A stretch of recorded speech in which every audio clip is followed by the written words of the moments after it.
Hello, hello. Welcome everyone to the GSA qualifiers for PACE round 2.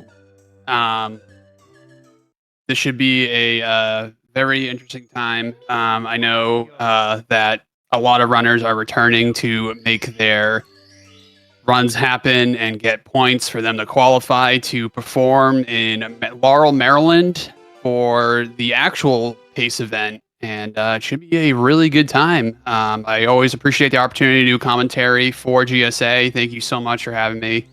Um, and with me in the booth, I got Zeus. How's it going, Zeus? Yo, it's going great. I'm happy to be back in the GSA commentary booth, watching some fantastic runs and taking you all into the weekend of qualifiers. And like you said, it's going to be an exciting weekend.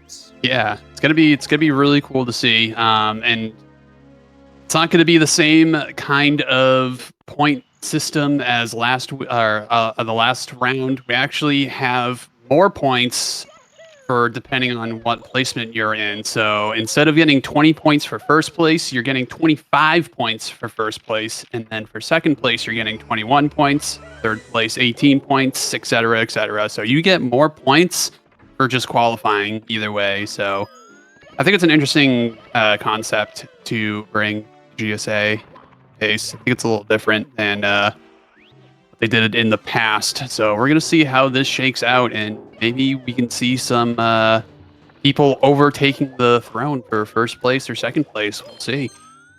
Yeah, I think it adds like a really good layer, in my opinion, like another really good incentive for people to like come in, and maybe people who didn't participate in the first round to come in for rounds 2 and 3, because round 3 is going to follow the same structure um, of having more points scored across all the positions. So I don't know. We might see some people who maybe didn't participate in round 1 come out of the woodwork in rounds 2 and 3 Yeah, to maybe steal one of those spots. Who knows? yeah.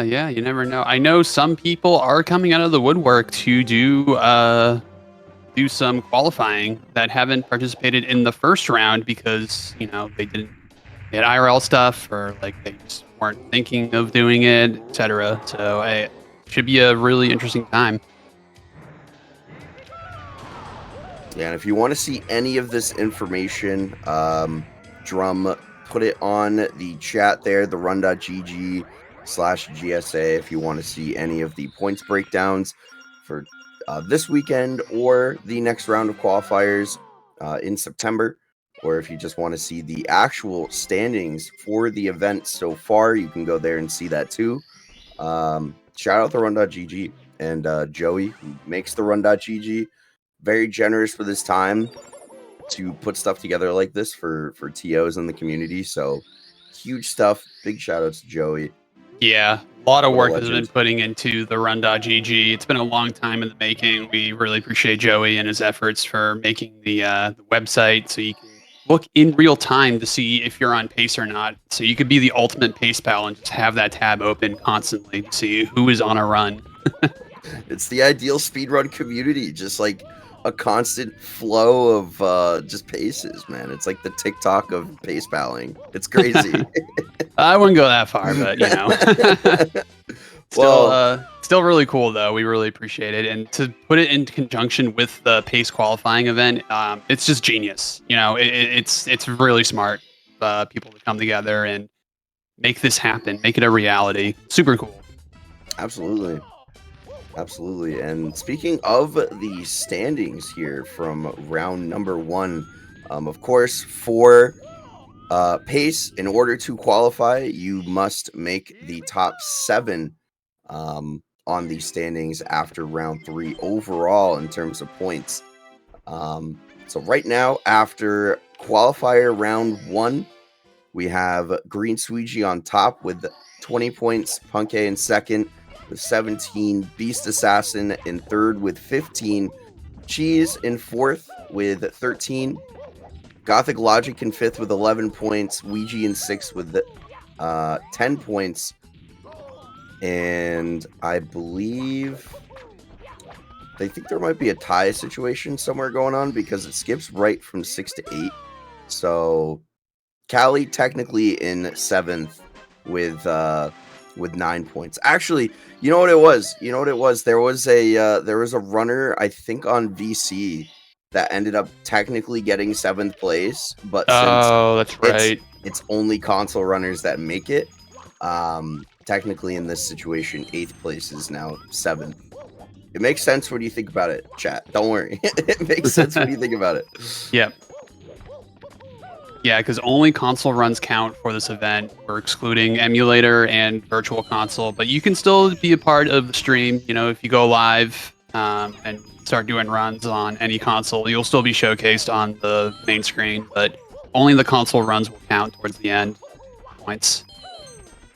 Yeah, and I mean, one of the greatest things about these qualifiers in particular that GSA puts on is that, like you said, anybody can have the opportunity to get on screen in the community. We've seen times of people who have 2-hour and 30-minute PBs get on the screen to finish out their run, have people cheer them on for a PB. I think it's a pretty cool experience. I think it's a really neat thing for the community to just get some more names out there. Yeah, I agree. You know, it might be some names up there you're not familiar with. I'd just be like, oh, that's cool. Doing runs, so I'll have to check them out.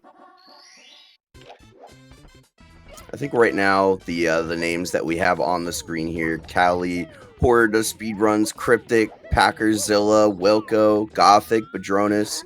I think those are some pretty well-known names around the community.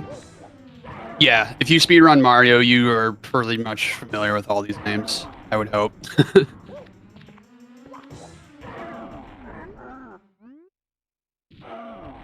And so obviously the person, we have 2 people in qualifying positions right now on your screen currently, Gothic and Cali, both of them coming fresh off competing in summer pace. Gothic, of course, currently in 5th place, Cali currently in the 7th spot. And I imagine for both of them, they're looking to drop some pretty big times today, maybe improve those positions a little bit, because we're going to have some names I think that people might be expecting that might not be competing today. At least from what I can see, I know Green Suiji confirmed that he is not competing this weekend. He posted that on Twitter, and Ouija is kind of like a maybe at the moment, speaking purely in terms of the top 7. But yeah, it's going to be an interesting shakeup if those 2 things pan out. Yeah, I'm pretty sure Green Suiji is not participating, even though he is in 1st place. Just, you know, he's not got the motivation to continue from what I'm seeing, which is totally A-okay. You never have to be pressured into doing this, you know. And then same thing goes for Ouija. I think he's kind of taking a small break from Mario right now to do other games, which is, you know, totally fine and it's right as well. Ouija currently in 6th place. So yeah, I think we'll definitely see some names on the top 7 that we're not used to seeing. See what happens.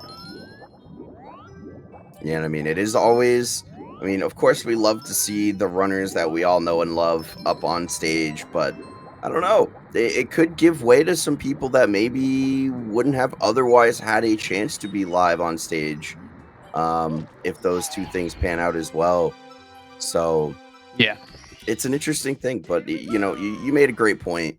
It's always nice to take breaks. It's always recommended to take breaks, because I mean, some people like Green Suiji, people like Ouija, they're grinding constantly at a very high level, and that's tough. You can burn out pretty quickly. Yeah, burnout's definitely real, especially in 120 after practicing for so much. You know, Green Suiji literally practiced for an entire year for 120 before he runs. That's why he's top 10 right now. Like, he's practiced so much. Absolutely. 100%. Speaking of practice and other runners, D whatever with the raid of 67. Thank you so much for the raid, D. Appreciate it. Shout out Dennerhausen. Shout out Dennerhausen.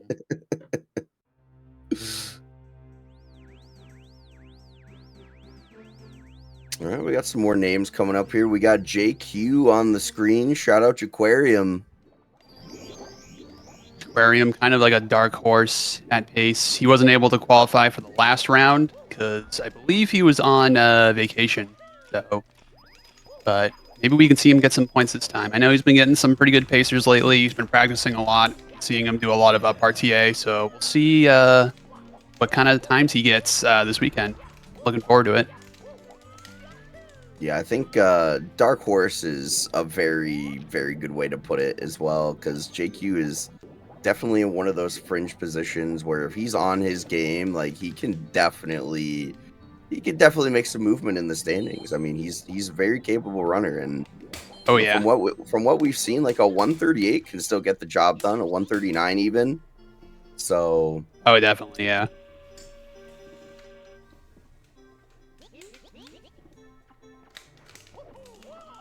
yeah, Horror currently our furthest runner along here in JRB, and the big story with Horror is the 138 grinds. It has been going on and on and on air, of course, as always. Yeah, he's very close to 139. He's literally, I think, 2 seconds away from 139. So he's been aimlessly trying to be on pace to get on the the 139 threshold, but hasn't quite closed out a run yet. But he's been on multiple pacers to get a 139. Definitely a runner you should be on the lookout for. I mean, it's pretty much any run. It's any day, any run could be the one. Like it's reached that point in Horror's 139 grind. Like it's been fun to watch. It's been fun to watch. I've been popping in here and there. I mean, all you see, like I feel like whenever I'm browsing the Twitch homepage, it's just like you see Horror in some late stage with a bunch of green on his splits. Like it's just constantly happening. Yep, 100%.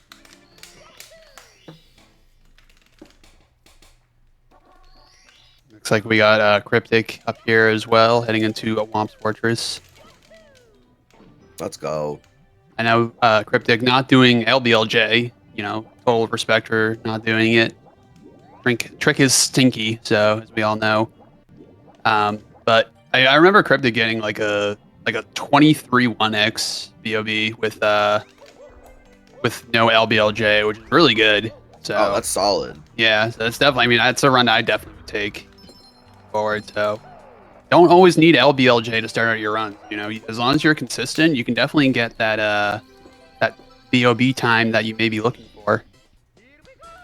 Yeah, 100%. I mean, consistency is pretty much everything in a long category, like 120 star. Like, not necessarily just always doing the fastest stuff. Just getting through the stars, not taking a lot of small time losses or big time losses for that matter. Just getting through it, doing your thing, and you could put up some really, really impressive times without a trick like LBLJ in 120 star. Yeah. Imagine the flex to get world record without LBLJ. Imagine the flex. Oh my goodness. I mean, it could be potentially possible. I mean, what is LBLJ save in 20 or in 120 beef? It's around like 10 seconds roughly. Oh, you could do that. Easy work. Yeah. Roughly 10. It depends what cycle you go for and like how good your LBLJ is.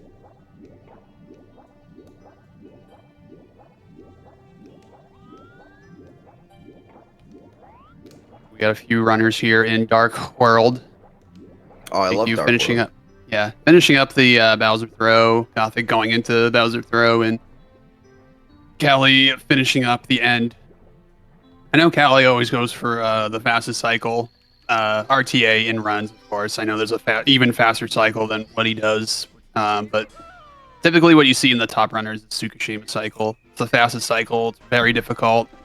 You have to be literally make no mistakes to get it. You have to be very fast. It's really hard, but Callie always makes it seem like he just gets it every time. So it's really inspiring. Yeah, it's a testament to the grind. It's a testament to the work that people who run this game at a top level really put in. And when you have to literally go through a level and not make a single mistake on inputs, when there's so many inputs happening too. SM64 is a very fast-paced speedrun, as everybody watching this knows. So to not make any slip ups, very, very few slip ups in a long stage, that's incredibly impressive and absolutely inspiring. Yeah, that's why the RTAs really come in handy. Like doing segment practice really comes in handy. I think that's like the most important thing to practice when you want to do 120. Like you can XCAM grind all day, every day, but it really comes down to nailing all those times all in one run. That's what makes the game or the category 120 extremely hard, in my opinion. Yeah, I mean, the fastest run right now is still 1 hour and 36 minutes.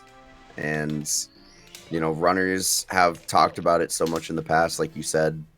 It's so hard to put it all together across that stretch of time. Yeah, really. Looks like the Dronis was having some controller issues, I think. He was kind of running around in JRB, so it's not much of an issue. Classic Nintendo OEM controllers.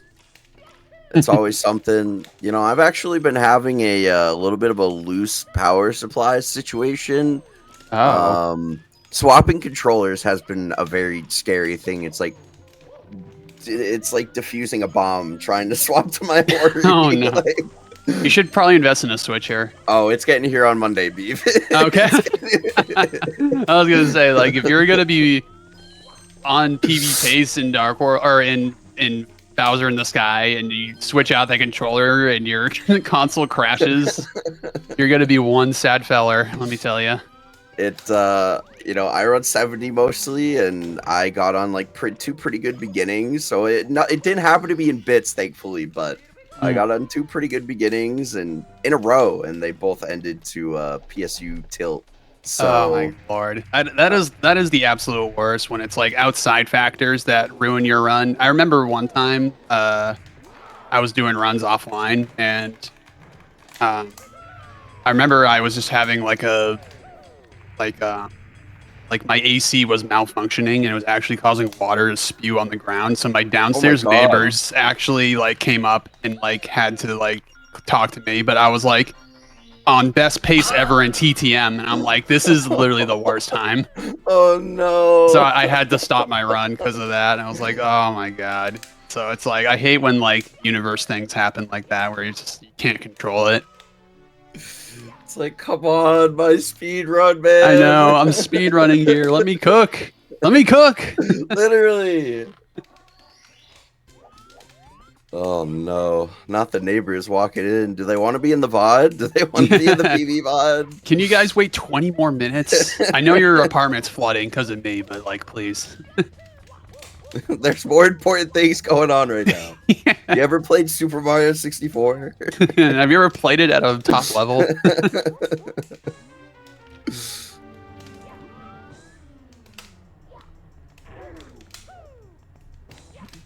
Anyway, farthest run right now, we got Horror in BOB throwing down the Bomb King. It's actually, in my opinion, the worst boss in the entire game because he literally tells you his weakness. Like the first like few text boxes, he's like, "You can't pick me up from the back and throw me." It's like, you want to bet? How much do you want to bet? That's why I think he's the worst boss. It's a side scroller, man. It literally is a side scroller too, because you got to turn your camera to the side for the lag reduction. True. Very true. Yeah, there's definitely much more interesting bosses out there. Imagine if games nowadays like had the bosses just straight up tell you how to beat them, like you're playing Elden Ring or something, and every boss is like, okay, I'm gonna do this and then this, and this is how you counter it. Yeah, you can't take your sword and slash in this specific area after I do this move. There's no way.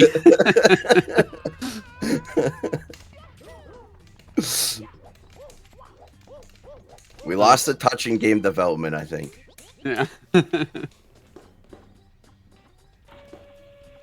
Games have gotten so much harder now, thinking about it. Like the new games.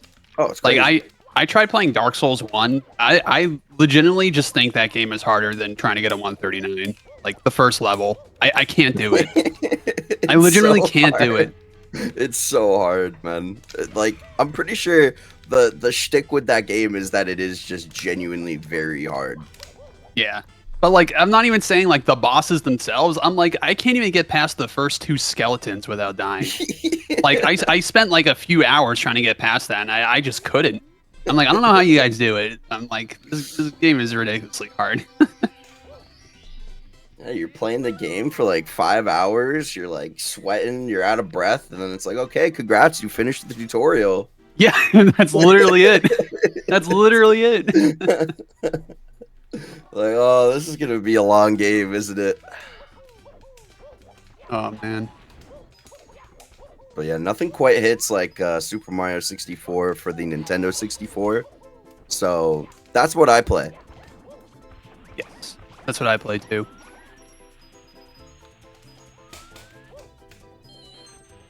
I mean, you hear the conversation all the time among speedrunners of any game, not just SM64, but once you kind of get that speedrunner itch, it's kind of like you can't play games casually quite the same way anymore. Oh, that's kind of true. Yeah, I always end up like, whenever I see a game with cool movement that's like newer, I'm just like, I'm probably gonna speedrun this because the movement's just cool. That's what draws me to like run it. It's like, does it look cool? Yes. Is the movement cool? Yes. I'm like, okay, I'll probably speedrun it.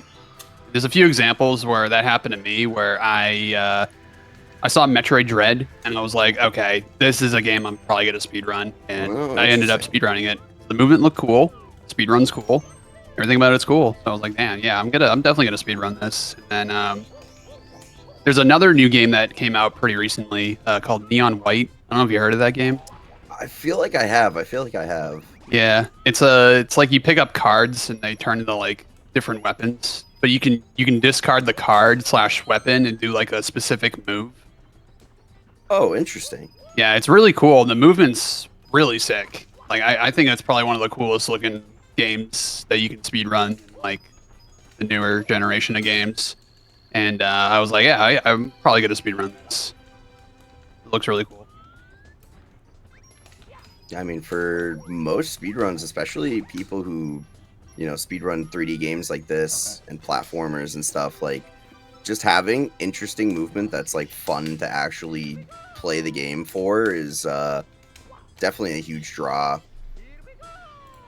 Yeah, most definitely. If like that really is like what makes Mario 64 such a good game, is like the movement's super fun to do. And it's really entertaining to watch as well. And there's like the perfect balance, even in 120 star, of like, it takes actual skill to, complete the run at a high level. There's not really a ton of RNG in the run. Nothing that's necessarily like run ending in most circumstances. So that's good.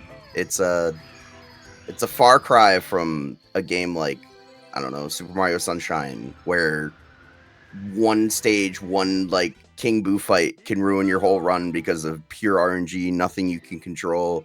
Like, SM64 doesn't have anything like that, thankfully. So that's good. Yeah, And luckily there's not a lot of RNG with Mario 64. The game is the game. There's no outside factors. There's no like other entities that are controlling the matters. Mostly just you and the game, and coins flying in different directions and reacting to the coins flying in different directions. That's pretty much it. Yeah.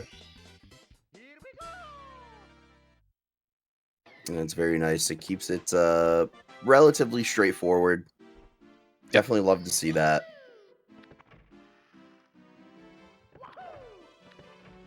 Do we still blame the game? Yes, of course. Of course we do. Yep. We will always blame the game, even though it is totally our fault. 100% of the time. We're speedrunners. We're not accountability experts, okay? That's right. Let us blame the game, please. Yeah. Don't forget, folks, we are raising money for the Urban Arts Foundation. Support unprivileged kids learning game design. And you can put those that money and donations towards a Nintendo Switch OLED and other prizes as well. And if we do get to the goal today, which is $28,000, we can actually extend the stream by 2 additional hours. And I know you guys want to see more Mario, so if you get those donations in, love to see it. Yeah, 100%. 28K. We're at what? A little over 27,000 right now. We have what? 8 hours to raise under $1,000. That is insanely doable. That is insanely doable. And like Beef said, every single one of those donations goes right towards the urban arts, and you can have an opportunity to pick some prizes for yourself to win. So it's a lot of incentives going around. More Mario, more prizes, more youth getting supported in their game development careers. I mean, what's not to love? 100%. And GSA always does a fantastic job every year raising money for the urban arts. In this pace and past paces, the support really shows up from the GSA community, the Mario community, people who watch events like these, and GSA puts in the work. They put in the time to put on these events too. So supporting urban arts is like also supporting GSA in a lot of ways.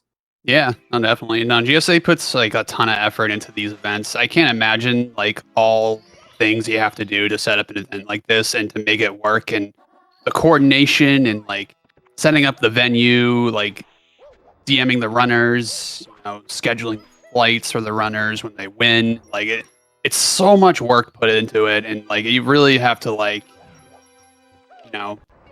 really have to be like, yeah, they've really gone to bat for everyone and make this community like insane for what it is. So they do such a good job. So yeah, thank you, Milo, Milo, and like all the volunteers and Cheese, and all of them. You guys do such a good job. We always take it for granted. I feel like we don't say it enough. Absolutely, you can't say it enough. You can't say it enough. Shout out Milo. Shout out production drum in the booth right now. He is deafened, but he can hear us. Yeah.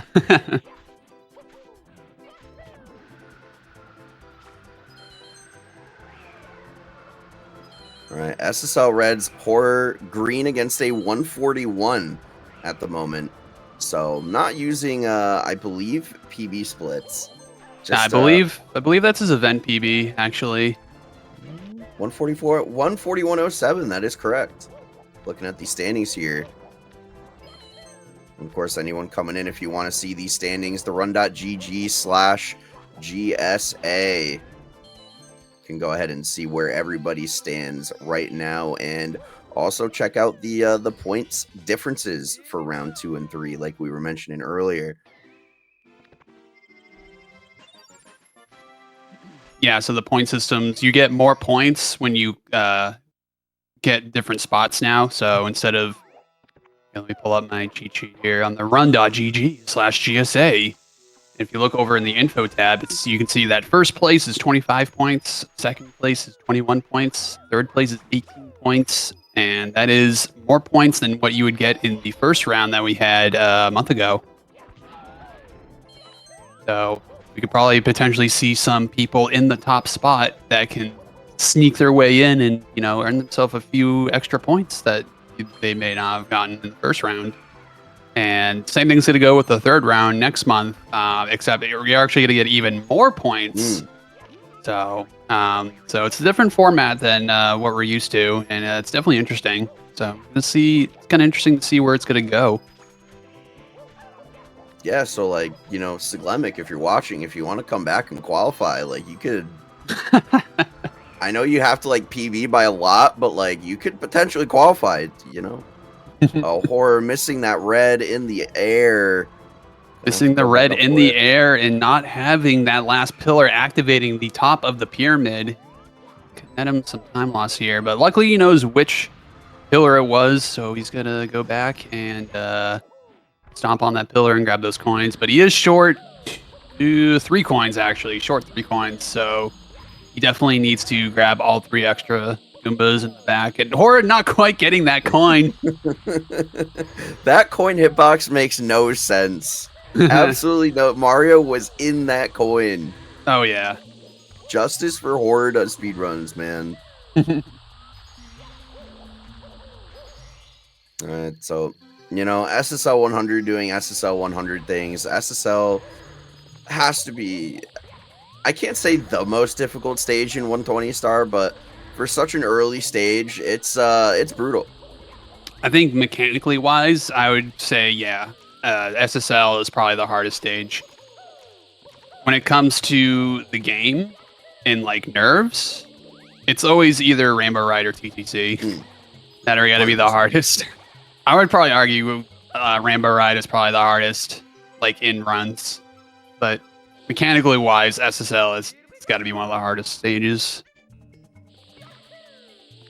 I mean, there's just so much going on. There's so many like unique bits of movement that you have to do.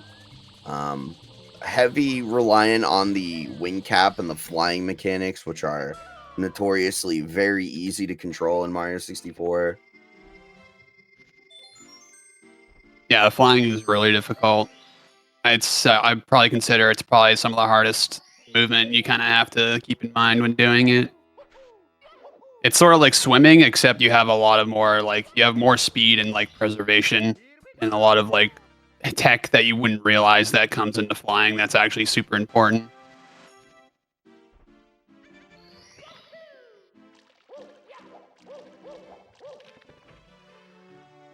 Or on his way to HMC 100, another gauntlet of 100 coins. It's got its own split. It's a very, very tricky 100 coin.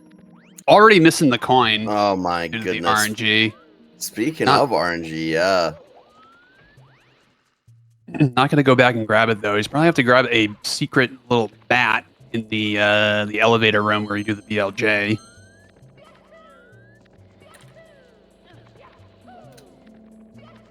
Yeah, and one of the more important things in speedrunning this game is knowing your backups, knowing, okay, if I happen to miss this coin at the beginning of the run, or at the beginning of the split, rather, where can I get another one that's not going to lose me a lot of time in my routing and stuff like that. 100 coin stars, very, very important. And looks like Horror does speedruns is very practiced with it, knows exactly what to do.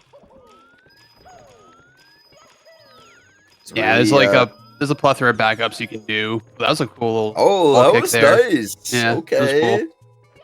A little bit of swag, a little bit of spice. Yep. There's the bat I was talking about, grabbing that. Yeah, and this is the typical route for the 100 coin anyway, so that's really not too far out of the way. No, not really. Ooh, and the instant BLJ, very good. Nicely done.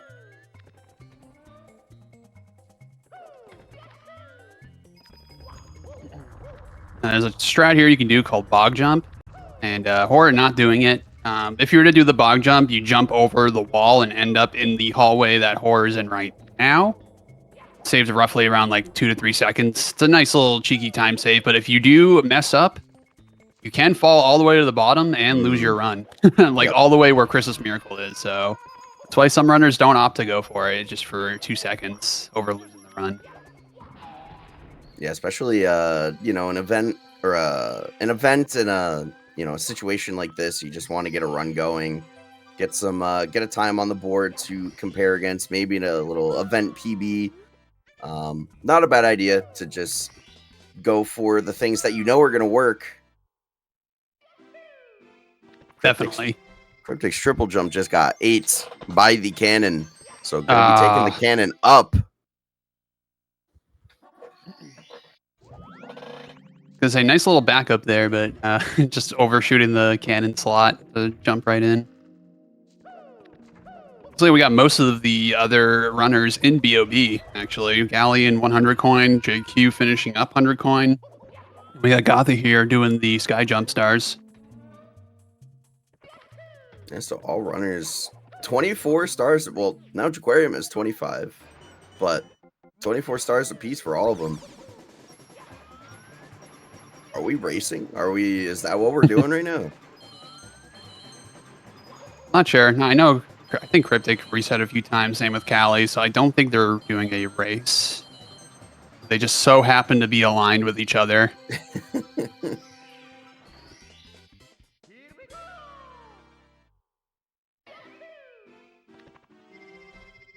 Ooh, that that angle was a little sus there, grabbing Mips for Cryptic, but able to make it work. Watching back on the replay, I actually can't believe that grabbed. Very close. The Mips hitboxes have never really quite made sense to me. It kind of seems a little bit random sometimes, but you know, I feel like it's a good type of randomness though. Like it can help you out a lot. Like a lot of suspect angles can end up working out, and we love to see that, obviously. But there's a lot of angles that might normally look good, and Mips just runs right through Mario regardless. Like, I mean, I could just flat out say just none of this game makes sense at this point. Not just Mips, just this whole gosh darn game. Yeah, we actually have no idea what's going on. We just yeah, for some reason things work the way they do, and that's why we do it in the run.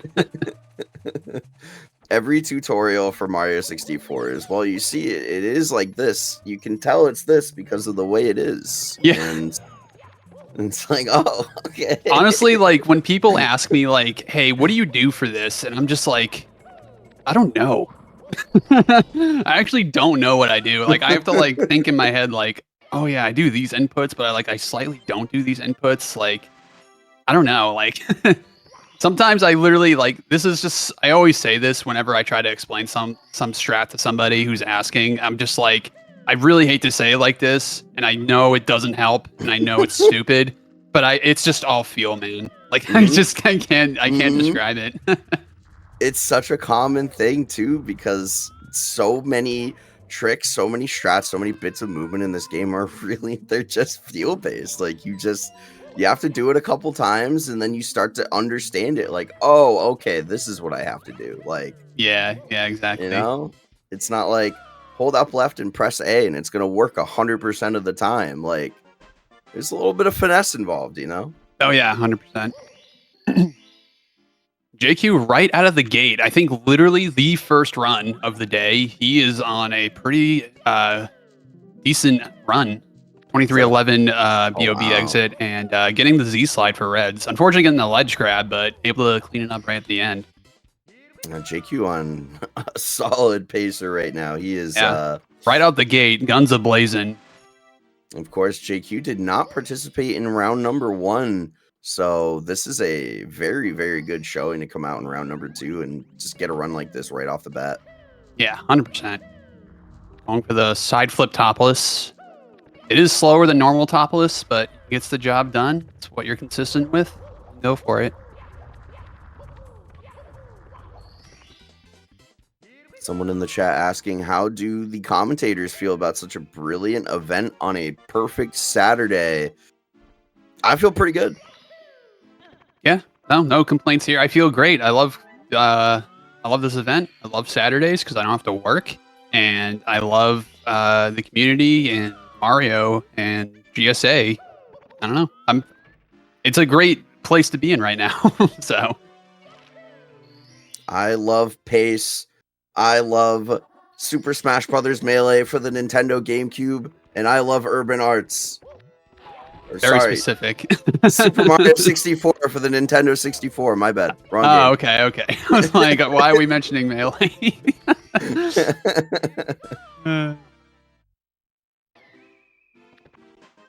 Callie missing Tama Plus and step away for a bit. Let Mario take a little break here.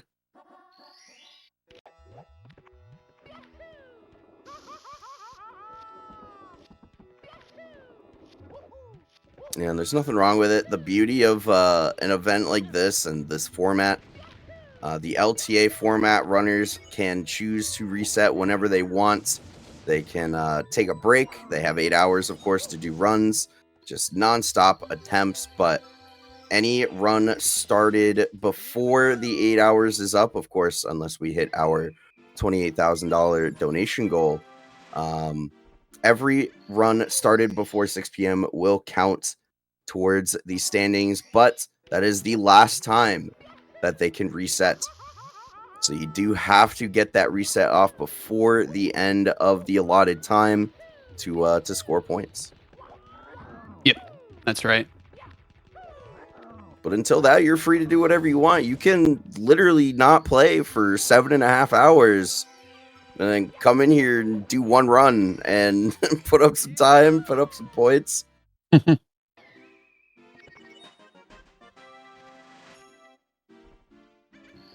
Okay, you're missing 1 coin in SSL 100. For SSL 100, you can't miss a single coin in the route, unfortunately. There's no extra coins you can grab along the way, so you're going to have to grab a backup Goomba here, which I think I timed it. I think it's like a 3-second time loss, roughly.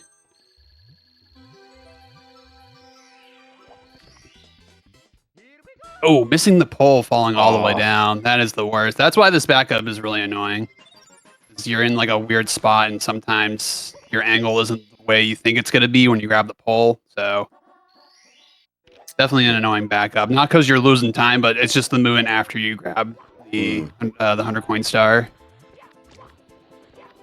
And you're dealing with the camera inside of the pyramid too, which is a whole nother thing in and of itself.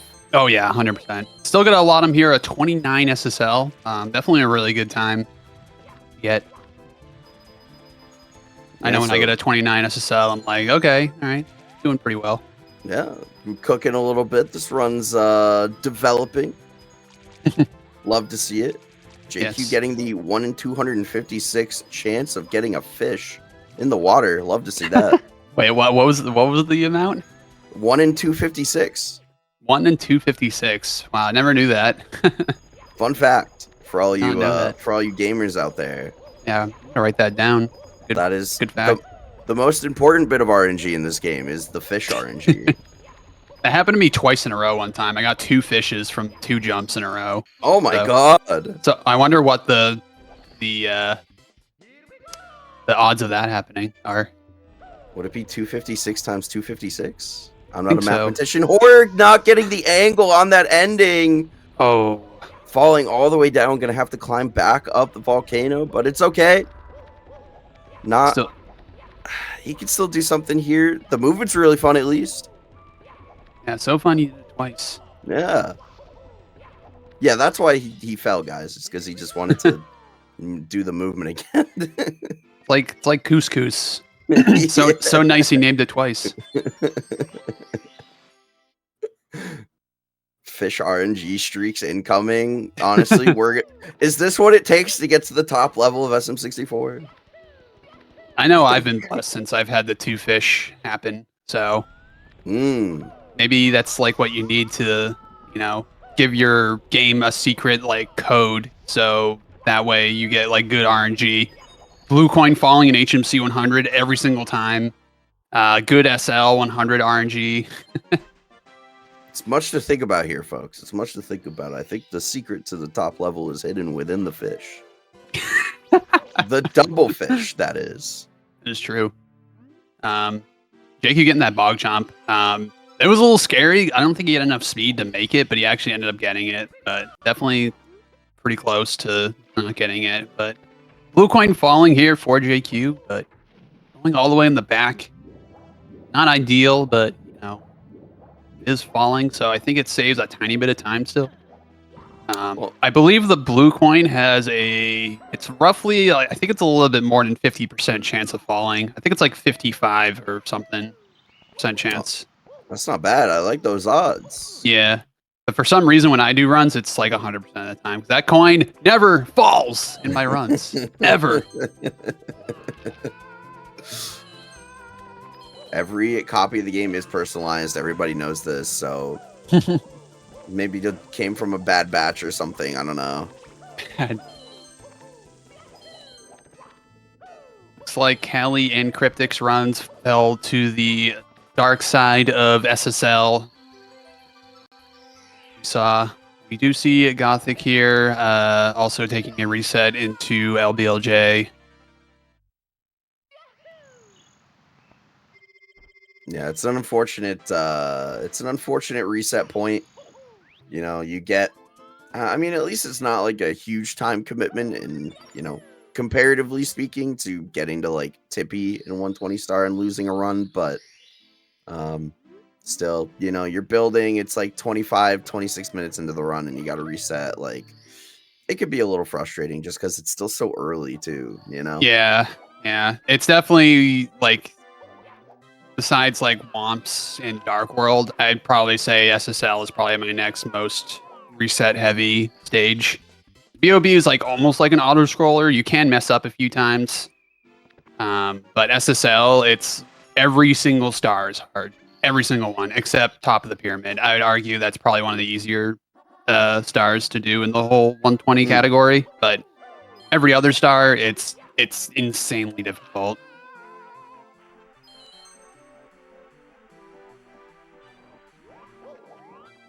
It's definitely one of those things that makes it, like you said earlier, one of the more mechanically difficult stages, if not the most mechanically difficult stage in 120 star.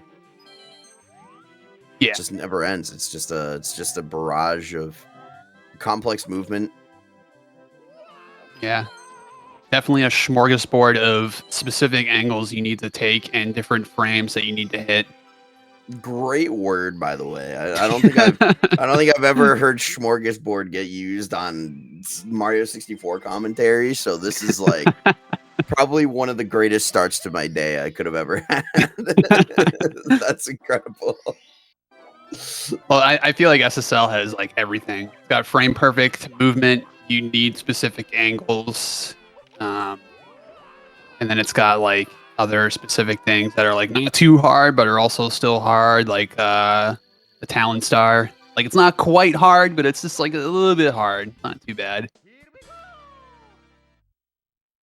Yeah, it has it all on a nice, neat little platter. I like to picture it. Tama Plus can be like the chives with like fish or something. I don't know where I'm going with this, but yeah, smorgasbord is definitely the word I like to use there.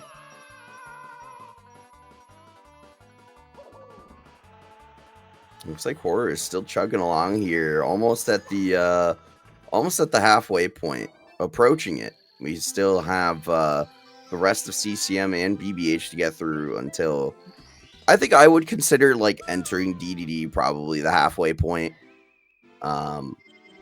Even though you technically lead BBH with I think it's 66. I would still consider DDD probably the halfway point. DDD 100. Yeah, I consider it at the halfway point, but like for like how we like categorize the games in segments, you got your lobby, you got your basement, you got your pre-up, you got your up, and then you got your tippy. Pre-up is kind of like where the game should be, the halfway point, but we always, like, for some reason, as us runners, we always say like, okay, our uptime, that's where the halfway point is. Because like the second half of the game is like a lot of swimming in DDD, and then you just keep moving on, and then you get to the hard stuff. So that's why we kind of consider like, oh, this part of the run is actually the halfway point, which is your uptime, which is when you go into wet dry world. It's definitely one of the most unique splits as well, because you don't split on a star grab or fade out. You actually split like as soon as you touch the door. So I think a lot of us runners consider that to be one of the halfway point, in my opinion. Yeah, and I mean the door touch is just such a common metric to measure how good a run actually is. Like you hear about 103 uptimes, 102 uptimes, 101 uptimes. Like it's such a big indicator. I feel like there's multiple indicators throughout the run, but I feel like that's the indicator. Yeah, exactly.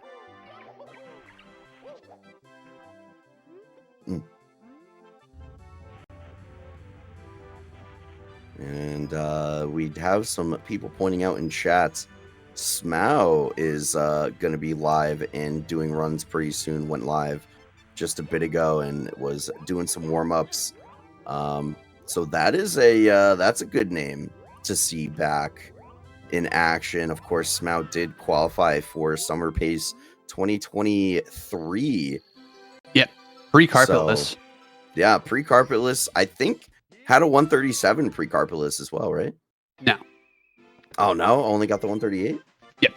Oh, okay. Did he had 130? He may have not had. I think he had 139 during that time, I believe, but I'm not too sure. I have to look at his SRC to find out, but I know he got 137 with carpetless. I see. Okay, that makes sense. Well, we can see Smout come back into the qualifier space.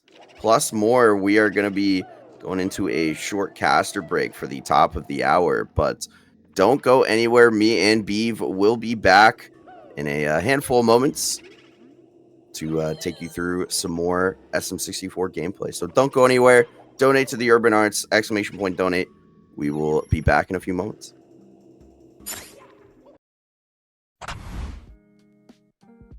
Urban Arts helped prepare me for college by giving me a lot of experiences working both independently and collaboratively with other people to make really cool games, and taught me how to put my all into creative projects, and that helped me put together a very strong portfolio for college.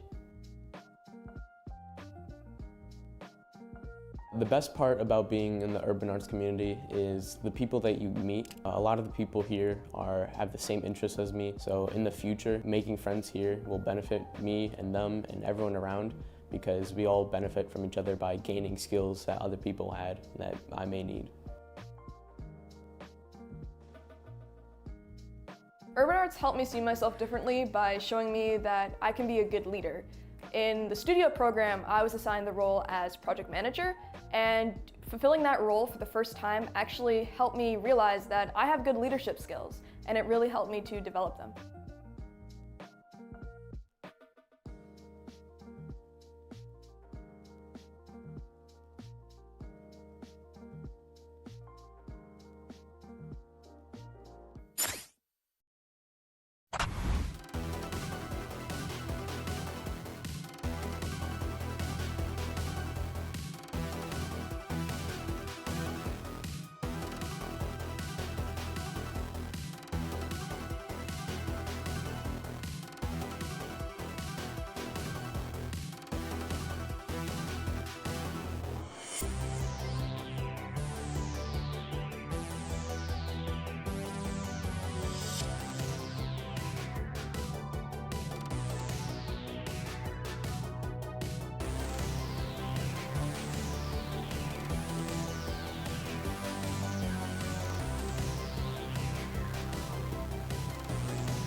All right, welcome back to the Pace Qualifiers Round 2.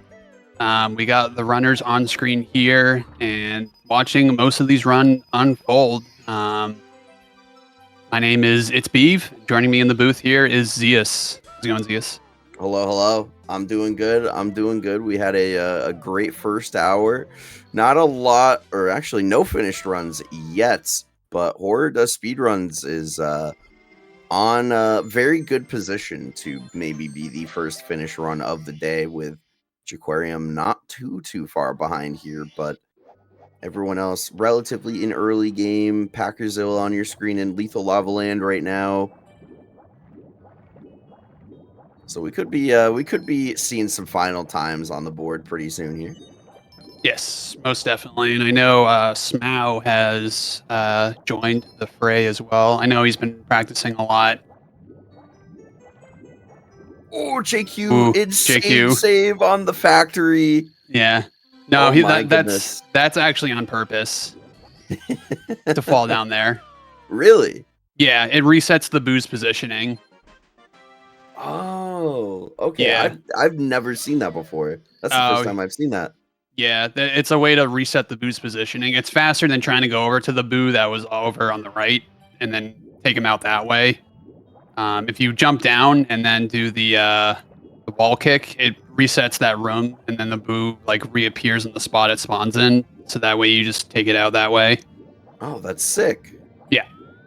That is a very scary way to go about that, but Honestly, it's not that scary. It looks scary, but it's honestly not that bad. I know I'm saying that, and I messed it up in my run, but it's actually not that bad. Strat. Well, you know what? Any folks out there, you could still get a 138 with a factory, and the commentator here has proved it. That is true. I have done that. Legend has it.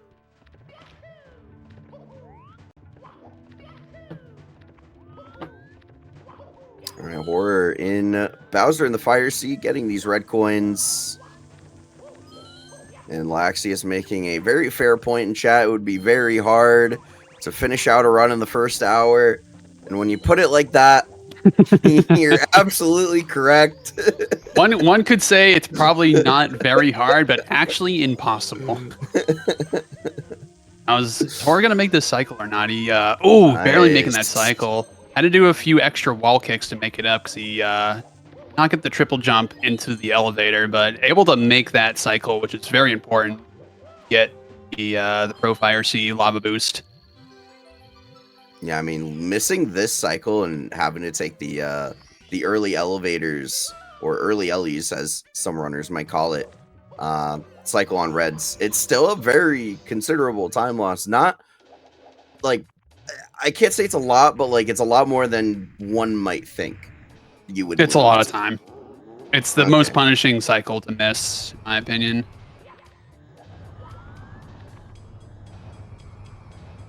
Is it like 15? Yeah, I think it's like 15 to 18 seconds or something. That's wild. Yeah, it's a lot of time loss. Packer unfortunately falling to the depths, but he is very red, so I feel like he's just kind of practicing Vanish Cap and already lost the run to Vanish Cap, unfortunately. Yeah, Vanish Cap can be a very reset heavy point as well, especially if you're going for some pretty upgraded movement here. The wall kicks at the end between the wall and that wooden post can definitely prove to be very finicky. You have seen definitely a lot of top runners losing time to it, falling off the elevator there.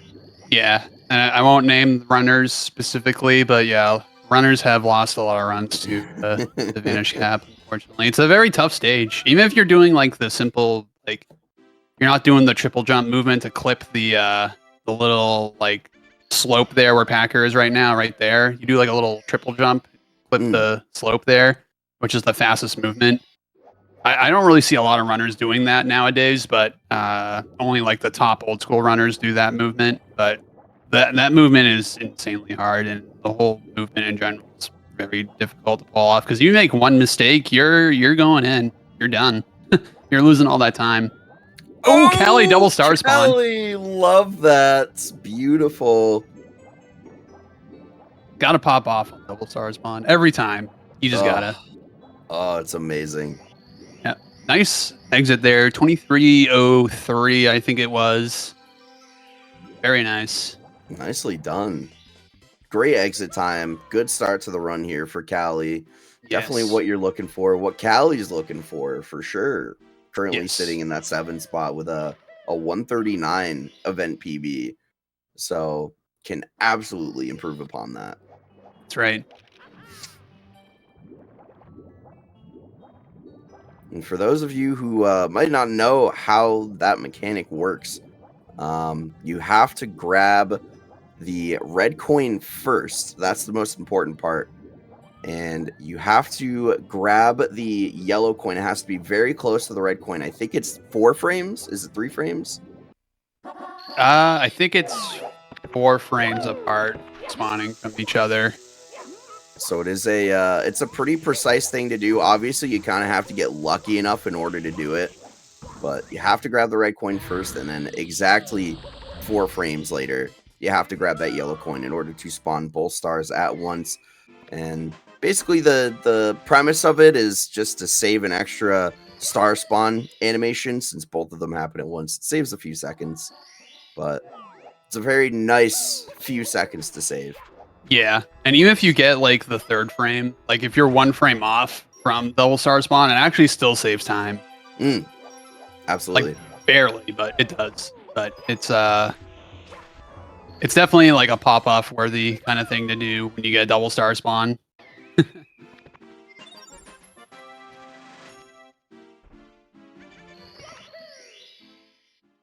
JQ here finishing up BBH.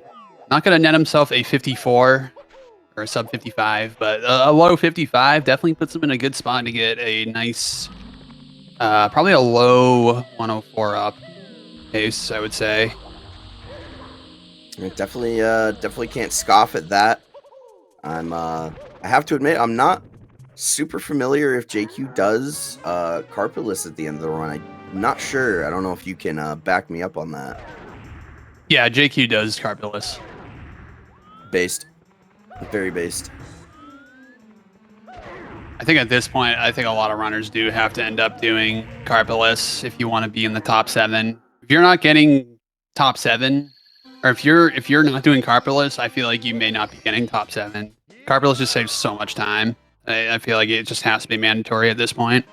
Yeah, and I feel like it's a relatively quote-unquote solved trick. Like, I think people know pretty much exactly what they're doing for every frame wall kick that you can get. Although the setups do get harder, I believe, the higher frame wall kick you get. But, yeah, no, I feel like if you're playing at like a 139 level and you're not doing it, I mean, that minute is hard to just be like, nah, I don't want that. No, I'm good. Yeah.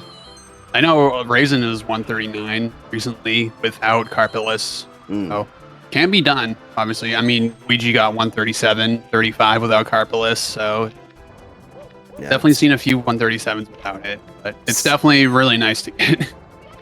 Big time save. I mean, a mid 137 without carpetless is still just one of the most insane world records, in my opinion. Like, Yeah, I agree. like, Definitely, that's definitely crazy. ahead of its time, kind of PB. I believe still the best time without carpetless at 137.35. Yeah, I believe so. Now, who is just gonna come out of the woodwork and just drop a 136 without carpetless? God. Who's gonna be the mad person to come out here and just absolutely say, nah, I don't need that minute. I can get a 136 without it. I think people would end up for it regardless. It's looking pretty good here for Jaquarium with the 100 coin. I know his rings in the beginning weren't the fastest, but the rest of the sub movement was very clean, very good. Nailing that triple jump as well. really good. Callie opting to do the newer 100 coin route for SSL, which you go to the right pillar first instead of the left pillar when you first start out, and saves about like a second or two. You're going to see a lot more runners going for that route, I think. I know Callie's is the newest runner to do it. Simply picked it up, and I think Karen is also doing it as well. And Ikori was kind of the one who kind of set that 100 coin to start out. So from how I saw it, not first, but when I first saw it for the first time, I was calling it a Ikori route because I feel like he was the one who kind of started doing it first. So. Yeah. But it is a good route. It's definitely a little tricky in the beginning because if you do make a mistake hopping onto that first pillar going up and you die, or you'll bonk sometimes, or you won't make it up, you'll just end up dying, and it's a big time loss. But I feel like in SSL in general, you're gonna die anywhere, so I think it's not that bad of a strat to pick up. Yeah, I mean, the couple of seconds that it saves is definitely worth the risk. I know the first time I saw it, I think it was during a Simply run, and at first I thought it was a mistake, but he kept going in the level, he like looked unfazed, and I was like, oh no, that was on purpose. Like, that's pretty cool. Yep. Nice front sub there from Jaquarium. Very good. Callie finishing up SSL, getting himself a mid 29. Very, very good run so far for Callie. Yeah, looking good here. We got Horde here finishing up Wet Dry World.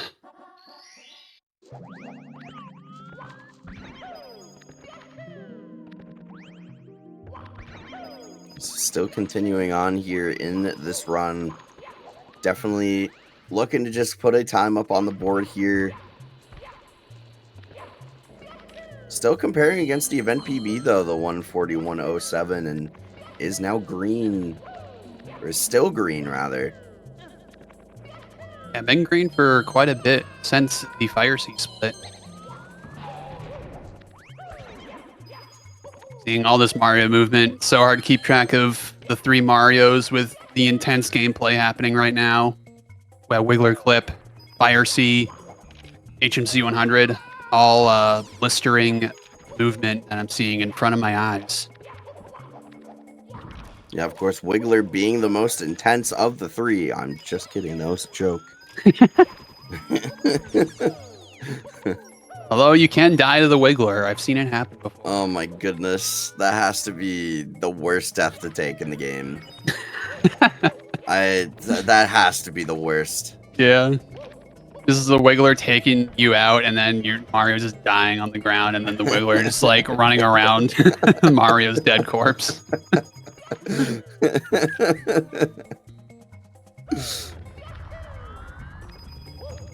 And people say Nintendo hasn't made a horror game before. Just take a look at that. Ooh, oh, that was close for Callie. I feel like that was not enough speed, but he's able to make that bog jump work. I'm always nervous when people see down for a bog jump. I don't know why. I always like doing it in C up. I feel like I get more speed that way, but doing it in C down just kind of always scares me.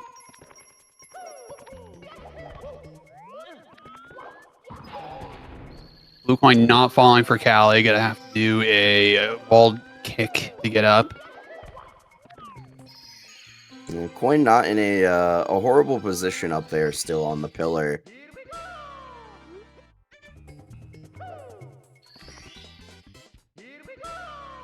Or going through one of my favorite 100 coins, THI 100.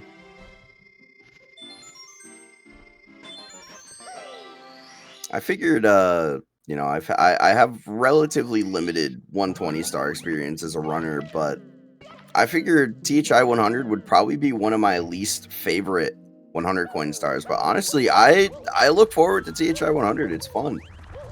It is fun. It's definitely got a lot of RNG to it, especially this part here where Horror's going with the beach.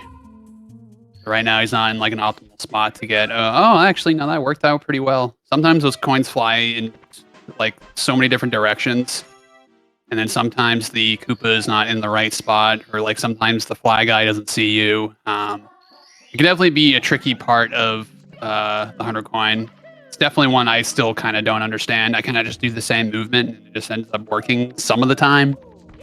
But I know for the most part, if you keep doing the same kind of movements, you end up getting the same result every time. But those coins can fly in different directions on the beach, and it's really nerve-wracking sometimes.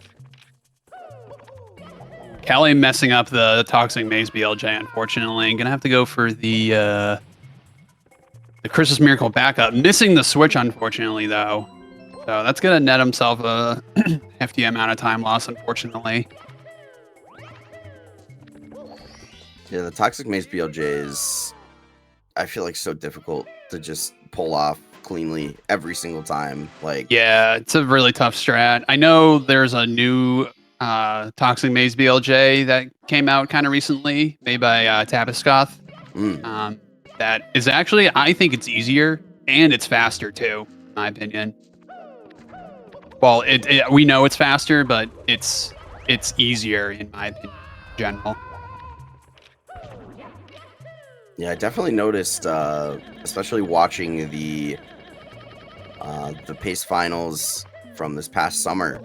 It's definitely a difference in Toxic Maze BLJs that I've seen before, and I have a feeling more people go for it now. I don't know how many people exactly at a top level are now going for the newer one, but there is a difference. Yeah, I know a lot of runners are. Like Punkage started doing it, Simply started doing it, Callie did, Ouija. I think Sweegee's doing it, but I'm not 100% sure. So I know like a plethora of new runners are doing, or a plethora of top runners are doing the new Toxic Maze BLJ strat.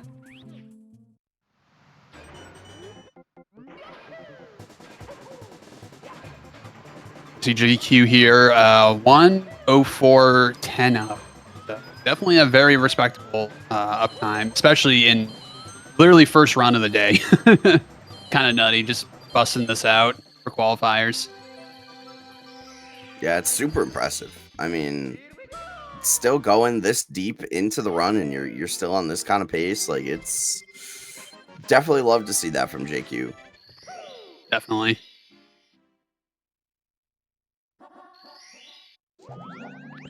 Or taking out that Goomba as if he, insulted his family. That Goomba did nothing to horror. Did not prompt him to kill him like that. Justice for that Goomba, I think. Really.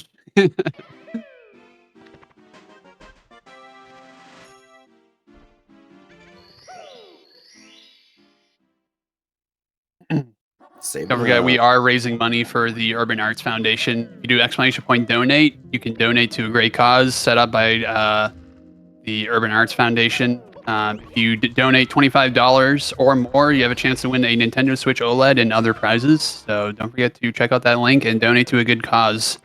And if we do reach the goal of 28K, we're a little over 27K right now. We can extend the stream by an additional 2 hours. So it gives more Mario for you to view and more chances for the runners to compete for the top 7 spot for GSA Pace in Laurel, Maryland. Yeah, and who doesn't love to see more Mario? Who doesn't love to see your favorite runners up here having an extra opportunity to put up another run? Maybe secure themselves a better spot in the standings if you want to see your favorite runner maybe work themselves into the top 7. 2 hours is a lot of time to work with. That's a whole extra 2 hours of attempts. Let's see it happen. So definitely make sure to drop something in support of the Urban Arts.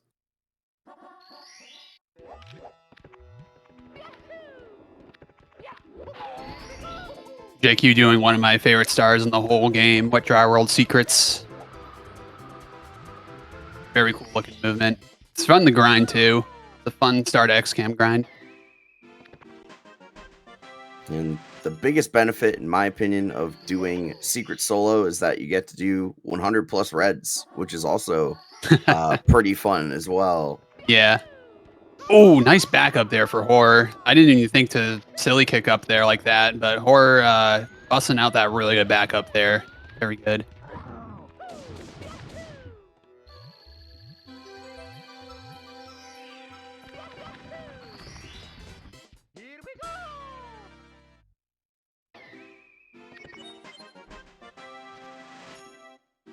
All right, so Horror again, still our deepest run right now. 92 stars in. We are approaching Tippy territory for Horde speed runs. Still got to get through the rest of TTM and Snowman's Land, of course, but we're approaching the end. Yep, definitely getting there. SL can it either goes really well or really badly in runs. It's never in between. A lot of RNG factors in SL 100 that could make or break your run. In my opinion, the heaviest RNG 100 coin the entire run. Oh, absolutely. I would say SL and then BOB, I think, is the next heaviest RNG, and then probably SSL 100 as well. All of those have like a lot of heavy RNG to them. Yeah, I mean, SL, a lot of that 100 coin sequence is dependent on coin spreads from killing, spin drifts from the 2 money bags. There's things inside of the igloo that are a little bit RNG dependent. So there's some spin drifts in there, maybe a Goomba if you need it. The spin drift at the end, like it's a lot. It's a lot. That spin drift at the end especially is very scary just because of the position that it's in, and if a coin goes flying that you really, really need, you're going down into the, I don't know what you would call it. I'm going to call it the trenches. You're going down into the trenches, the wind's blowing, and it's a nightmare. Yeah, it's definitely really tough, especially if you make one wrong move. You're eating dirt for lunch. Yeah, or I guess snow in this case. Oh yeah, true.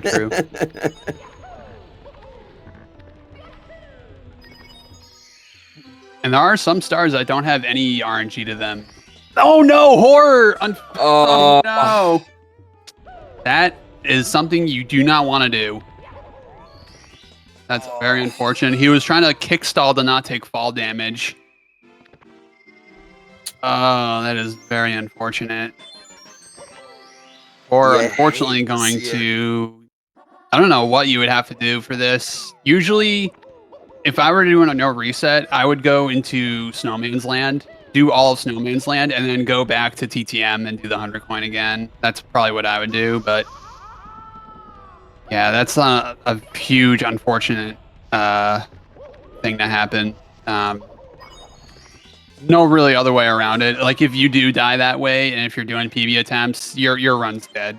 Like there's no coming back from it. Yeah, that is man.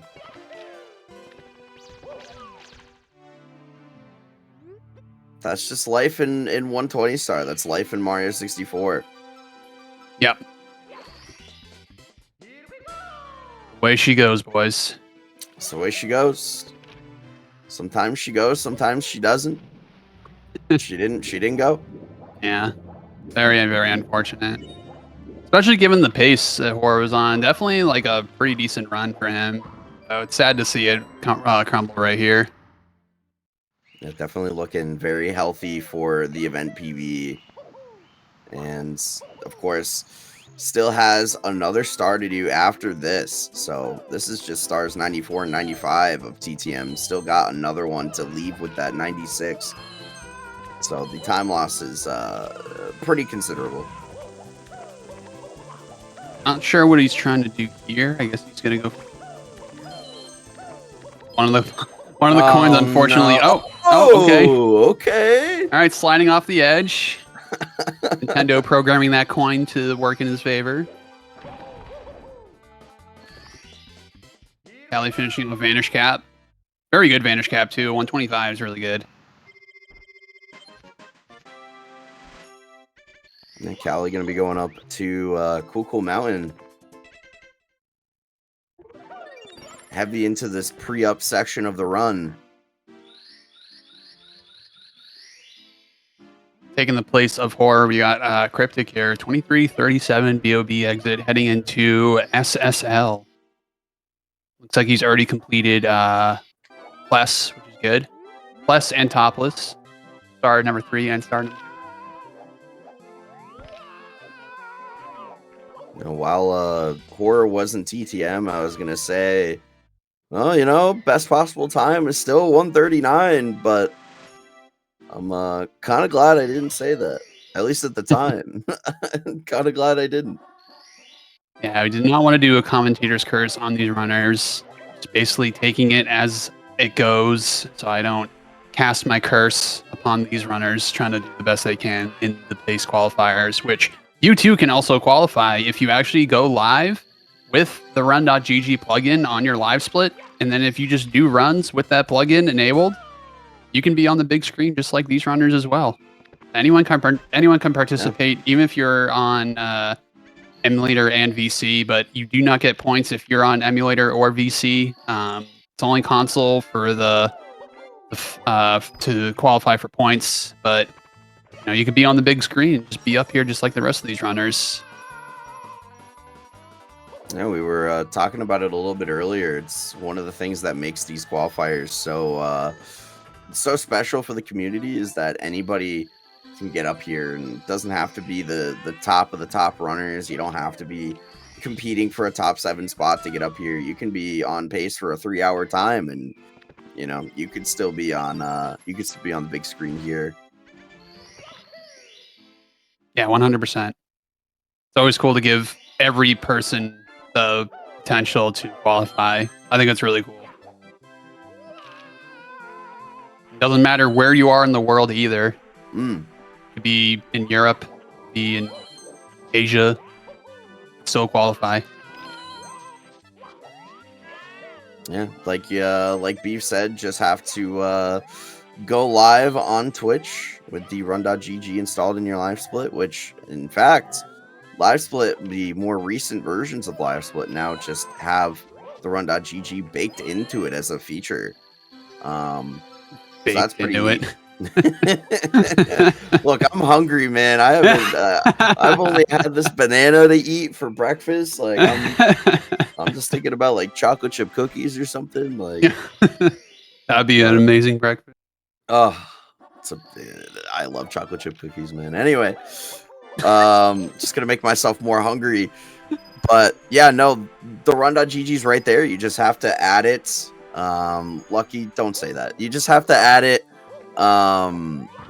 from the drop-down menu in live split itself. Like it's just like you're adding a comparison to your splits or something.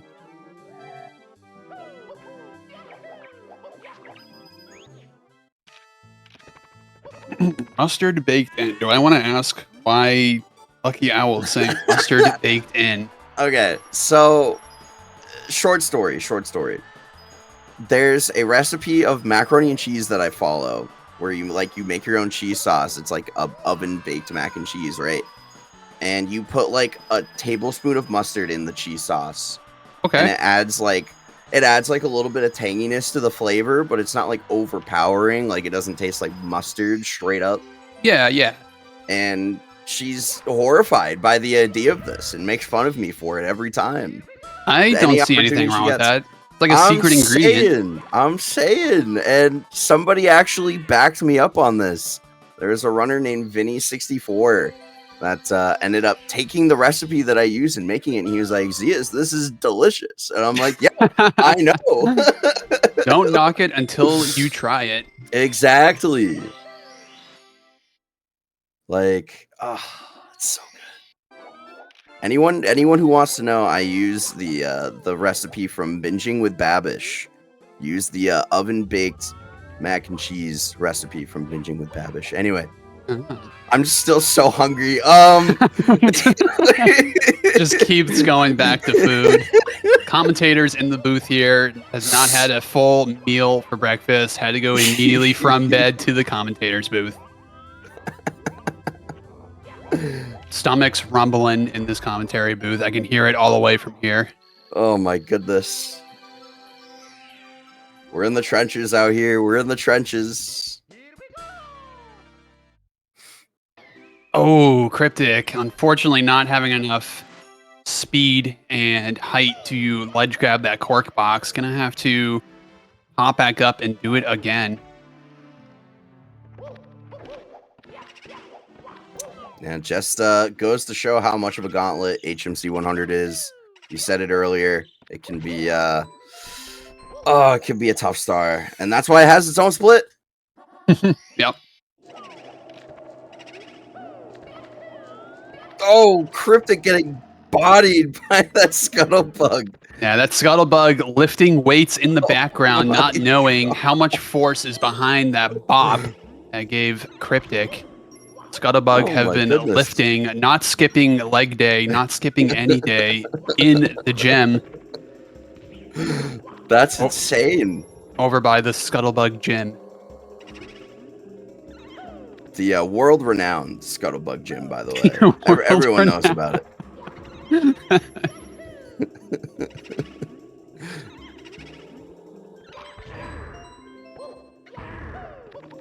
All right, so a great ghost hunt from Callie here in the start of Big Boo's haunt, and I'm gonna wait to say this about Aquarium until this star is over, especially now that we saw what happened to Horror. So I'm gonna make a remark here, but I'm gonna hold off on it for just like 30 seconds. So keep that thought. Keep that thought.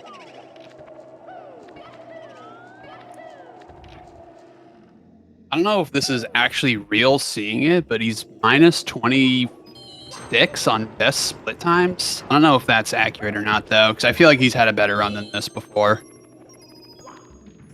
Yeah, those metrics on live split, I never know whether to trust them or not. I don't know how accurate they can always be. Like, best pace ever, the best pace ever metric, the best split times. Well, that's just a comparison. That's not even like a live splits using your data kind of thing. But if he's 26, minus 26 on best split times, that is insanely impressive. And okay, I could say it now. JQ is absolutely cruising right now. Like, insane run. Insane run. Still got to finish off. Still got to finish off the Breezeless Star. I don't know the other word. He gets it. Nice. Very nice. Saving some time there. Just a second. A little less than a second. But still some time saving TTM. And JQ is rolling right now. And the mighty words of Fred Durst from Limp Bizkit, just rolling.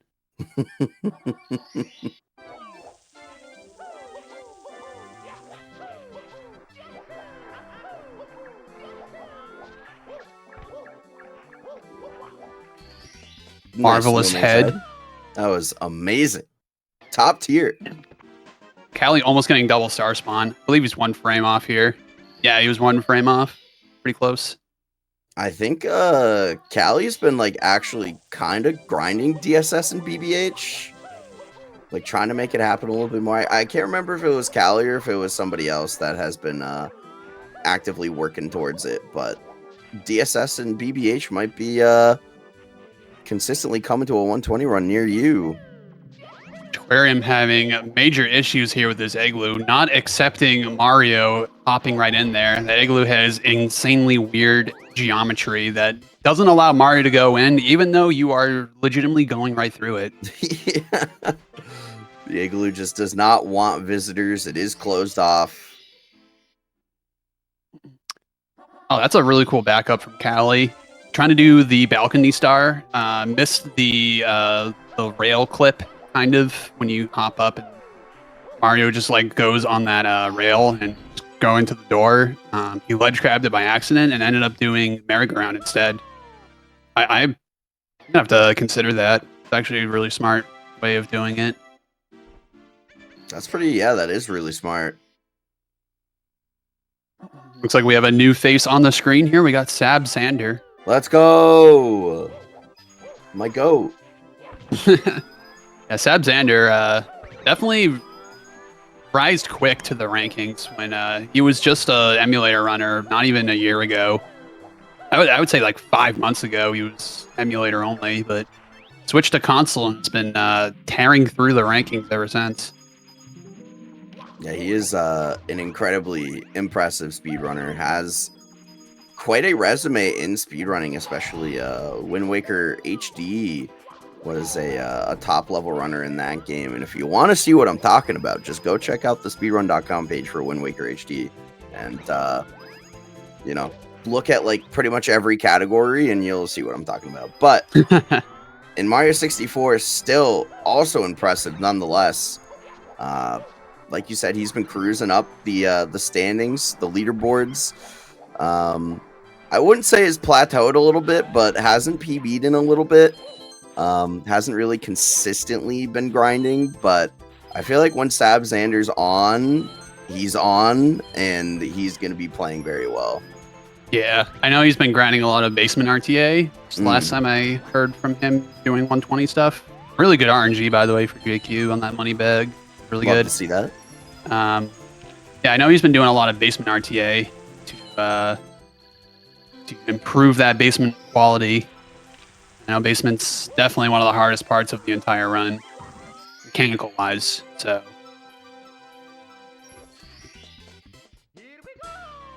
definitely good to get that practice in. 100%. All right, good SL100 from Jaquarium.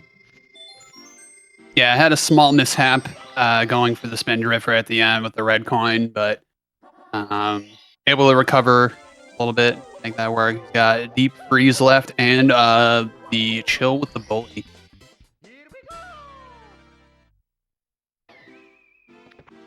So he's in a very good spot right now. He is cruising up to Tippy right now. Yeah, a lot of green here. Every split has been very exceptional. And still, I mean, best possible time is not your pace, folks. Let me just get that straight. But still 138 best possible time going into Tippy, and Smow on the screen now doing some runs. Smow, my other goat, definitely a really good runner. Has been doing a lot of RTAs as well to prep for the pace qualifiers for this weekend.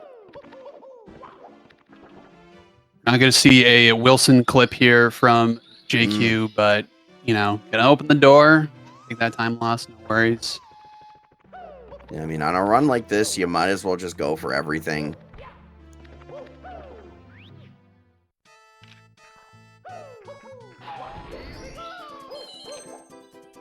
In this run, I mean, from Jaquarium, there is just something to be said about, you know, maybe even taking a break from Mario and just like coming back like this and having a really strong first run. I mean, JQ hasn't like stopped playing Mario since the first qualifiers, but like to take a break from quals, I guess, and to still come out and put up a run like this on your first attempt, it really can't be overstated how impressive that is.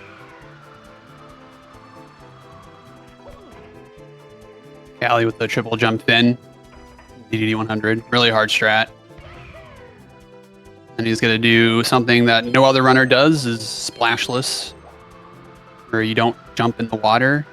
Kind of booty slide your way back up. Yeah, this very, is really very cool. hard to do. I tried learning that movement, and it's insanely hard.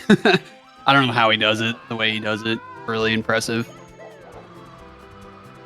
Didn't like that angle, so he's just going to take the ledge grab instead.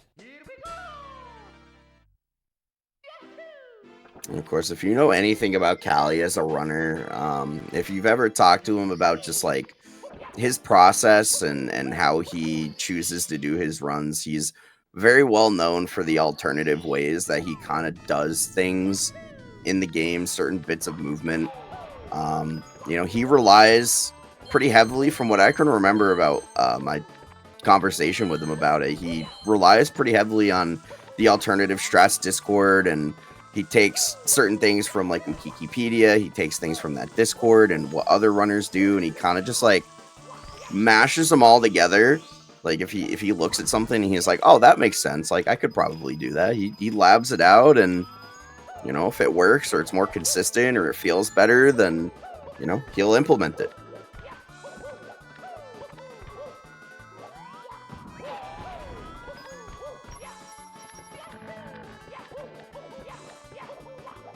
He's him. Yeah, I think Callie's definitely, as I think a lot of people know, one of the more unique runners, known for his like different strat options that you don't typically think of.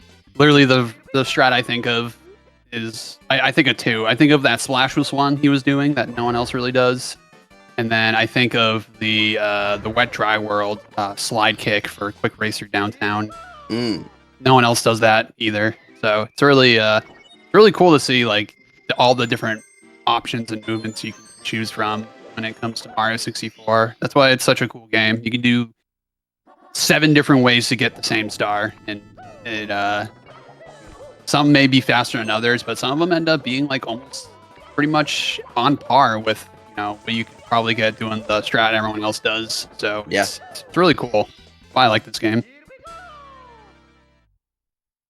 It's kind of like it's a choose your own adventure built into a 3D platformer. It's like I kind of compared this game to Smash Brothers Melee, because Smash, you can have like your different like you have like a different style of play you can choose from. Like you can play like more aggressive, or like, oh, this person's Sheik can use needles like a lot, like they use it a lot more than like the other Sheik player or whatever.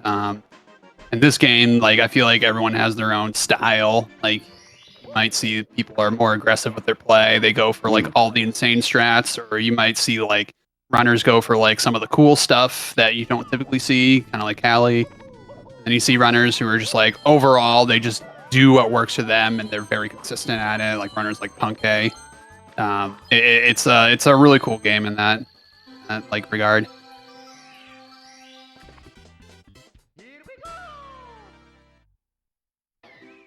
All right, JQ taking on TTC Reds there, and almost done here.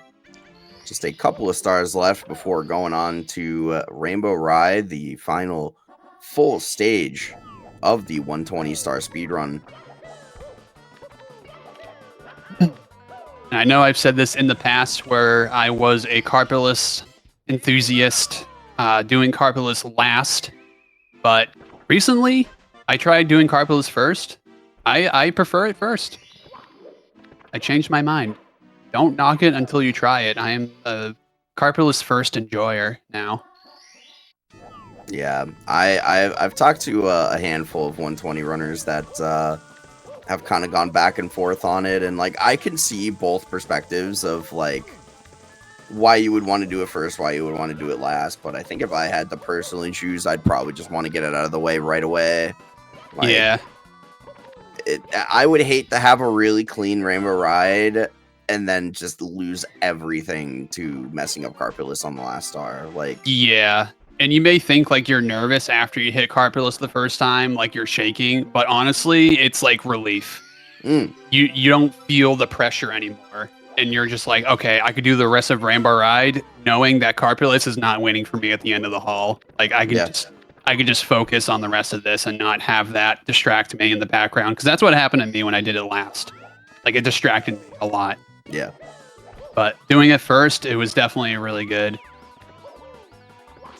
Oh, and just as I was saying that, JQ doing Carpulus first. And going for it right out of the gate here. So Prages in chat, Forge Aquarium.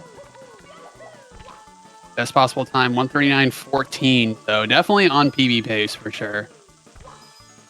Oh, unfortunately getting that firstie to the window. Not unfortunately even attempting the Carpulus trick.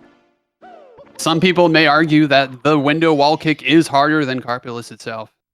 I would argue that 100%. I mean, I've never had to do Carpulus in a run, but I've seen so many 120 runs, and man, that window movement. Yeah, super unfortunate. I think he can still get 139 on this run, but I think PB is off the table. Yeah. right. Attempt number 2. All right, there's second frame. That'll definitely work. And I know JQ does Deza Jones setup, so I'm not familiar with the visual cues you need for Deza. I'm an orthogonal Jones enthusiast myself, so see and pray in the chat. He gets here. Oh, unfortunate. Probably not the frame he was looking for that. Very, very unfortunate. Carpeless claiming its first victim of the day. Yeah. Actually, I think Horror was doing Carpeless as well, so second victim. And, you know, you see a lot of it at top level 120 star. It's just, you know, for how normalized Carpeless has kind of become, like, it's very hard to forget that, oh, yeah, this trick is still, like, pretty frame perfect in a lot of ways. Like, a lot of things still have to go right. You have to pause on specific frames and hold in certain directions. It's still kind of an insane setup in hindsight. Yeah, it's very insane. Pause buffering in this game is super hard. You really have to, like, even your like frame advancing has to be frame perfect. It's tough. Setting it up here, not quite getting the angle. You need to shift over 2 units, I believe, with the crawl to make this lineup work. All right, attempt number 3 here. And he's got it this time. All right, looking good there. I think 139 is off the table for JQ, but can definitely put himself in a hefty position here for first run of the day. So.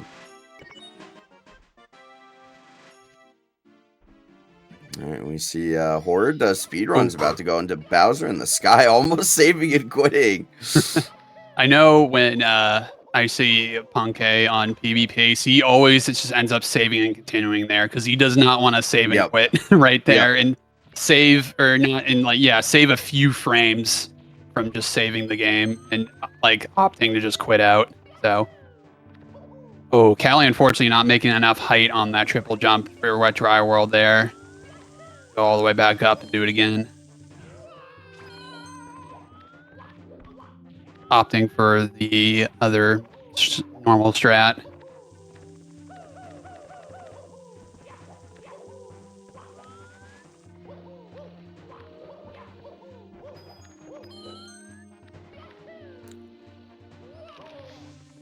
All right, Horror working through bits.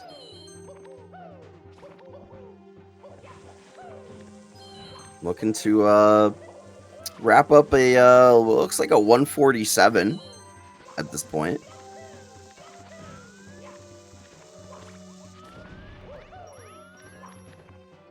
Having trouble there with the elevator.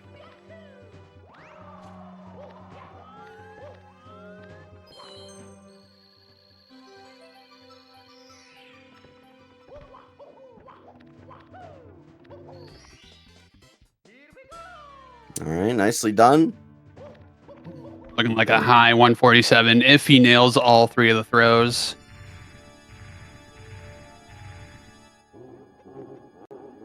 Right. Oh, JQ unfortunately getting that wall kick on Noob Cruiser. Oh, Horror missing throw number 1. So at this point, the 147 most likely off the table here, going for the low 148, but throw number 1 for Horror there. Throw number 2. And Horror does speedruns. Throw number 3, landing it. And that is going to be our first completed run of the day in round 2 of the Pace Qualifiers for fall 2024, and a 148.02 for Horror does speedruns. GG. GG to Horror, turning off the console. Maybe perhaps going right back into it.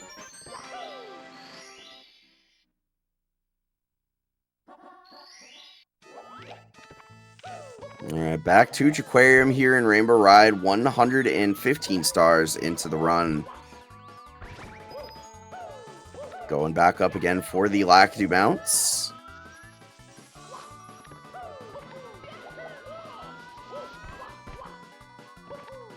double wall kicks there just to save a little bit of extra time.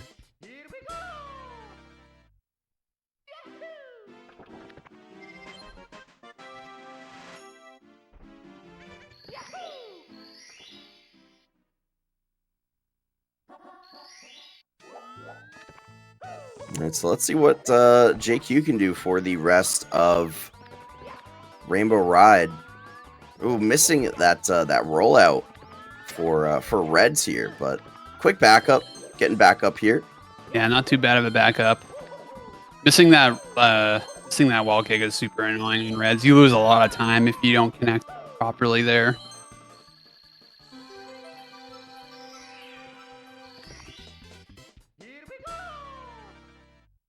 All right, so JQ approaching the end here as well. Definitely at this point, probably looking at a maybe a high 141 depending on how these stars go and how bits goes, but probably more realistically a 142 from JQ. Oh, and the death on tricky triangles. Definitely got to set him back in the 142 range. I was thinking it may be possible to get a 140, like a 141, but I don't think it's going to happen now. Oh my goodness. Missing the wall kick on the tricky triangles.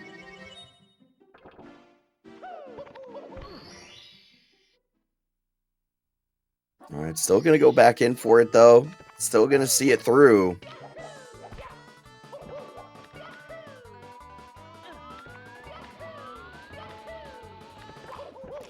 There it is, connecting, getting the jump up into the triangle and grabbing that star.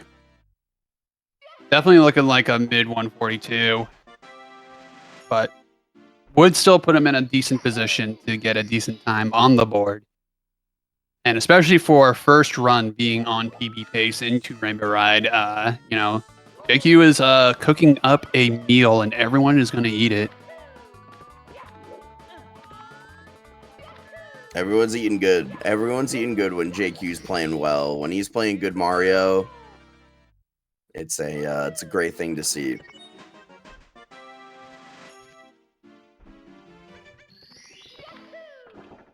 (142.34) from what I see on the screen. Best possible time heading into Bowser in the Sky. I wish he could play the Halo announcer voice, like the voice lines here. I don't think he would do it mid run, but like the opportunity's there. I think it just happens on random. Oh, it does. Yeah. That's awesome. For those aren't aware, there's people in his community that did one of those, like, get like a famous actor or voice actor to like say stuff to you, and they opted together to do the Halo guy announcer who does the Kill-tacular Kilimanjaro, and they got him to say like the Mario voice lines instead for like the stages, so you'll just hear like wet dry world and stuff in his voice, and it's pretty awesome. It's so funny. Yeah. There's a couple of them that we probably can't say on the broadcast, but you'll know it when you hear it.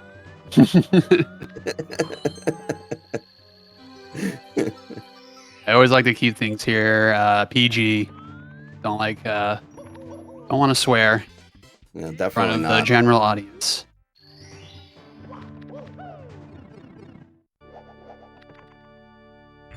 All right. Throws time for JQ, looking like probably a 142 4X if he doesn't miss any throws here. Here's the first throw. And throw Second number throw 2. connecting. Nicely done for JQ. Throw number 3 now. Good regrab. Oh, just a little too early on the third throw. Think he can still get 142? Yeah, it should be possible here. He's got 30 seconds to work with, and that is... There's third throw. GG's to Aquarium. Finishing out first run of the day. Nicely done for JQ. Great time to put on the board here. Obviously, we saw this run develop since the beginning. Minus 18 out of TTC PB pace. And for the first run, he's not done. Still got a whole lot of time left. And of course, folks, if you want to extend the event by 2 hours, hit that $28,000 donation goal for the Urban Arts to give runners like JQ more times to do attempts. Yes. Yeah, if we extend the goal to 28K, or if we get the donations up to 28K, extends the stream by 2 hours, gives more of a chance for the runners to compete for pace qualifiers in this LTA setting. We really appreciate it. But with that saying, me and Zeus are going to head off into comms, and up next for you guys, you're going to see Lucky Owl and Sarah Saranka in the booth commentating for y'all next. So stay tuned for that. Thank you, GSA, for having me on comms. I really appreciate it, and it was a lovely time commentating with you as well, Zeus. Yeah, likewise. I appreciate any opportunity I can get to come out and do things like this, and it's always a great time commentating with Mr. 138, Mr. Beeve. But yeah, thanks for having us. We are going to be right back. Don't go anywhere. A lot of Mario left to go, and exclamation point donate. We'll see y'all soon. All right, have a good one, y'all. Bye.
Hello and welcome back to the second LTA qualifiers for PACE Fall 2024. My name is Sarah Shanka, and joining me in the booth for her first LTA qualifier comms is Lucky Owl 360. Lucky, how are you feeling? I'm great. Yeah, thanks everyone for having me. I'm really excited to see these runs today and can't wait to be here. Yeah. For a quick recap for anyone who's just now joining us, we are just now starting the second heat of these qualifiers. We had the first qualifiers happen a month ago, and I will find the standings in a second to recap those. But for now, we are freshly starting here. We have some of our first runs being completed for the weekend. We have a lot of weekend left to go, obviously, so lots of time for these runners to put up these times that they want, and they'll have even more time if we hit that donation goal of $28,000. You can donate to Urban Arts and not only help support your favorite runners, but an incredible organization.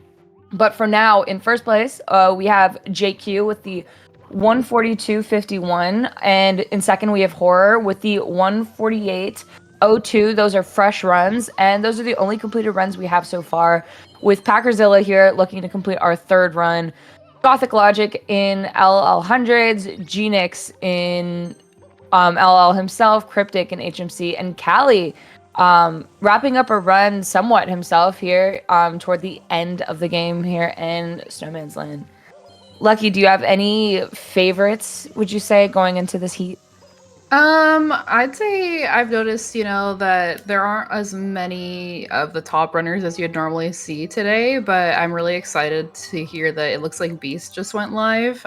He's been running every day looking for the 136, so I'm really excited to see what he's gonna do. I also know Jaquarium had a crazy run up until Tippy, and I watched Jaquarium all the time, so I'm really excited to see what he does today, and curious to know how this SL is going to wrap for Callie. He's on the tail end of 100 coin right now.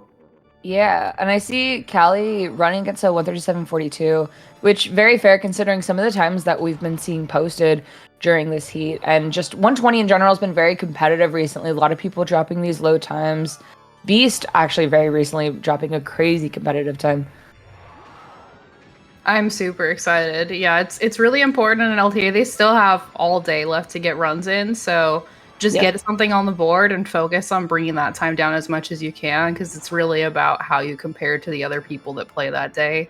So yeah, 100%. And yeah, they have all today, they have all tomorrow. We're only in the third hour here going into this heat, so lots of time. Also, as I said that, Callie switching to a 138 comparison, which very valid, especially this early on, where you just need to drop anything that's sub 142 to take that first spot. Preserve the mental. Looks like Packerzilla just wrapped up their first run, so they'll be the third person on the board with a 149.12.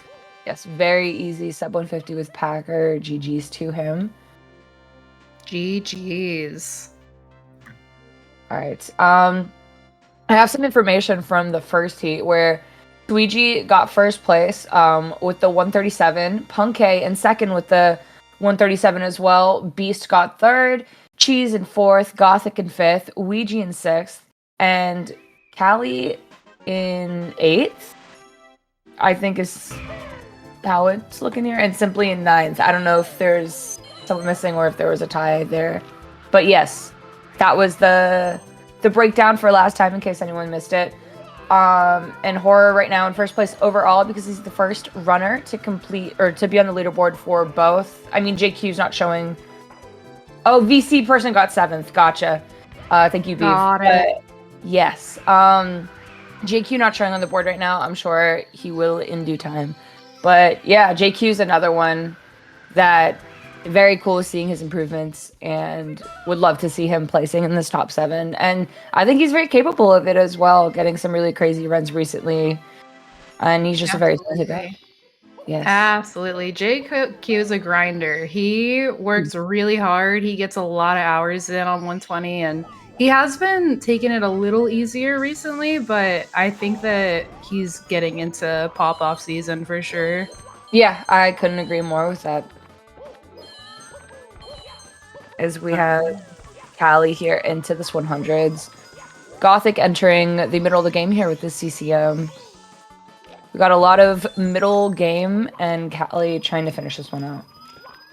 You know, Sarah, I'm sure that the people in the audience are curious to know when your 120 pace qualifiers arc is going to begin. Oh God! I'll go when you go. I'm sure you're right on the cusp. Been grinding a lot lately. You know, getting that time down. Yeah, you know me, who hasn't streamed too. Very active member of the Mario community. Yeah. I am on my first break in 3 years. But the good news is I'm going to start doing 120 again on Monday, and surely that's the beginning of my 139 arc. People are saying this. People that wouldn't somewhere. be like hearing reach. Yeah, it just... Anyway, Callie is on like this really cool run where we're like... Yeah, really nice. Wrapped up 100 installed the thwomp. Looked really clean. Looked very practiced. Much like my 120 that I've definitely been doing. Haven't been playing Valorant. That would be weird. Definitely haven't made Callie play Valorant. That'd be even more weird. That'd be the craziest actually thing. Nah, that's not true. I mean, you know, the thing is, some people, like, they really need to just keep the grind. They need to stay locked in 100% of the time. But I think that there's a lot to be said for taking care of your mental. We see a lot of high-level runners that have been feeling a little burnt out recently and have been actually doing other things because they went too hard. And I think that it is important to take breaks, even if you are playing something like Valorant. Yes. On it, also, the shot that Callie went for here, very cool. I really like seeing the movement on it. But yeah, actually, on that note, 2 notable runners here that you would normally be seeing competing in these qualifiers who are opting out, which, you know, all the respect to them, are Beeve and Sweegie. Sweegie, who got the first position last time, and Beeve, who's been getting very competitive times. Recently was at 138, and most recently just in the booth, and our GOAT, obviously. But yeah, a lot of respect for, you know, recognizing when you just don't want to be in for the month, you know? Yeah, I love Beeve. I think he's great. And I was actually like surprised that he wasn't going to go for pace quals this time around. He just recently got that 138, like just a little more than 2 weeks ago with a factory, which is insane. But I think the decision, though. I'm sure. Yeah. Not pushing yourself too hard, like knowing where your limits are and saying, you know what, like I'm getting really close to that point, but it's just not there yet, and waiting until he's going to feel better about having a good showing, I think was a really good move. Yeah, I think it's a very like key part of doing this, especially doing this at the level that Beeve, at Sweegie, where they're at. It's like if you're not doing that, you're gonna face a crazy amount of burnout. And for the sake of like your longevity in speedrunning, you gotta just know when you gotta tap out sometimes. Callie with that moving reds, by the way, in TTC. Let's go. That's sick. Very cool. Yeah, Callie's been crazy lately. I'm really excited to see what kind of times he can put up. He had a great showing at Pace Summer, so I know that he's probably wanting to get back in there and get a chance at the first spot for fall. Yeah, 100%. He's someone who definitely puts so much time into Mario and into the grind, so it's very cool constantly being able to see that pay off for him. 100%. Looks like we've got Gothic and Genix both in CCM right now. Yes. A lot of middle of the game. Yeah, and a lot of on this reset. Cryptic wrapping up LLL 100. But yeah, we joined the booth in a very like interesting point where we are going to be seeing a lot of people's first resets, or maybe being stuck in a reset hell, and people like Callie also just wrapping up their first runs of the day. As we like see the slow yet steady start of runs for the entire heat. As we have Callie going into Rainbow Ride Hundreds, which includes a strat of his namesake. Very cool. Yeah, the Callie kill. I really like seeing that. The Lakitu is so frustrating to deal with. So having a method for intentionally like manipulating the RNG so that it's positioned where you need it to be is wild to me. And it's been helpful for my 2 120 runs that I've done. Are you, Hey, I are mean, you it's doing twice as Cali many kill as on your last time. 8-hour 120? Oh yeah, you know. Oh yeah. No. I do the first Lakitu kill though, the one we just saw him do, where you climb up the pole Oh and then yes, you ground pound on the Of left. course. Yes, Yeah, yes, I'm yes. not. I'm not Yes, going for carpetless Sorry. quite yet. My brain's in like a different planet right now. Oh my god. This makes Yeah. sense. It's all good. It's all good. I mean, to be fair, I could have made that like any amount more clear and it makes sense. All right, and it's time. That was sick. Ugh. That was Damn, and he actually got it. insane. That was That beautiful. one coin really wanted to sabotage him there, but he pulled through. Yeah, that's like the really scary Oh. thing about. Oh my god. Okay. It's very scary. Anytime they don't land that cannon, anything could happen. If you dive there, it's just over. I've stopped diving there actually. I hate the rainbow rides at the end of 120 because like in 70 it's TTC and it's like TTC is stressful, but like rainbow rides is just next level. So having to wrap up a over hour and a half one here. Yes. No, I'm good. I'm good. It's funny because I feel like pre-carpetless, the one that everyone would kind of be like nailsing out was TTC Hundo. And then people would kind of get scared on assless. Clearly easy for the Lackey Bounce here for Cali. And then also for the Liam Star that we all know of. But yeah, like it was funny because it was like stars that maybe wouldn't be as scary if there wasn't like a crazy amount of pressure, that this was a world record pace, this was a 1.4x, a 1.3x pace for these runners, versus now cartless being just frame perfect and that being the one that everyone's scared about. It's very interesting. Kind of how so much could change from one really insane time save strat in the past year. It's almost been a year since cartless was discovered, which is crazy. That's wild. I remember for the longest time people saying like carpetless will never be a thing. Like there'll never be a run viable carpetless ever. Yeah. So it's to be at this very point now where everyone does it is like insane. Yeah, it's very cool. Like I remember the point where it was just Taylor Swift simp who knew how to do it. Now it's just everyone.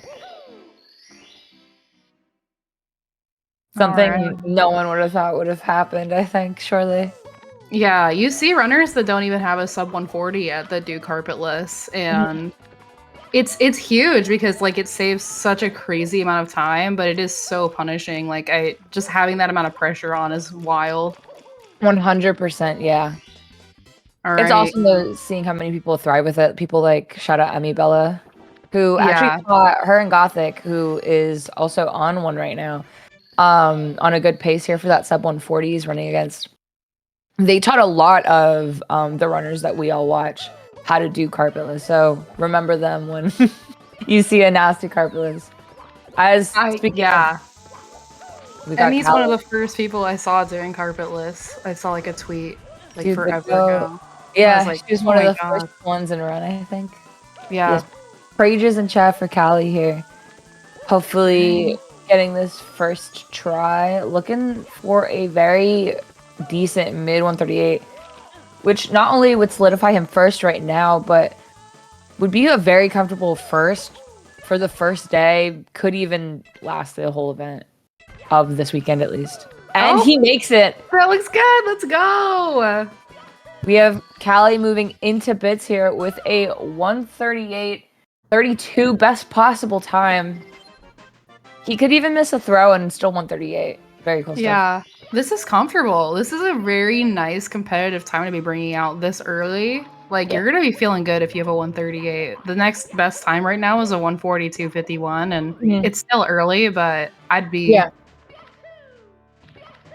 because I mean, obviously he could have put out 141, 140, 139, and still been in a very comfortable position. But like I said, posting a 138, that's comfortable. That is like pretty solidifying of that top 7 position, but also just a good time. Yeah, that was scary for a second. That was crazy. He like grabbed the elevator. I don't ever see that. Standing for a second on that middle part, that flame, so tricky to dodge. Has killed a lot of runs in these qualifiers in the past. So very nice to see him pass it. Okay, going for that dive over the last plank. I don't usually see that. I usually see a stall kick. I liked that movement though. Yeah, that's the movement you'll see from Callie, and I think there's a few others at this level who will opt for that instead. A little quicker, a little cooler. Yeah, it was very swaggy. All right, wrapping it up. Just needs one more coin, and that last star will spawn. Yeah, so his elevator's kind of giving him a hard time, but he is still very much on a 138 pace here. Should be able to miss a throw and still get it. But Just Callie a doesn't couple of miss tiny it. mistakes. Like, it was actually a really nice bit there, especially, you know, being on that pace and knowing you're on solid pace for a good time. Not only being on a pace, but the event PB pace, and knowing this could be first, and that it's a very competitive time. That's 1. That's 2. All right, one more throw. Really nice regrabs from Callie. And Callie does it, locking in first place so far for the second heat. This will be our first 1-3X posted of the weekend. Only 3 hours in, and we got Callie here with a 138.41. Yeah, there we are. GG's to him. Let's go, Callie. Really nice job. Yes. Our first sub 140 of this weekend's qualifiers. Yeah, you gotta know that he's probably very, very happy with this run. Hopefully. Very, very big run. Good to be proud of it. And yeah, taking that first place and probably first overall for both heats so far. And remember, for these runners to qualify for the live pace event, they need to be in the top 7 of all 3 heats combined. Obviously, they're receiving points based on their standings for each heat. So if you're in first, you get 20 points. Second, 17. Third, you get 15. Fourth, you get 13. Fifth, you get 11. Sixth, you get 10. And 7, you get 9, I believe. So yeah, very, very good stuff for Callie here. Because Callie getting that 7th last time. We got Callie rating in GG's. I have to allow Mitzi sing. Callie says, I did what I needed to do. I'm good. Congrats, Callie, on the 138. That was sick. Yeah, GG's, Callie. And also GG's to Mitzi for getting the word Pookie automated. We live in a society. She had to do it. She had to do it. That's it. Shout out to Mitzi. Yeah, I don't blame Callie at all though. Like I said, like you post a 138, mid 138, that's comfortable. Like, oh, Gothic unfortunately missing that triple, very painful. But you're comfortable for like the weekend, let alone the first day. So yeah, nice to have that pressure off because, you know, they have a certain number of hours. 120 is really mentally taxing. And to get such a strong run out early and know, like, you know what, I'm safe, like, at least for now, is gotta be a great feeling. yeah, and taking that rest of today, if he is going to come back and put up some more runs tomorrow, he has so much time to just rest up into practice if he'd like to. But also, we all know the true motivating factor, surely, is that now he can play Valorant with Mitzi. I was gonna say, I feel like that's what was really getting up to this point. Valorant's on the horizon here. Yes. I mean, whatever motivates you, right? If it's you gotta get a 138 on the board so you can go play Valorant, like then so be it, you know? Fire in the hole. Drives you. Yeah. We got Gothic still into DDD here. Rhino into TTM hundreds a little later in the run here. We got Genix into 100 coin for DDD. Horror wrapping up 100 coin in SSL. Horror having another one of the few posted times in the top 7 so far. Obviously, since we're so early into this heat. And definitely a very competitive runner with some really competitive times. Someone who could qualify even. And we got Beast Assassin, who had first place for a decent amount of the time. I remember that previous heat, and he is just now starting runs for the day, I believe, like he said. And yeah, someone who is expected to qualify as well. I think I mention this every single time I'm on comms, but one of like the most heartwarming moments we all know at PACE 2023 was when Beast closed out the event, his parents cheering him on in the audience, and it was just like a very, very wholesome, nice moment to be a part of. And if you would like to be a part of moments like that, PACE tickets are on sale now. Yeah, it's an amazing event. I actually went for the very first time for summer this year, and I had an incredible experience. Like it's definitely something, if you've been on the fence about doing, you should not miss out on that opportunity, because it is really cool meeting lots of runners like from all over the world in person and hanging out with a bunch of people that you know online. It's been a really great experience, and I would highly recommend it. 100%. Yeah, I would say if it's within your means to, it's definitely like a must experience if you're even a little bit involved in the Mario community, if you just really like watching the runners. It's such an incredible event, just like meeting everyone in person for the first time or seeing them again after a few months and catching up. Oh, looks like Ouija just went live. Ooh. And has 120 qualifier as their title. We might actually see Ouija on today. Nice, yeah.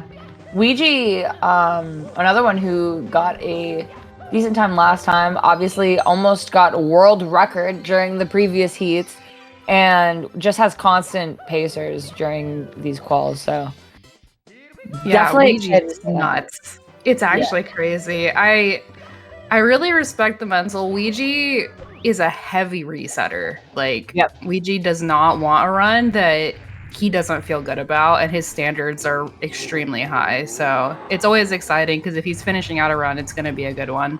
Yeah, something I've learned recently apparently is his mental's gotten a lot better recently when it comes to running and finishing out certain runs.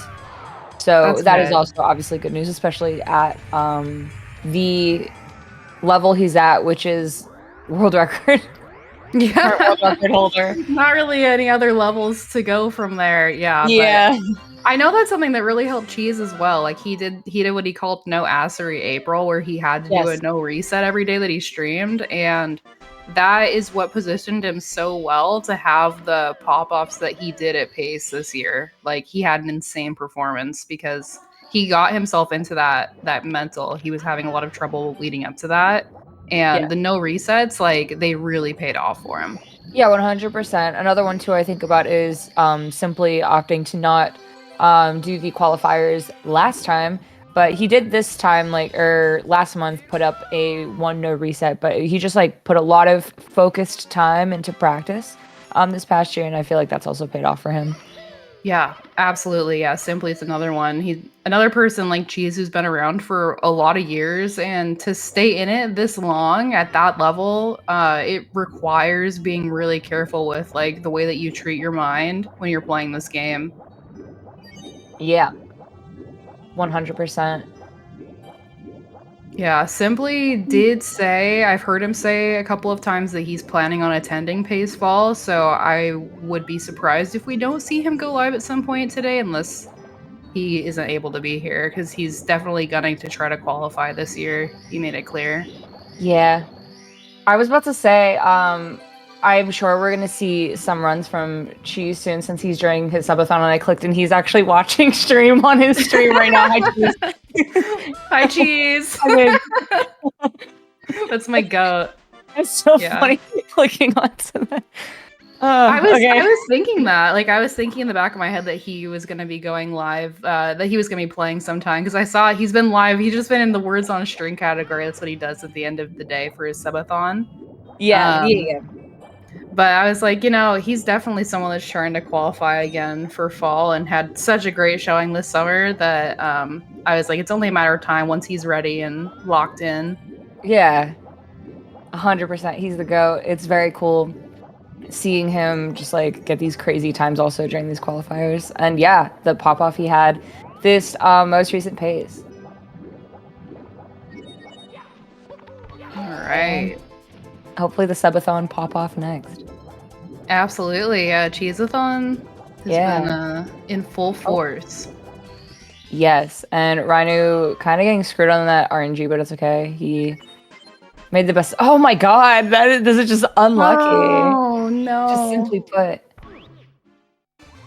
Yeah, coins can be such a pain. I know a lot of people say that SL is super chill unless you're doing 120. Like, it's really cool in 70. Other than Snowman's Head can be a pain sometimes, but in Right. 120, dealing with this just piles of RNG is so frustrating. Yeah, I'm pretty sure this is the most RNG intensive The coins are star going everywhere. in the game. Yeah, so it's very unfortunate seeing these spreads, but he's making the best of it. Seeing him get that what's it called? Seeing him get that snowman early on there was crazy. I feel like I never see that, but you know, big respect for realizing, yo, I need these coins because these spreads just aren't it right now. Oh, they were literally just going in every possible other direction, like just Yes. 3 separate directions between 3 coins. Yeah. Did lose a big chunk of time, but the nice thing about Rhino splits is they've got individual star splits, so you can actually see the difference. You don't have to wait until the end of SL to know, like, did I lose a ton of time? Like, is it over? Yep. Still looking pretty green here on what are these splits that they're running against? It's a 145-35. I believe this might actually be PB. I'm not 100% sure though. Oh, that's I can sick. go and check that really quick before I start lying for fun. I mean, you know, a little bit of lying on a Saturday. Good way to start things off. Toms never lie, ever. I mean it. Except Also, for the- never inaccurate. Ever. Yes. Comms are notorious for how good they are at telling the truth. People are saying this. All right, Gothic in Wet Dry World. Actually opts for 100 plus secrets? Or did I mess that up? Did I miss? I no. don't think. Okay. Yeah, We're going yeah. to town. We're going to town. Okay, I was like. Yeah, I was gonna say Gothic with this 138. I don't know. I was like, that doesn't make any sense. I was so confused. Okay, we're good. We're going to town. We're good. Yeah, we're going to. He's going to town on the town. Right. Anyway, yeah, Rhinu's PB is at 135. Wait, 135? Yo, wait. 135? Oh my god. My bad. His PB here is a 145.38, and so yeah, I assume that is PB. Yeah, that would be then, because it's looking like a 145.35. Yes. Although the split only says 6 attempts on it, so I'm wondering if maybe these are new splits. Like it could be 100% could be, yeah.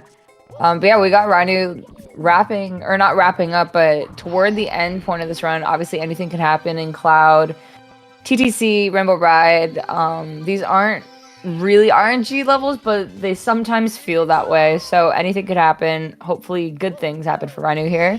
As we have Gothic kind of starting to approach the end point of his own run. I got inside info from Sabo, from his league team and one of his good friends, that Gothic will be PBing today. So this is very huge, massive for Mario 64 in general. We got Horror here into LL, Genix into What Dry World himself, and we got Beast Assassin here with a successful plus.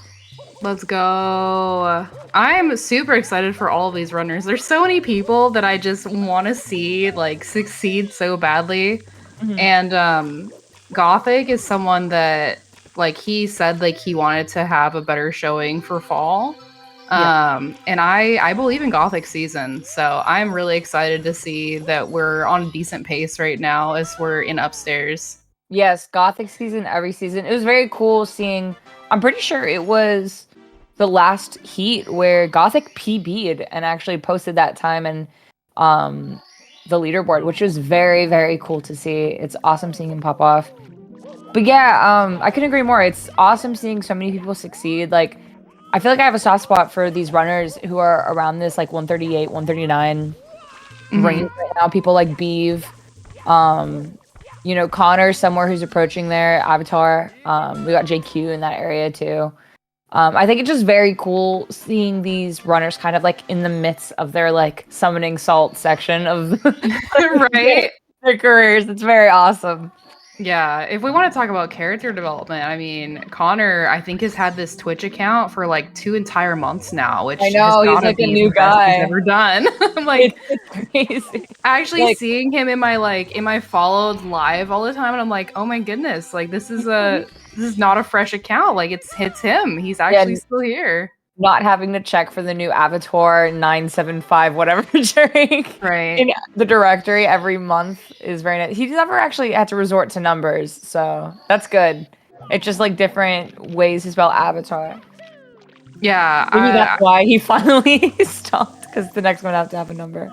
Well, the name he's using now is like it's just like the clean, like it's Avatar with the U. It's just nice. It's like it's an easy name to remember. It's straightforward. Like I hope that he just keeps it because it's Knowing working. him, he's gonna be like, all right, this is my sign to change it. I know. He's stressed. Things are getting too consistent and stable here. Yeah, I mean, I've known him at this point nearly 3 years now, and I like, oh my god, the OGs remember Connor runs, and then it just devolved since then. random names. And I just remember him even back then making a new account like once every like 6 months, but then he got very account happy recently. Call it an Avatar. Shout out to Tor. That secrets looked really good for Gothic. I love seeing secrets executed well. It's such a stressful star for me to watch in THI. Yes. It's just uncomfortable. I hate it. Feels like you just don't have any room in that stage and everything is out for blood there. So it feels good to see it pop off. Yes, very easy to have a mistake happen there. And so getting it done clean is very nice. We got Gothic here going into Mountain Clip or Wiggler Clip. And he gets it. Nice, clean Wiggler Clip. Let's go. You know what the name of this star is in the game, technically? I'm not gonna say it. You say it. Yeah, Why are you doing this to me? I don't like it either. Why can't we just have a normal comms experience, Sarah? Like we were doing so good. The last time we did comms, I played Tetrio, and you asked me to take it more serious. I mean, to be fair, I did tell you to learn the value of peace and quiet right before you started playing. Yeah, and to be also fair, I told you I was gonna do it no matter. So. Yeah, it was gonna happen regardless. We gotta do what we gotta do. But yeah, I know. Luckily, I don't think Maggie's in the chat. I think it's a little early for her right now, but she really likes Wiggler. Like, she just loves that star. And shout out to Maggie Boo. Shoutouts to Maggie Boo. That's my goat. Yeah. There's a nickname that Squimmy's been calling her recently that I actually can't repeat here if I want to do comms next month. So. Oh, love that. You could imagine. Yeah, knowing that Maggie started out like, I mean, I guess she started out as a Zeus chatter, but she's like kind of a chronic Squimmy chatter before she started hanging out in my chat. Like, really I know her put things from in perspective. Personally, I'm like, so, yeah. Ooh. She's kind of around in Mario. She is the chatter. It's like her and Albert against the world. All right, we've got Gothic wrapping up THI 100 plus reds. Nice. I hate the cavern. Get so scared here. Actually, speaking of Squimmy, when he first started 120, he took a death here, and for like Rainbow Ride Cannon, like every single run. And I think I've been conditioned for the past 2 years since just to like be scared in this like cavern. Obviously it's scary regardless, but seeing so many runs die to it like early on into like a runner's crew is very scary. Yeah, it hurts. I lost an hour to THI, my first 120 run, because I died in the cavern. You lost an hour? Yeah, I spent an hour in THI. It was gonna be like a 15-minute thing, and then I died at like 96 coins. It was dreadful. Oh my god. I'm so sorry. I forget that was actually yours the first kind time of I a blind considered run. quitting. It was blind. Yeah, it was completely blind. Like I knew not like I had blind, done, like, but like didn't know the route blindy. I had done like 3 70-star runs. Oh my god. And I didn't even know where the 120 stars were. Like chat was literally telling me. Like I was like, I've watched 120. At that point I had watched quite a lot, but you know what's crazy? If you do a blind run, you'll find out that like you must just not actually be watching people play Mario. Because like I didn't know anything. No, yeah, you won't know anything. And you'll learn that Mario Chatter's favorite thing to do is tell you what to do. So it's everyone's heaven, apparently. But yeah, actually, I remember I was teaching you, I think, DDD hundreds in chat because I think I like clicked on to several people just saying the wrong thing, and I was like, I can't bear to watch this. Like, I barely know what I'm doing, but I can do what I can now. That was another star that took me an hour, and you saved me. Like, you saved it for being 2. Yes. I think I gave you the sauce that I got from Mia, so shout out to Mama Miyamoto, who is unfortunately retired now, so... Tragic. This is real. I mean, the thing is, if Mia went on like a 120 grind and like had to do pace qualifiers, then you'd have to actually like go to pace, which he would never want to do. So and you'd actually have to go live, which he would never do. Unfortunately, these streamers are so lazy these days. I, however, have streamed every day the past 2 months. I know, it's crazy coming from you. I literally. Well, I'm not streaming.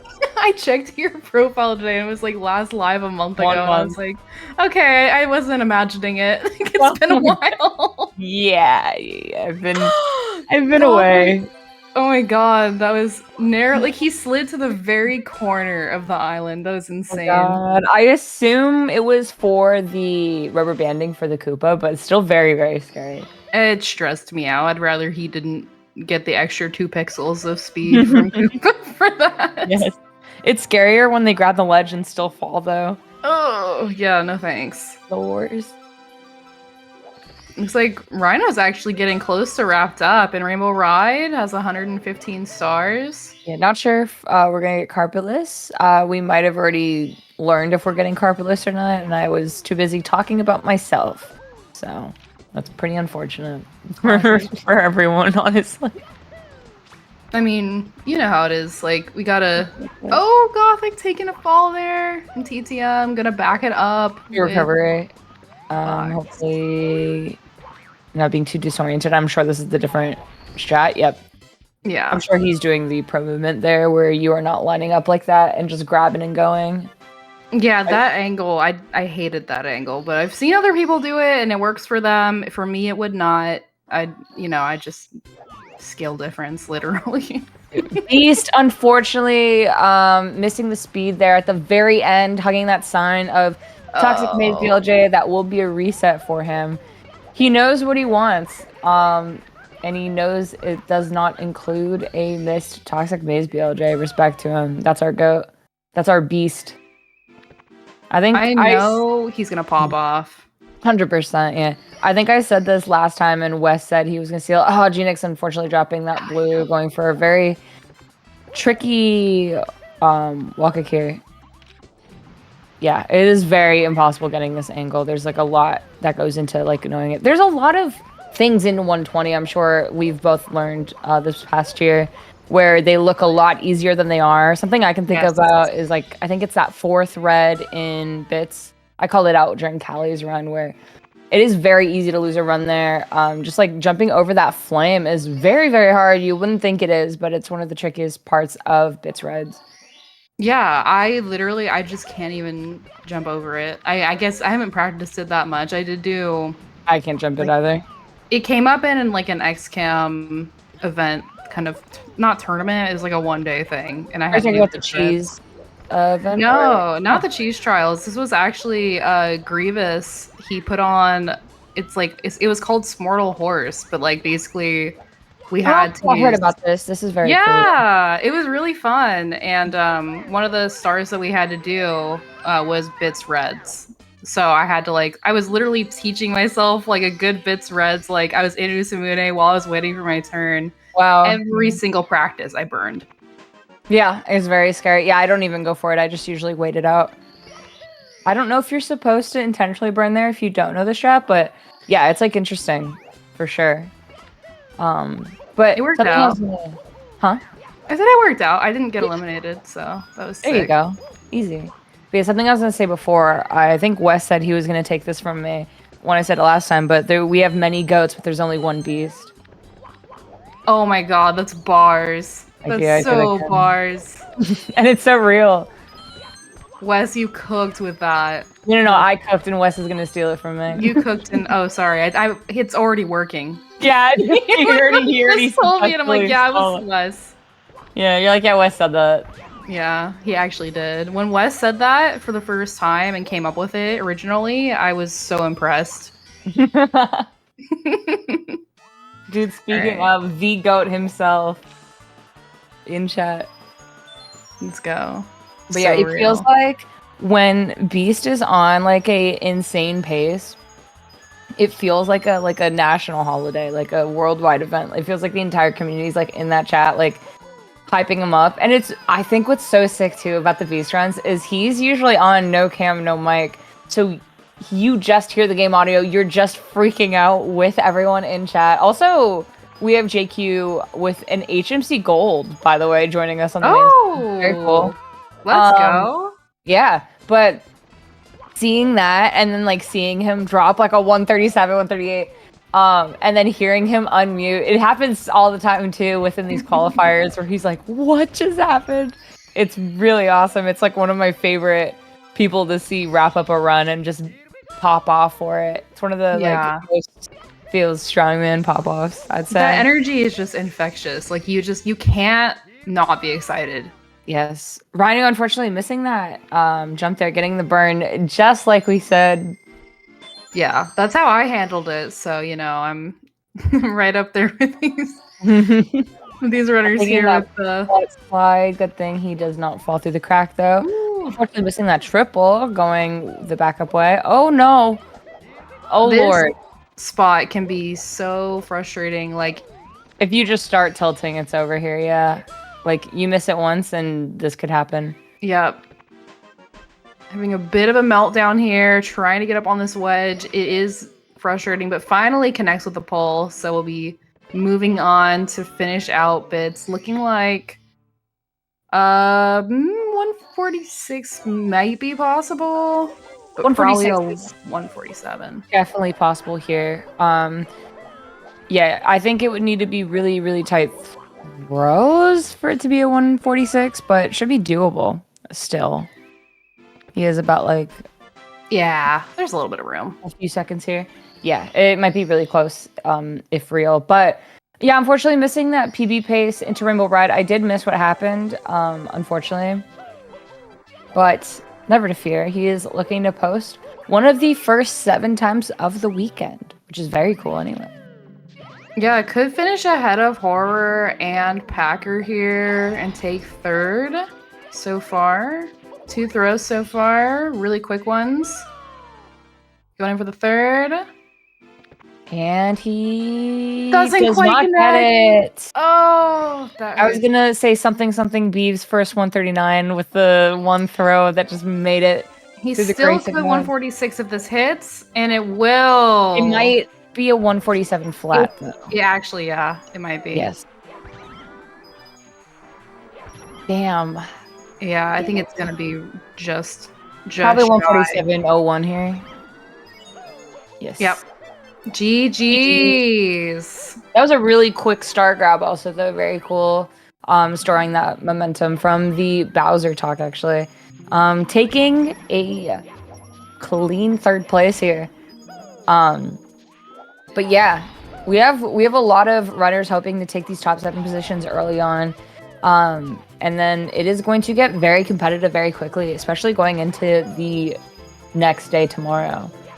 But like we said, there are a lot of guys who you would normally be seeing in this top 7, normally even competing right now this time of day, who aren't. To recap, SWRC and Beav are both sitting out the qualifiers this time around. Right. Something that's also noteworthy is Denner D whatever is sitting out the quals in general, not just this one, but he's just sitting out for this one, the past one, and the one that's going to happen next month. Sab Xander joining us on the main screen. Very cool. Someone who is still relatively new to Mario, joining us from, I'm pretty sure, Wind Waker. And yeah, Wind Waker HD is the main game he pops off in. Like, he's a top runner in every main category, which is incredible. Yeah, and 139 within a year, I'm pretty sure he got. It's just very cool seeing his pop off. It's very, very sick. But unfortunately, Genix taking that death on TTM hundreds there.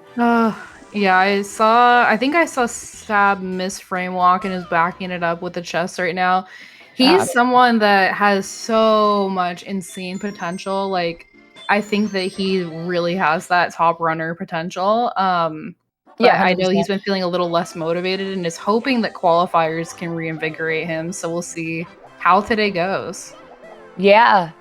I mean, even like at this point, I would consider him like in that like top runner area. Like anyone with a 1-3x is kind of like in a whole other ballpark. Second frame walk attempt. Unfortunately, missing it. The angle on that wall kick just was not right. Going for another attempt here. All right. This angle looks like it should. There we go. Nice. Oh, and then He's practicing. I respect it.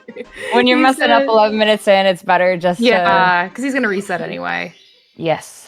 I was confused for a moment. I'm like, what's going on? Okay. Yeah, good call. Working on this angle here. If you lose runs to this, like, that's so annoying. It's just past Womps where you're like, okay, I'm good now. Yeah. And then to lose it to frame walk, oh man. I know Cheese hates this trick and really hated it when it was new. Like, he was like, I'm not doing this because of how frustrating it was. I hear so many runners complaining about frame walk constantly, and I don't blame them. It's very annoying, especially during the beginning, like, slow segment here of, like, Womps to JRB. I do wonder if it was, like, later in the run how common it would be if it wasn't just, like, an early game thing to do. Yeah, because, I mean, it does save time, but if you're really good at that other route, it's not too bad for the cost. Like, I think that it's early enough that people are like, okay, well, it's worth it to go for, but I don't know. JRB is supposed to be your reward for getting out of Womps. Which is like a crazy reward, mind you. Just like more boring than Womps. You think it couldn't be done, but there it is.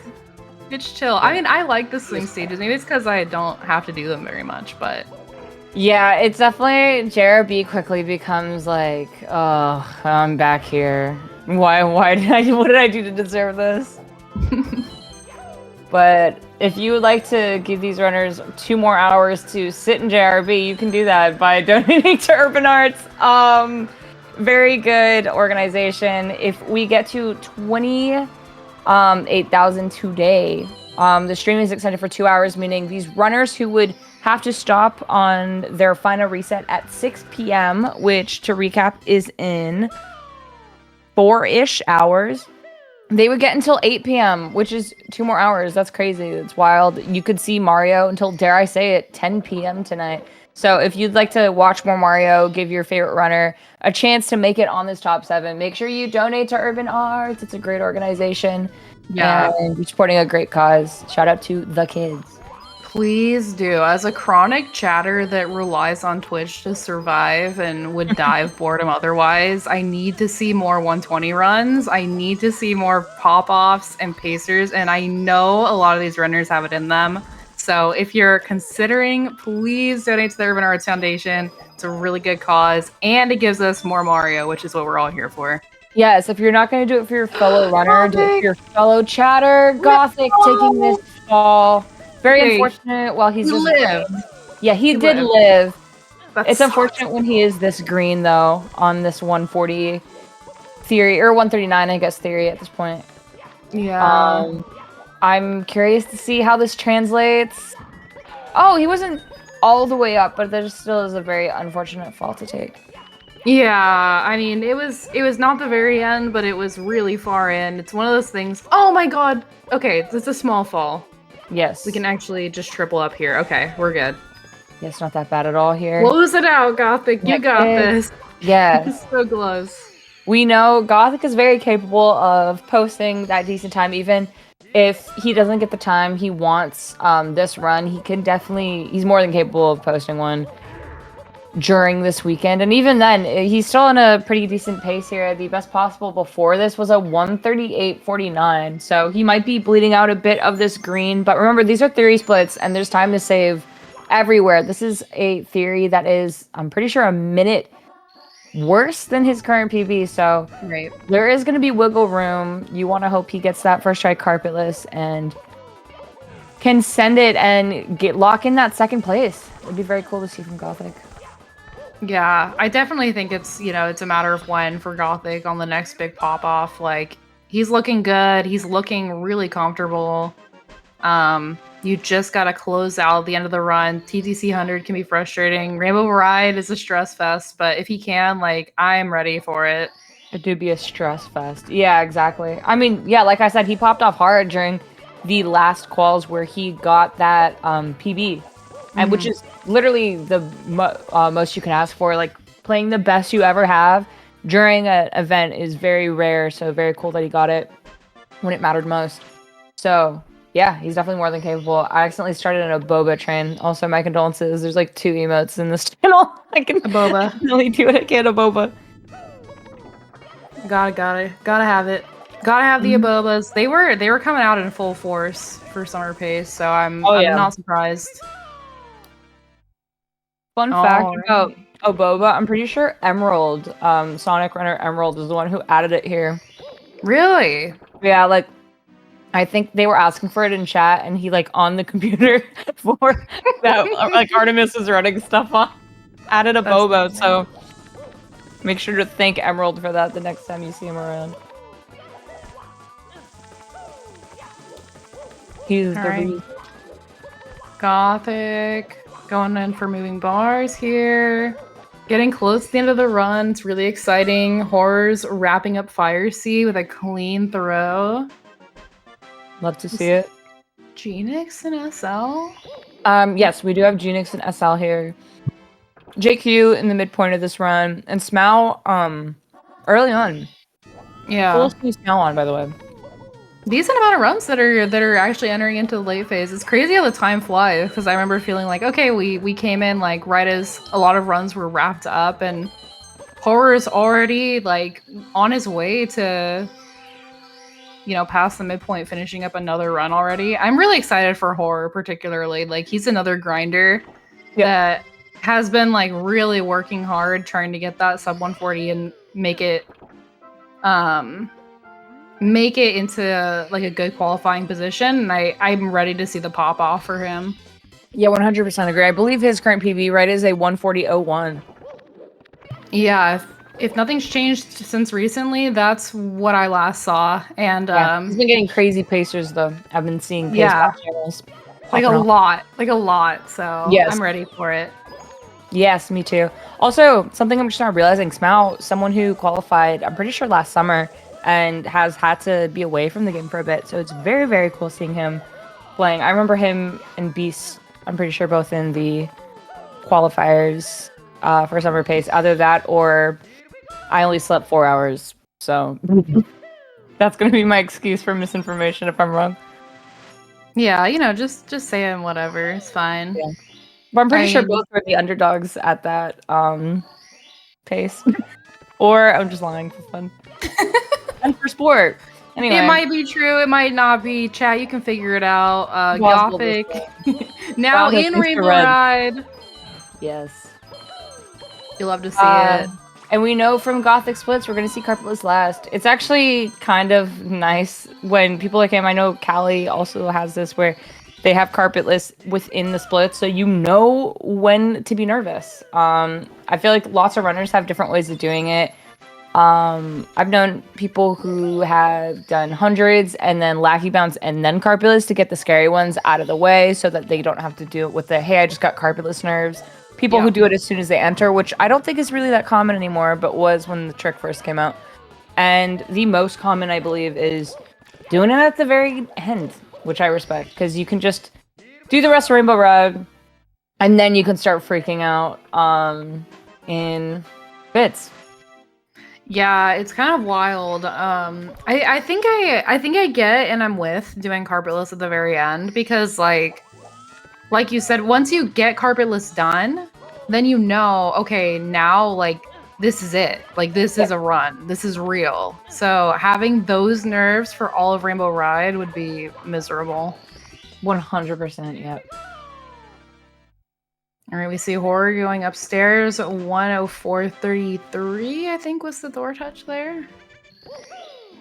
Good stuff. Not bad. Not bad at all. Yes. A 104, very, very decent pace here. The Fly Guy not cooperating with Gothic whatsoever. It's unfortunate. Hoping to go for that Fly Guy for a quick time save, but nevertheless, he makes that cycle.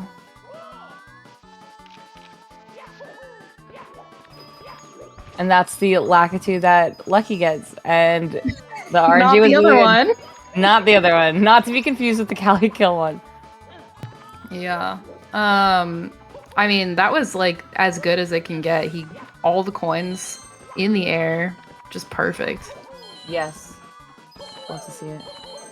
I love seeing a good Rainbow Ride 100 coin. Like, it is really satisfying. I get so nervous. Like, I catch myself holding my breath in Rainbow Ride a lot if people are pacing.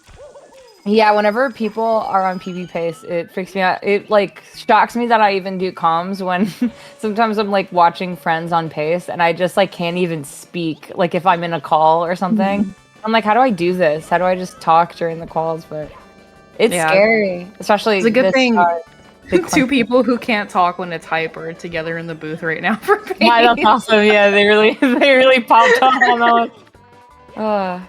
We're locked in. We're locked in. All right, wrapping up 100 coin. Missing the Cali Kill. He's gonna need it though. Yeah. Or never need all the coins too, which is really scary because they go everywhere. He's just helping out. I thought he needed at least one coin from there. Plus get the check, at that point. Yeah. They were just not cooperating. Yes. It's okay. The good news is, even though we can't talk during high stress moments, we are incapable of not talking every other point of the run. So they really were like, okay, we don't want to hear any silence for 2 hours. What do we do? Oh, I have an idea. Yeah, just a couple of yappers. It's fine. Yeah, exactly. I have We're 2 months of silence to make up for every time I'm here. You do?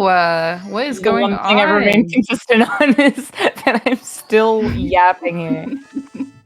Alright, we've got Gothic on Carbolus. Yeah, here it is. Get your prages in chat, please. This is a good pace. I really want to see this. Unfortunately, missing that last one. Okay, well, if you're gonna mess up during Carpetless, like, this is the place. Yes, hopefully that didn't throw him off his rhythm, though. Yeah. Good vibes for Carpetless, please.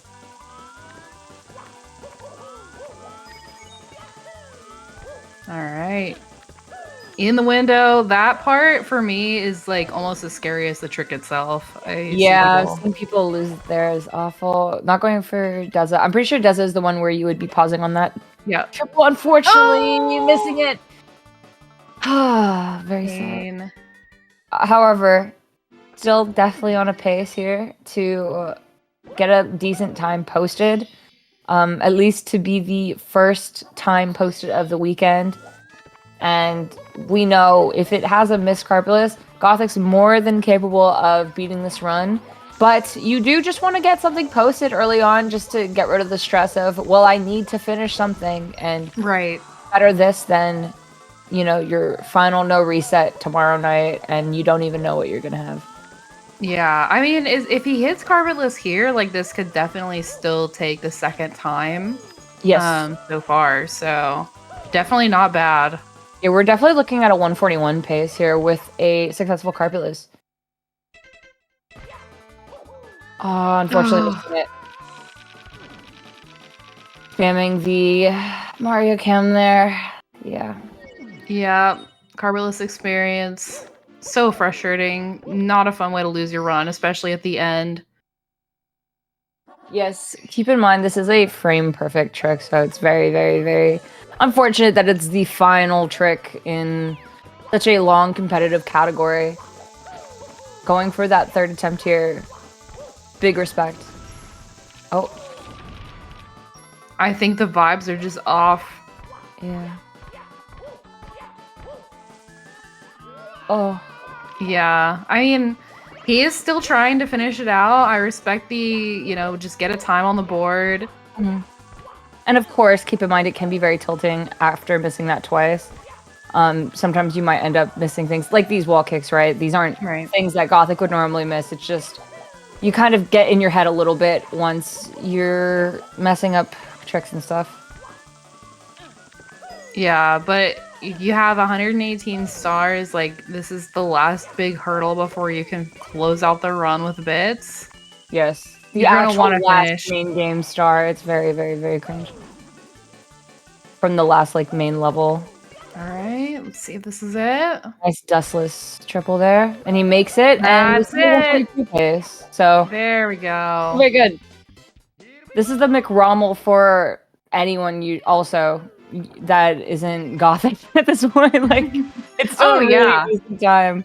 So, I mean, to have this pace with multiple carpetless deaths is actually absurd. yes. We have Gothic going into bits here, going for that 142. In the meantime, I just remembered I have a fun anecdote that's both carpetless and Valorant related if you'd like to hear it. I was, as I do, queuing Valo yesterday with some Mario friends, and one of them was Squimmy, and someone in the, like, all chat goes, "Hey, why do I know your name?" And oh no, Gothic taking that death after that bonk! Oh, that is not a fun way to die. Making his way back in. But someone in the all team chat goes, "Squimmy, why is your name familiar?" And we were like, uh-oh. And after, like, we were playing bad, he's like, "I hope you're better at Mario than you are at Valo. Get your carpet list up." And I was like, oh my god. Just getting destroyed by a random Valorant person. Yep. That's crazy. Yeah, if you're feeling like the stress of playing such a frustrating game, dealing with people, criticizing what you're doing, just cool off with a little competitive Valorant. Yeah, I never heard A anyone. multiplayer experience, Yeah. if you, Where you'll go in and they'll go back to Mario. yeah. Suddenly Mario doesn't seem so bad. Yeah, 100%. Gothic wrapping up this run here. Also, Sabo, don't worry, I already name dropped you earlier. I already got that one out of the way, out of my bingo card. She did. She made sure to. Horror is having a tough time with the beach right now. Painful Okay, finally. 100. Yeah. Oh no. Gothic wrapping up. Oh, okay, elevators. It's here. Okay, elevators. Oh no, Horror unfortunately jumping normally onto that Goomba and missing the blue coin, making his way back up. Oh, okay, wait. I don't think I've seen this jump before, ever. Wow. Interesting. Yeah, back up. THI is just such a weird stage. There's so many things that you can, like, just barely get up if you triple at the right angle, wall kick, and grab, like... It's so hard. Yeah, 100% here. Oh. Alright, Goth, like, looking to wrap this run. Oh, unfortunately missing that regrab, but it's okay. This is one. A little too short, unfortunately. Yeah, just a little two-putt moment. Nothing wrong with it, even at the top level, of course. Yeah, we're definitely looking at a low 143 here. As we know, we have Gothic more than capable of beating this later this weekend. But it's still very tilt in these throws. Like, he's like, get me out of here. Like, I just wanted to, like, either another run or taking a break. Like, the rage pauses are very unfortunate. Just gotta hit that last throw, Gothic. You got this. You can do it.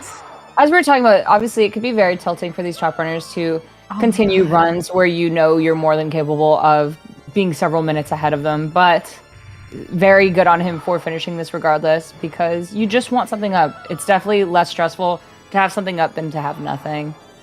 Yeah, and I know that he won't, be thrilled with this time because he knows what he's capable of, but, like, this will be a comfortable third place if he can close this out. Yeah, exactly. We're early into the weekend. We don't have a lot of those guys that you would see in the top 7. We obviously have some. We got Callie and Gothic himself here. already posting up times. Gothic getting this low 144 right now, taking that third place. So yeah, very, very easy to make it to the leaderboard regardless. Even if he's not happy with his time, we got a 144.01 from Gothic. GG's to him. And he's more than capable of beating this weekend. He PB'd last time, remember. He got a 138. So more than capable of posting a really, really nice time. But in the meantime, we're going to be taking a short break. When we come back, some more qualifier action, some more runs into the 4th hour of the heat this weekend.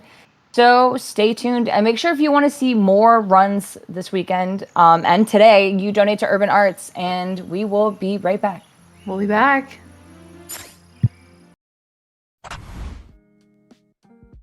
Urban Arts helped prepare me for college by giving me a lot of experiences working both independently and collaboratively with other people to make really cool games, and taught me how to put my all into creative projects, and that helped me put together a very strong portfolio for college. The best part about being in the urban arts community is the people that you meet. A lot of the people here have the same interests as me, so in the future, making friends here will benefit me and them and everyone around, because we all benefit from each other by gaining skills that other people had that I may need.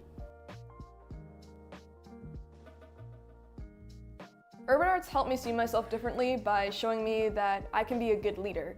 In the studio program, I was assigned the role as project manager, and fulfilling that role for the first time actually helped me realize that I have good leadership skills, and it really helped me to develop them.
Hello and welcome back to the second heat of the PACE qualifiers. These runners are qualifying for a spot, one of 7 spots, mind you, for the live 120-star event that will be taking place in PACE in Laurel, Maryland. They will be getting a free trip over there and competing. My name is Sarah Stranka, and joining me in the booth is Lucky Owl 360. We are joining you for the 4th hour of these qualifiers. They'll be taking place today, tomorrow, and in September. We have JQ having a pretty rough end to this Witcherald 100. However, he makes it work. We got Horror pretty late into a run here on a decent pace on this 141.07 he's running against. Keep in mind, 140.01 is his PB. We got Packard Zilla into BBH, people leave. We got Cheese joining the main screen, live from the Cheese-a-thon into Princess Peach Slide. And we got Smough joining the PACE qualifiers once again from Womps. Lucky, what are you thinking going into the second hour? I'm thinking you've got it on lock, and I can just be quiet, and you've got it. I'm very good at doing my customer service voice for about 1 whole minute at the start of the hour, and then that's It was it. impressive. I mean, I was like, I don't have to do anything. Like, I can just chill now. I am really excited. I'm glad to see we're getting some more runners lunch on the screen. I know some people are on break right now, but seeing Cheese and Wingcap right now, I'm super hyped up. I also just want to talk about how good this layout looks. I don't know if I'm assuming Pona probably helped with this. Yeah, Pona's been popping off. Also for GSA too. Shout out to Pona. Yeah, I was gonna say the new creative director for GSA. It's been really cool seeing the events that he's been helping Simply and Cheese with recently. Shout outs to the Cheese Trials. Yeah, a lot of really cool events. If you've been hearing about them recently, Pona is most likely the creative force behind them. So shout out to him. Yeah, but the Speedrun Summit that's coming up in September, I'm also super hyped for. I think there are still VIP tickets left if you guys are interested in doing that. Yeah, it's been very cool seeing. Oh, wait, JQ taking a huge fall there. I think he's gonna reset. Yeah, fair enough. CCM Gold. I don't know if these are. Is this? I don't think this is. No, this is. I think this is real splits, real PB. Oh, damn, nice.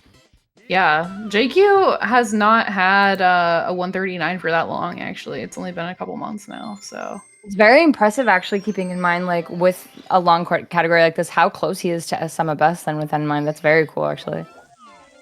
Yeah, he's been absolutely killing it. It's been really exciting. For sure, yeah. He's gonna chill for a little bit. Mm-hmm. But yeah, I mean, like Lucky said, good shout there for the Speedrun Summit. If you want to meet some of your favorite runners, some people competing today, some people not. The most recent one I can remember being announced is Sweegie Green Luigi. If you would like to meet him, you can grab tickets for that. I think that's taking place in September. That's going to be a very cool event. Shout out to people who are able to make it out. And yeah, you should. And if you can't make it out to that, PACE is back and you should get tickets. You can watch these. Some of these runners compete live in the event when it takes place toward the end of that week, November 3rd through 9th at Xanadu Games in Laurel, Maryland. I don't even know if I said that right. I'm crazy. But, and the last shout I want to give here right now is Urban Arts. If you want to see these runners have 2 more hours of resets, they're going to have to stop resetting after 6 p.m. Whatever they got, that's their final run of the night. Or you can get us to 28,000. And suddenly we will have 2 extra hours here. We got a Wilco clip, by the way, from Horror. Yeah, that was a clean Wilco clip. Just free, basically. Going into Cloud Stage, which is always scary. They make it look easy, but this stage, it's so punishing if you fall, having to go all the way back outside. It's at this level, it is just a run killer. It's just over, you know? Yes, yeah, especially with some of the pro movement. It's very scary. But Horror is on really good pace, seeing as the current event PB for him is a 148.02. This is going to demolish that. Yes, yeah. Just got to have a good tippy. Yes. And obviously, with the nerves of this being an event, it could shake things up. We did see the end with Gothic recently, who is now grabbing food in it, but he can definitely you know, take several minutes off that 144.01. Hopefully we can see Horror clutch out a very strong end here. Also, we saw a reset, I believe, from who was it that reset that? Genix, who was like pretty late into a run. Pretty sure he reset during our break, unfortunately. We got Cheese on the main screen. He's large and in charge in the top right spot here. And for 50 gifties, it's happy hour. Let's go. Happy hour. The Cheese-a-thon. He's killing it. Yeah, like you were mentioning with Pona, shout out to him. Behind this layout, surely. Another cool thing that's been going on recently that I'm pretty sure you've been involved in is the Cheese Trials, which is another really cool event. I'm pretty sure brought to you by GSA, right? Yeah, I did actually do comms for the Cheese Trials. Shoutouts to my absolutely miserable attempts at speaking German. That was not something I wanted to do. Was that just like for fun, or was it like? I think it was Cheese that said like something about doing the countdown in German, and I was like, I mean, I do know how to count to 19 in German. It's just a random thing. But I did not know how to say go, and it's los, and I kept saying lose. Oh no! Oh, that's right. I thought Chatch was just rooting on someone's downfall. I couldn't tell who. I thought he was just telling them to lose. It was me. Yours, Charlie. He's intended to lose. Oh my god! And they made me do it. I thought it was gonna be just the very first countdown, but no, it was every single trial. Countdown. It was Damn. like over 10 times. Yeah, I will be for realsies. The Cheese Trials have been going on before my like functioning hours, so I have not caught them at all. I would if I was awake, but They're like 4 I'm p.m. assuming, your time. Yeah, it says a lot about me right now, doesn't it? But yeah, I'm sure you have to do like a million countdowns based on what I understand about the format. Yeah, it's like a series of challenges against cheese to get the cheese stars, and you have to get 10 of the stars, and like the most you can get for a challenge is 3. So there's usually been like 8 to 12 trials, and so it's a lot of counting. It's very cool though, yeah. And there's been some of the goats in Mario up against him. So yeah, if you are awake at 4 p.m., unlike some of us, you should definitely check out the Cheese Trials. Very cool event. Shout out to Cheese. Shout out to Pona and all the runners and commentators a part of it. Yeah, it's never fun. They just had Simply on for yesterday's, yeah, which was sick.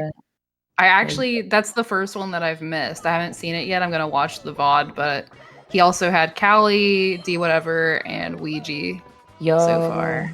This is a stacked list. It's been insane. I cannot wait to see who the next guest is, and they've been happening on Fridays. Yeah. I've converted 3 or 4 of them to Valorant. Yeah, they do the cheese trials, and then they go queue up with Sarah. And yeah, and then I'm like, all right, so we're running this down mid, and then we could pull a flank, and then anyway. Yeah, that's why like pretty much none of them are doing qualifiers this weekend. It's actually a really bad coincidence because last night Luigi was up till like 2 a.m. doing deathmatch, and I was like, uh-oh.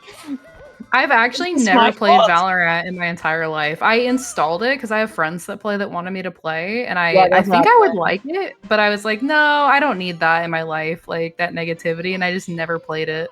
Yeah, what's crazy is I had a bit for like 2 years on my stream where I was like, I will never play Valorant, like ever. And then my viewers like, yeah, whatever, we're going to queue the crazy 5-stack with your chatters one day. And I was like, yeah, we'll see.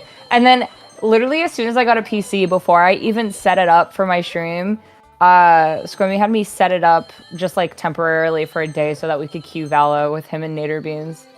Oh, wow. And my life's been worse since, I think that was in February. And then I had like a brief stint in April.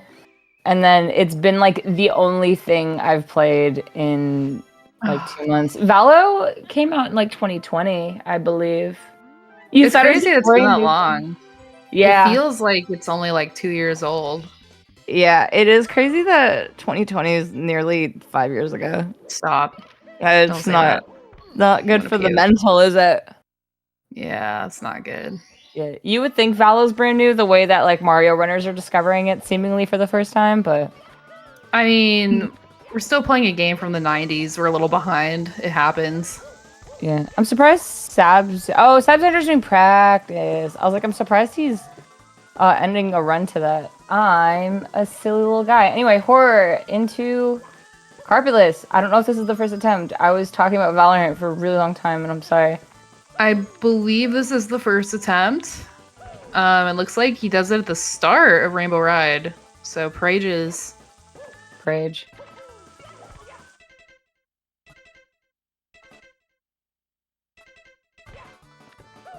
He did it! Oh my god, that's so exciting! Oh my god, please get the star. Okay. I'm so nervous. That's gonna be huge for horror. Oh, that makes me so happy. First try. First try. It's that lack of Valorant buff. Like he's not played. And he's better for it, sincerely. By the way, we got Cryptic joining the main screen here, back on a run. Oh. JQ into intro, Beast Assassin in Aquarium, Cheese into SSL, Packer finishing up Fire C, Reds, which means he's going to be joining the upstairs segment relatively soon. Smell with a 12-6. Very nice, very nice. So Horror, obviously the very latest in runs right now. Yeah, he had a really very small fall on Cruiser there, which made me nervous. Like, we talked about how, you know, if you get Carpetless out of the way at the beginning, then you're just going to be, like, nails for the rest of Rainbow Ride, and that's, like, exactly where he's at right now. I am just hoping and praying for a clean Rainbow Ride for him, because I want to see him pop off so bad. Yes, I think we're all waiting on that Horror pop-off. Is very cool to see him getting that first try Carpetless here. And... yeah, I'm also just checking here. The top 7 last time were all 139s, which is crazy. I was going to say, I think even regardless, we got Horror, like, with a very, like, if he can stick out with this 140, I think that's a very comfortable time to be at for the time being. Probably safe to say that could lock in top 7 for the first day, maybe overall, depending on how competitive things get tomorrow. Mm-hmm. Yeah, it would be massive. I mean, with the runs that are currently on the board, it stands to be huge points to get a time like that. Yes. And I believe it would be... yeah, I don't think he could PB, but can still get a crazy time. Definitely a huge event PB.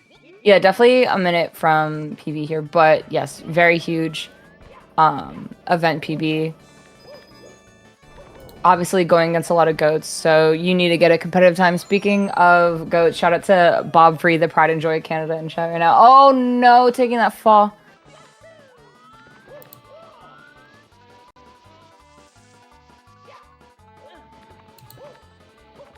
I'm making it back up.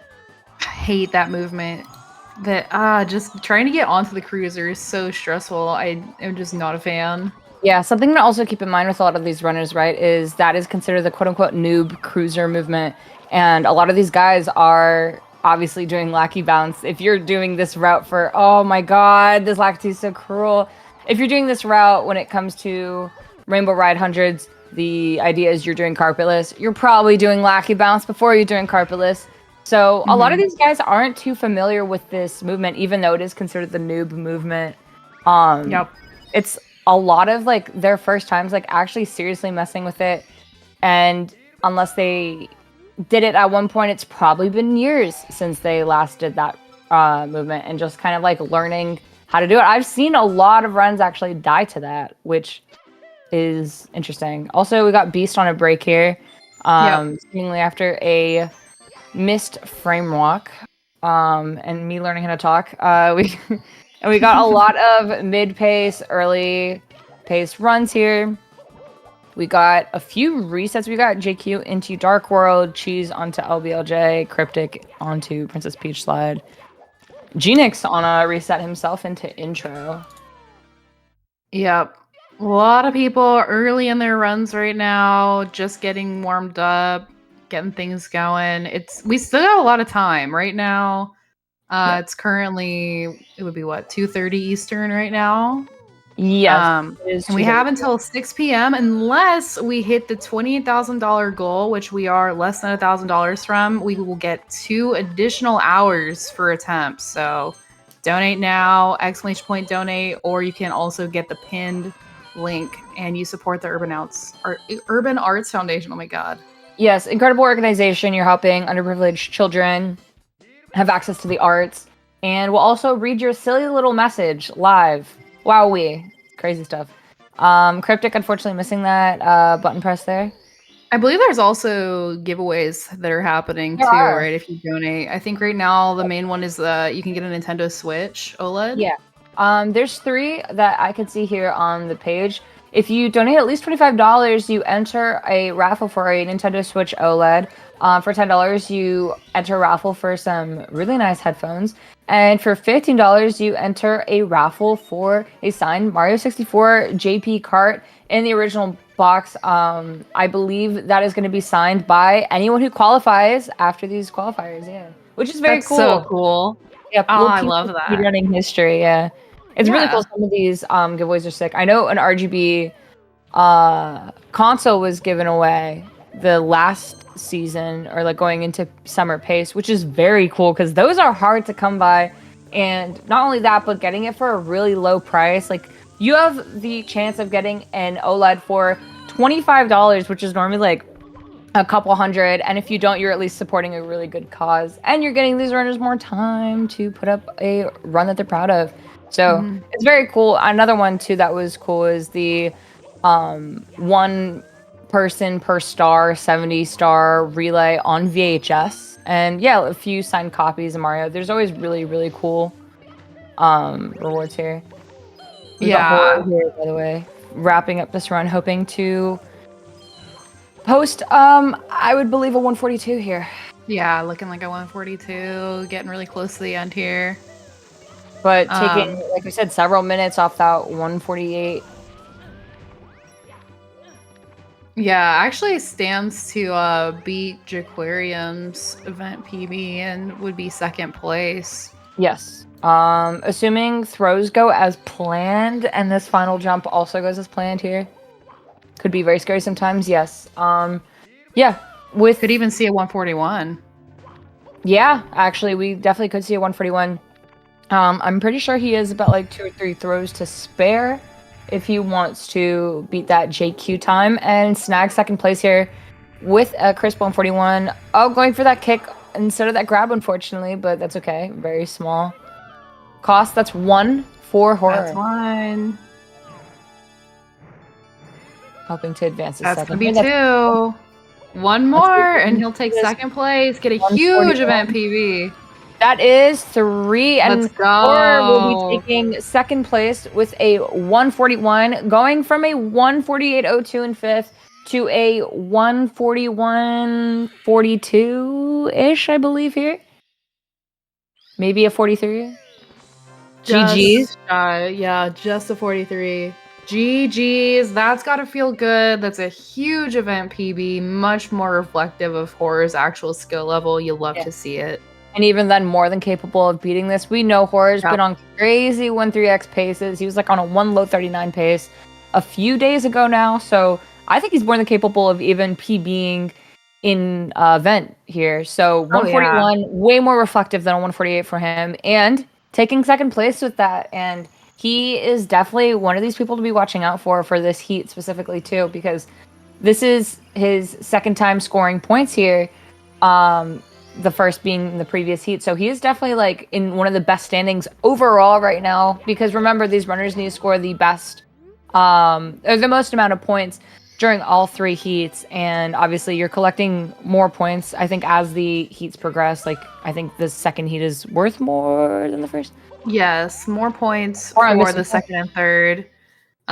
So it definitely pays off to be involved in as many of the qualifiers as you can, but yeah, the later it goes, the more important it is. So yes, really exciting. It does actually put him in a position where we could see a qualification, and I'm sure Horror's going to keep going and keep grinding. And I would love to see the 139 on air. That's I'm hoping for it.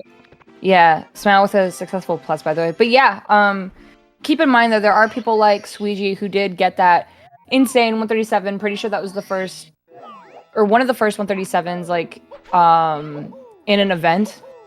So someone like that can actually still qualify despite not competing today.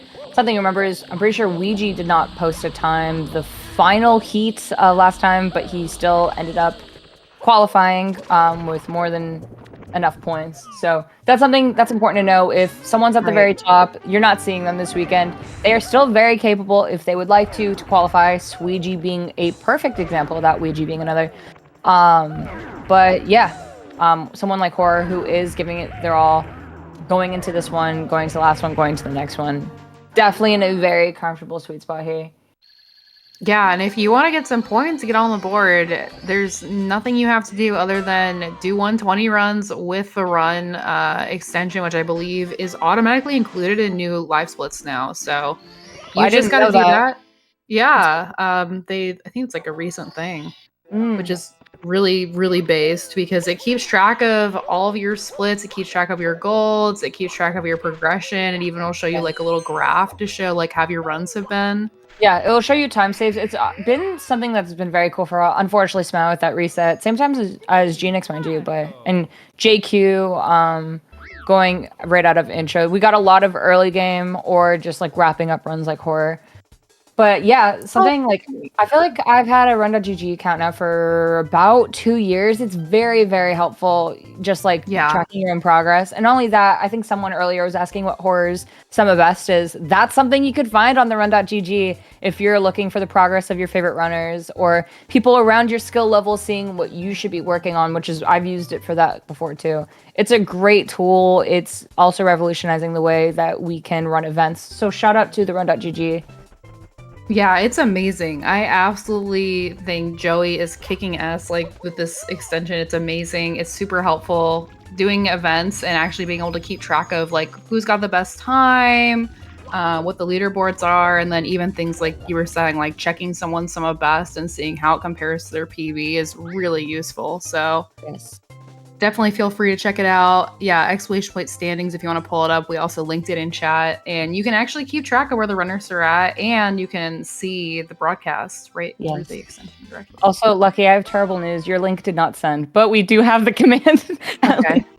It was 3 little asterisks, but I know you were trying your best, and that's all that matters. I made an attempt. It actually didn't tell me on my side that it got censored. I know, yeah. So it's messed up that it does that. That's why I wanted to just quickly clarify that. But yeah, we do have that link there. And that donate link also, if you'd like to support Urban Arts. Remember, you want to get these runners 2 extra hours for resets, and you're helping Urban Arts. You're helping the kids. Packer, pretty lucky there with the kill. Obviously, we've seen it today. We've seen in general, THI hundreds can be a brutal mistress. So it's nice seeing that.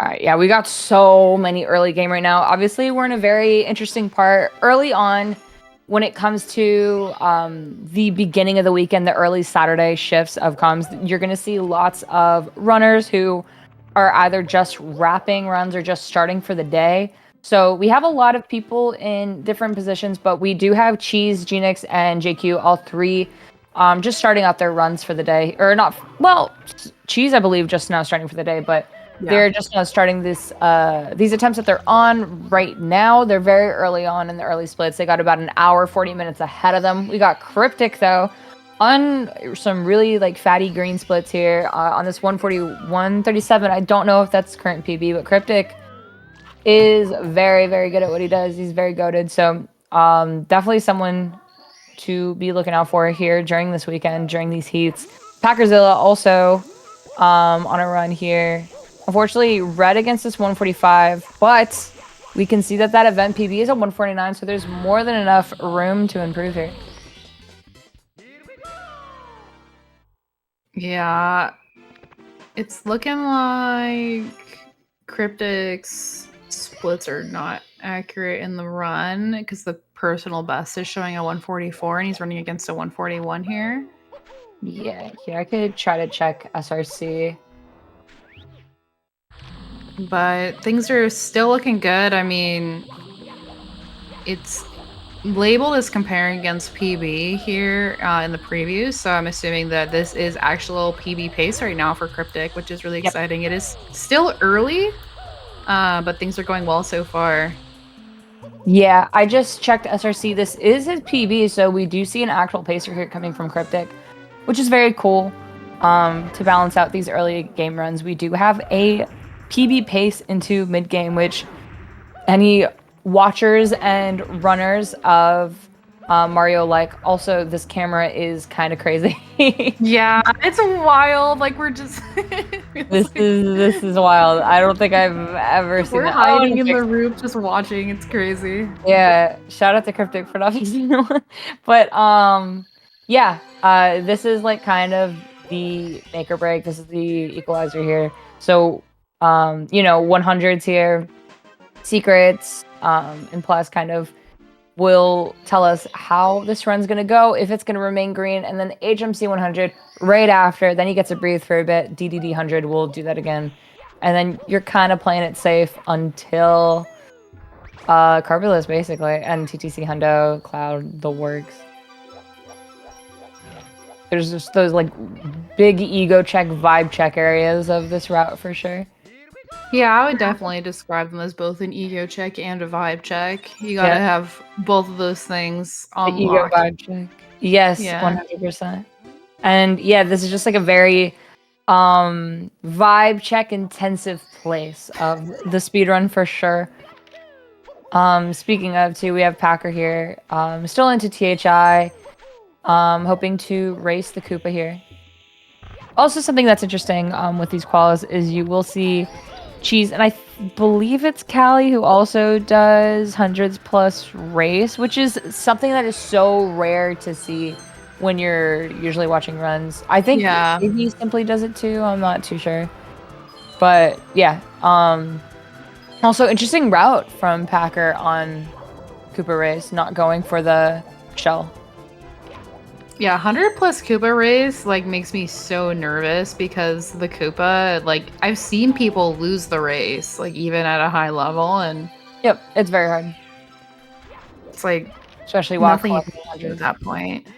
Yeah, 100%. We got Packer on standard pretty decent pace here. The sum of best.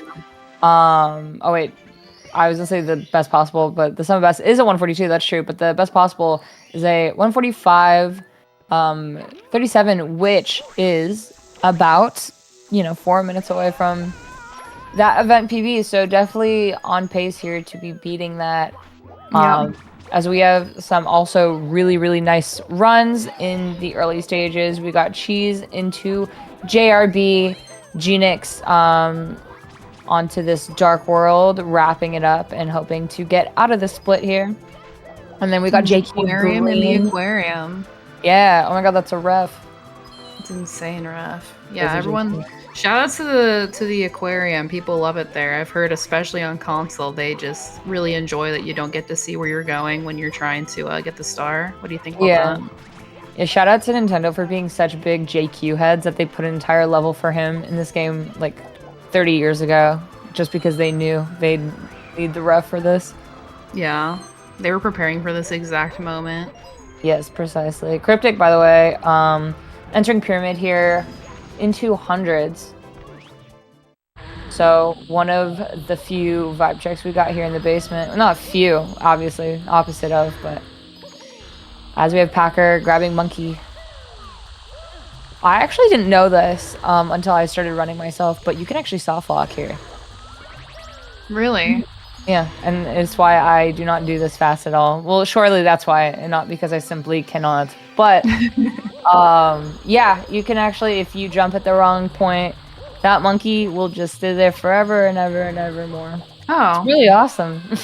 that's so cool. I was actually thinking when you were talking about, like, did you know that you could? I thought you were going to talk about the sound glitch because we were in SSL 100 right now with. Oh, yes, you can also do that. I relatively recently, in the past few months, so not that recent because that means I had to have been actively playing the game, but I found out how exactly sound glitch worked. A lot of people who had told me, like, yo, make sure you go neutral when you're grabbing that last secret, never really specified why, because they themselves didn't know. They're like, it's just something you're supposed to do. I don't know what causes it. You can, the two main sound glitches that we know are on the JP cart. I don't think it happens on US, but It's the end of secrets on SSL, and also the end of secrets in Wet Dry World when its secrets are isolated, when you're not doing the 70-star Wet Dry World 100+ secrets route. And the reason being, I recently found out, is because there's too many like sounds happening at the same time. So if the dust noise kind of gets picked up, so if you land basically the same frame as the star spawn sound happens, the game will freak out and just give you no sound at all. So that's why that happens, apparently. Shout out to SWRC for explaining that to me like I was 5 when I kept on sound glitching and not knowing why. I think it's because of you that I actually learned that that's what it is. Like, that it's sound overload, which is wild. Yeah, I definitely didn't know that. I'm glad to know it though, because I think simply knowing how to avoid something is kind of half the battle. Packer, unfortunately, taking that bonk there can kind of be a tricky long jump for sure. One of those that is definitely more tricky than you'd think, but yeah, he knows he can make those 2 coins up. He can grab an extra bomb at the end and grab all the coins in the slide and still be okay here. As we know, you can't be grabbing all the coins. In normal circumstances, if you enter the slide with 39 coins, you can't spawn the star on the slide because the slide will actually despawn below you. It's very awesome and Super cool. So if you grab all the coins here, you will result in 100, grab the star, and meet your fate. So, but yeah, I think half the battle is knowing the exact inputs on something, and the other half is having the game knowledge and the experience and knowing why you're doing it to be able to back up things safely. Because if you know that one way that you avoid that, doesn't work out, you kind of want to know why you're doing it in the first place. So it just like can end up better overall. As we have Cryptic also wrapping up on a 100 himself, that being HMC 100, looking like he's still relatively in the green, bleeding a little bit. The HMC 100 was looking pretty good. Been pretty clean so far. I definitely agree with you about needing to understand like why something's happening. For me, that was an issue with Mountain Clip. Like, I just kept diving into the mountain and not really understanding why, and people would just give me like advice on like changing your angle or changing your camera or whatever. But no one was so big, The A and the B press thing, so I started just doing only a B press, and like I don't insta clip, but I always clip into the mountain. It's really rare to miss it unless my angle is really bad. So yeah, I think just both are so important. Yeah, like knowing your inputs, knowing why, and everything. Also, Packer on that one, missing a coin, I believe, in the slide, opting to get the chuck. Which at that point when you're missing 3 coins, 97 going into that final area, you could get really lucky RNG. You could get all those ball bombs. You probably won't though, and it's best to just opt for the Chuckya, or even safer, the coin line on that bridge. Packer getting the Chuckya and moving on to SL here. As we have Cryptic into HMC. Cheese here, defeating the Bomb King. Genix out of Reset Hell, going into JRB himself. And JQ 1 star away after this one. Away from leaving JRB forever and forevermore, surely. As Drum, shout out to Drum, by the way, the goat behind the scenes here, running tech. And yeah, when you're watching this stream, know that Drum is behind it. 3 hours left of resets. Very good shout here. If you would like to make it be less or more than that, not less, we don't want less. You should donate to Urban Arts. It's a great organization. We will read out your donation, and you can be in the raffle for some really cool prizes, such as the Nintendo Switch, the headphones, or the signed JP cart. And you're helping support underprivileged kids get access to the arts. If you would like more information, you can click that link, and we appreciate it if you do. Yeah, that's really cool. I know it's like also to help people with like game design specifically. Yes. And so if you want to see games that are made a little bit better than the one that we're playing right now. Yeah, if you want to see less lovely sound glitch and all of the above, then donate to help get those kids to school. And we'll teach them better than the little freaks who made this one. Yeah, let's get a new speed game. Yeah, get us the new Mario. Surely I one remember. day- That's when we thought Penny's Big Breakaway was going to be the new Mario. What happened to that? That was sad. That's a sad, like, 2-week period that happened. I bought that game. I spent $40 and played it Ooh. twice. That's tragic. It actually looked like it was genuinely a really fun and cool game, but Yeah. I know, something about this. yeah, double shout out to Emerald. I know I said before he added a boba, but he actually put out a pretty decent video about following the speedrunning scene there. I know there's been, I'm pretty sure, a pace run and a SGDQ run for Penny. It's still a really cool speed game. Has some really cool tech there, but yeah, I mean, you know what'd be interesting is one day like a Mario game coming out where there's just no glitch, there's just nothing wrong with it. It won't happen, but that'd be crazy if true. Oh yeah, I remember seeing someone say like for an April Fool's joke, like they release a patched version of Project 64 where there's no invis walls in SM64. That could actually make the game worth playing. Saying that on call is crazy. Sarah might put Valorant down for like just long enough to get in another 120 run. The first one in how many months now? That's 2 months for those counting. 2 months since I walked away from Marian's stream. It's okay. I'm coming back Monday. It's all fine. It's good. It's like I wasn't even gone since May. Are you actually coming back Monday? Yep. I announced it last Monday, I believe. I knew for a few weeks, but I was like, I need to really make sure it's going to be that day. Actually, I had to prolong it 1 extra week because I was like, I really like Valorant. I'm kidding. But I needed to get some stuff figured out. I'm actually excited. Yeah, like, I'm trying to have a more refreshed mental going back to the game. I like switched up my layout and everything. Just kind of having a new mindset going to things. I'm going to be trying to grind for a sub 2 when I'm back. So That's exciting. Yeah, Just in time for Summer League to end. Yeah, good on me. It's okay. I'm a captain, and captains don't have to play. You know this. we just captain. I was just relying on like Squimmy and Lucid to get all our points. Lucid, by the way, top 3 in Odyssey, and him and Psionic, they and Tyrone been popping off so hard in 64. It's very cool to see the translation sometimes when it comes to Mario runners or just runners in general and seeing them play a different game.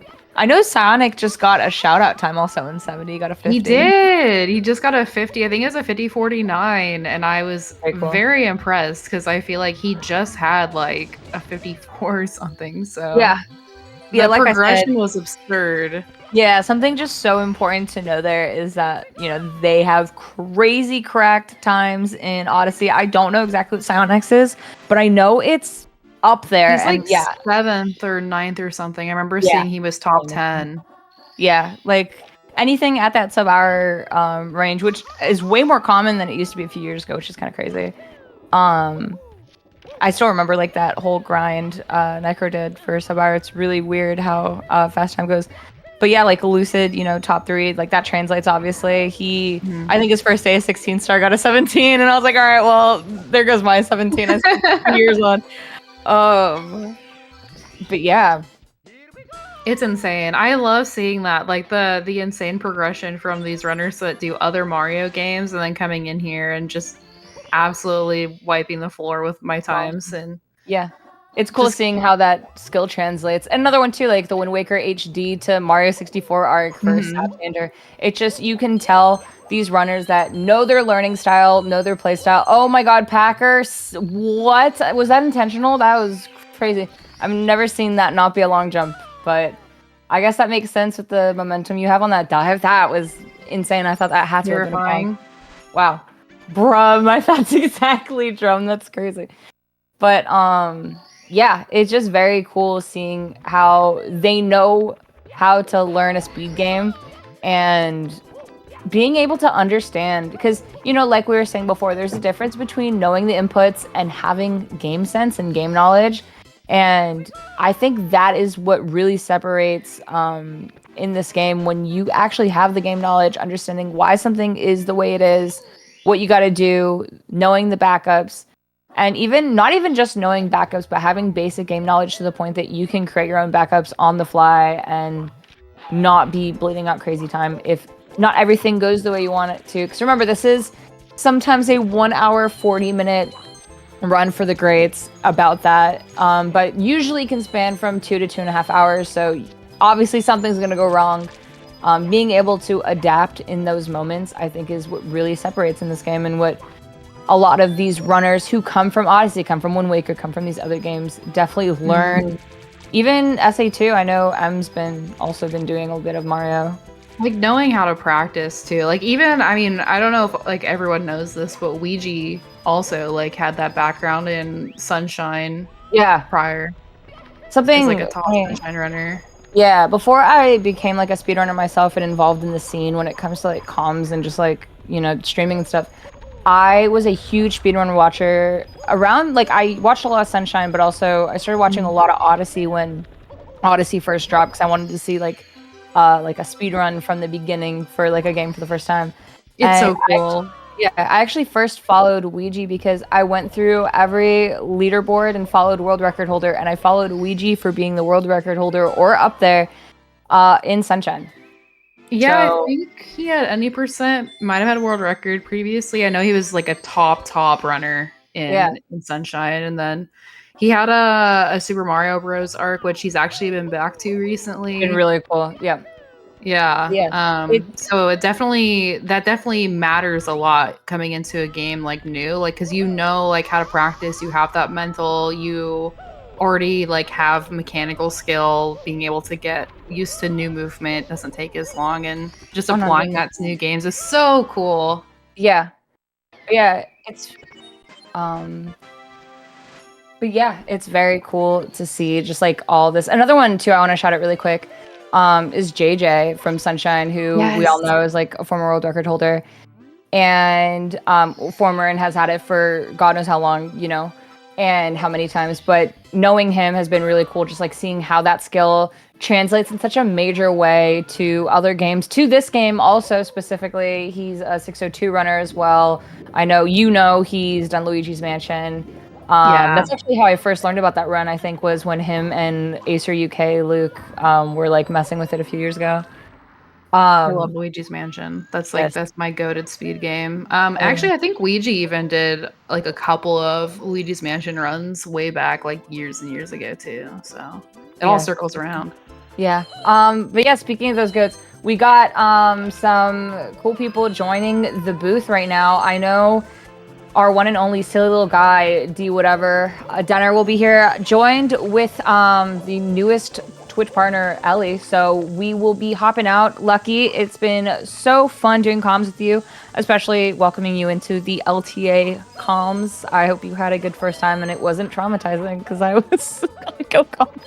Honestly, for Sarah Duo, like I'm very impressed at how professional it was. You killed it. So thank you for making it easy for me. I'm excited to see the German duo, Ellie and D whatever. Yeah, I feel like I kept it very professional. When it's Menace, I'm usually worse, or if I'm on like community comms.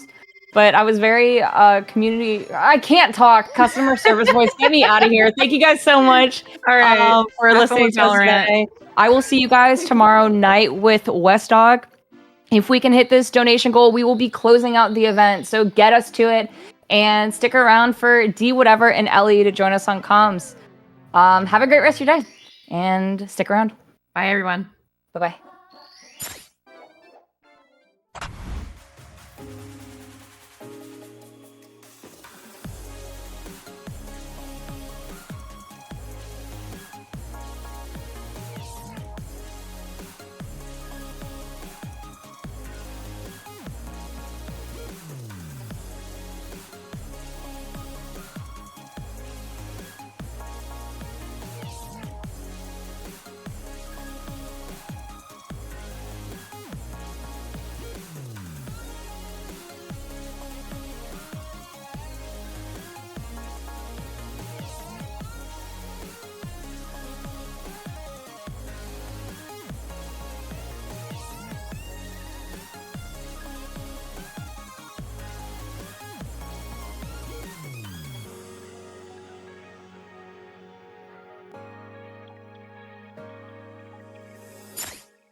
And we are back for some more 120-star LTL action here at twitch.tv/speedrun. What's good, everybody? I'm D-Whatever here with the wonderful Italy. How are you doing? Ali, Elisa, everything works here. Hello, Denner. How we doing? The two Germans in the booth today. Yeah, And hopefully we're gonna not be too strong with our German accents. that would be terrible. Oh, that would be awful. that would be so terrible. I would hate it. Oh, nine. I think we're gonna be just fine. And I'm just excited to be with you on comms because it's the very first time for us to be. Oh, you're right. I didn't even think about that. You're right. Yeah, let's get this. I was actually just gonna say, I wasn't here for when the qualifier started, and I came back home and I saw Kelly already got a 138, which is okay. And I think he just dipped. I don't think he's online anymore. No, I think he rated over earlier. Yeah, he's good for the day with that 138. All right then. It's a decent time. It's an okay-ish time. I think we can, leave it there for today. There's another whole qualifying day tomorrow still. Yeah, that's true. And we just saw Packazilla actually finishing with 146, getting that 5th place. GG, very nice. Packazilla. GG's. Other It's than so that, exciting every time to see who's on the board. You never know who's gonna be like grinding that weekend. So yeah, I'm excited to just see who we will witness doing runs. yeah, we were just talking about that a couple of people are missing still on the boards that you would expect. Like Ouija isn't there. Cheese is grinding right now, but he's also not on the board yet. But I'm sure he will be soon. And yeah. Wasn't the last weekend too that Cheese like really came with a run like very late in the weekend? I think that. I would need the help from chat here because I'm not sure. I don't have the answer to that. I think last But time that is something that Cheese would do with his plot armor. I'm not gonna lie. That's something he would do. It's a big ADHD thing. I don't know now. I don't know if Cheese has ADHD though. But for me personally, I know when the pressure really kicks in and you have to do and you have to perform something now. That's when I usually clutch one out. Interesting. I had no idea it works like that. Yeah, I don't have that at all. So interesting. For some reason that makes the brain work very hard. We can check the points though. Wait, right? Yeah, we can. I was gonna check. Why is it not working? Okay, I just never get the side, so let's just focus on the runs for now. Because I was gonna say that we have Smo about to get a really nice lobby time actually. So looking like a low 23, maybe even a 22. I can't quite see it, but really nice. But I'm so excited to see Smau again because we saw Smau on the PACE event last year in summer, if I remember correctly. So it's very good to have him back on the grind. Yeah, he's been really busy with real life stuff, so it's really nice that he's back. And he was actually saying that he's like super nervous that he missed out on the first qualifier, so he wants to perform extra well today. And I hope he can because he's really, really good. He is, and he definitely put in the practice too. Like last time I talked to him, he was like, "Well, I'm feeling like very, very confident with the well, not really D-Rust, but with the grind in general for qualifying weekend." So I would think it's gonna go well, because again, we have a goated player and a very healthy mindset.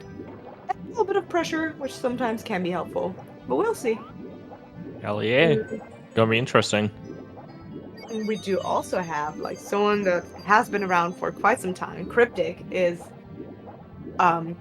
again playing for the qualifying weekend. We had him last weekend too, like not last weekend but last qualifying weekend. Tara obviously is sorry to interrupt there, but yeah, Cryptic on a very like scary part of the run right now, missing a red. So I don't even like when can he save this? Oh no! Unfortunately not. Taking a dip into the water. You don't like to see this at all. What I really like, I don't fathom. I can't fathom how we have not found a way to reduce lag there. Obviously, it's a big I, sub, but I think Kelly has very interesting cameras for this, but I don't know how much lag it exactly reduces. Or do you mean when they fall into the water? well, the whole area in general is like pretty laggy, no matter where you approach it. Yeah, that's true. It's But I just a- think it's Kelly's a big cameras are plus. very interesting. Yeah. But yeah, definitely confusing that we do carpetless, but we still haven't found a way to reduce all the lag in DDD. That's crazy to me. It seems like something that might never happen. I don't want to say never, but it's been people do this star every single day, so True. you figured someone might come up with something. Ooh, and yeah, he's red now, but honestly not looking too bad. A 3-minute DD 100 is alright, I would say. That's takeable. So he's still like on a decent pace to maybe get a PB pace later on. I love that I get to, how I never did a 120 in my life yet. But it's so good to have you in the booth because you have been doing 120 for quite some time. You've been around as long as I've been, I think. We're both celebrating like kind of a decade on Twitch now. Maybe. Yeah, it's been a long time. a lot of It's been a long Mario. time. And you've been one of the first people I've ever talked to. And just seeing that, now ending up in the booth is one thing. That's crazy. For the first time in 10 years, alright? That's it. You remember how we went to PACE and I met Zine for the first time, but it was in America because we never managed to do it in Germany. Crazy. Yeah, that's crazy, honestly. But what I meant to say is that I love how I get all the information from you now because I know a lot by now about 120, but timestamps and how long one stage should be or could be or what's a good time for DDD or whatever. I love always being with someone who is a little more educated in the game. I'll definitely try my best. Don't talk me too big, but yeah, we shall see how this goes. I don't have all the super code info, but I have been running this a little bit more than you. Or you haven't? Have you done a run of 120? You have, right? I've not done a single run. Wow. Okay. Yeah, Interesting. but been grinding, been watching, obviously. And yeah, no, that's fair. You don't need game run experience to be able to commentate, but yeah, it's interesting. Well, yeah, no, I've seen the game. I've seen its exactly. Its now into back to Cryptic as well. Also SWRC, a very important star here, and he's on a good way to get the early Ellies. I haven't been paying attention too much to everyone else, but it seems like they're getting along without much time losses here and there. And Genix also on a really good run, by the way. Very green. You love to see it. Absolutely. Into HMC. Was a little afraid because when we got to the HMC hundreds BLJ part, it looked like we might not have enough speed, but Genix touched it, so we're good. We're good now. Very nice. Yeah, that's a very, very scary part of the run. Because if you fail, you have to go all the way down, wait for the elevator, and then try again. There's just no better backup. Yeah, it's a super, super big time loss if you fall down there. Same with SWRC, honestly. If you miss early Ali's fair, that's an easy 17 second, I want to say, time loss. Something around. I always say in between 15 and 20. It's probably 17 sounds about right, yeah. It's definitely you want to avoid it if possible. For sure. It's just frustrating, finally about to get to upstairs and then you lose that much time just by losing one cycle. I'm really I'm not looking forward to these parts of a run when I start running this. That's fair. Ooh, Smo having a little bit of trouble there with pillars, but gets in after all. Very nice. He's actually had 23-14, I think. Really, really good lobby time. What was it? Can you repeat it? 23-14, I believe. Oh. Super solid. That sounds pretty solid, yeah. We also do have Hara on a pretty good. Not far off from Smao, actually. The 23-26, yeah. exciting. Ooh, maybe you shouldn't have talked about him because he just missed that secret. Does he know the backup? This is really finicky. Oh, he just decides to reset there.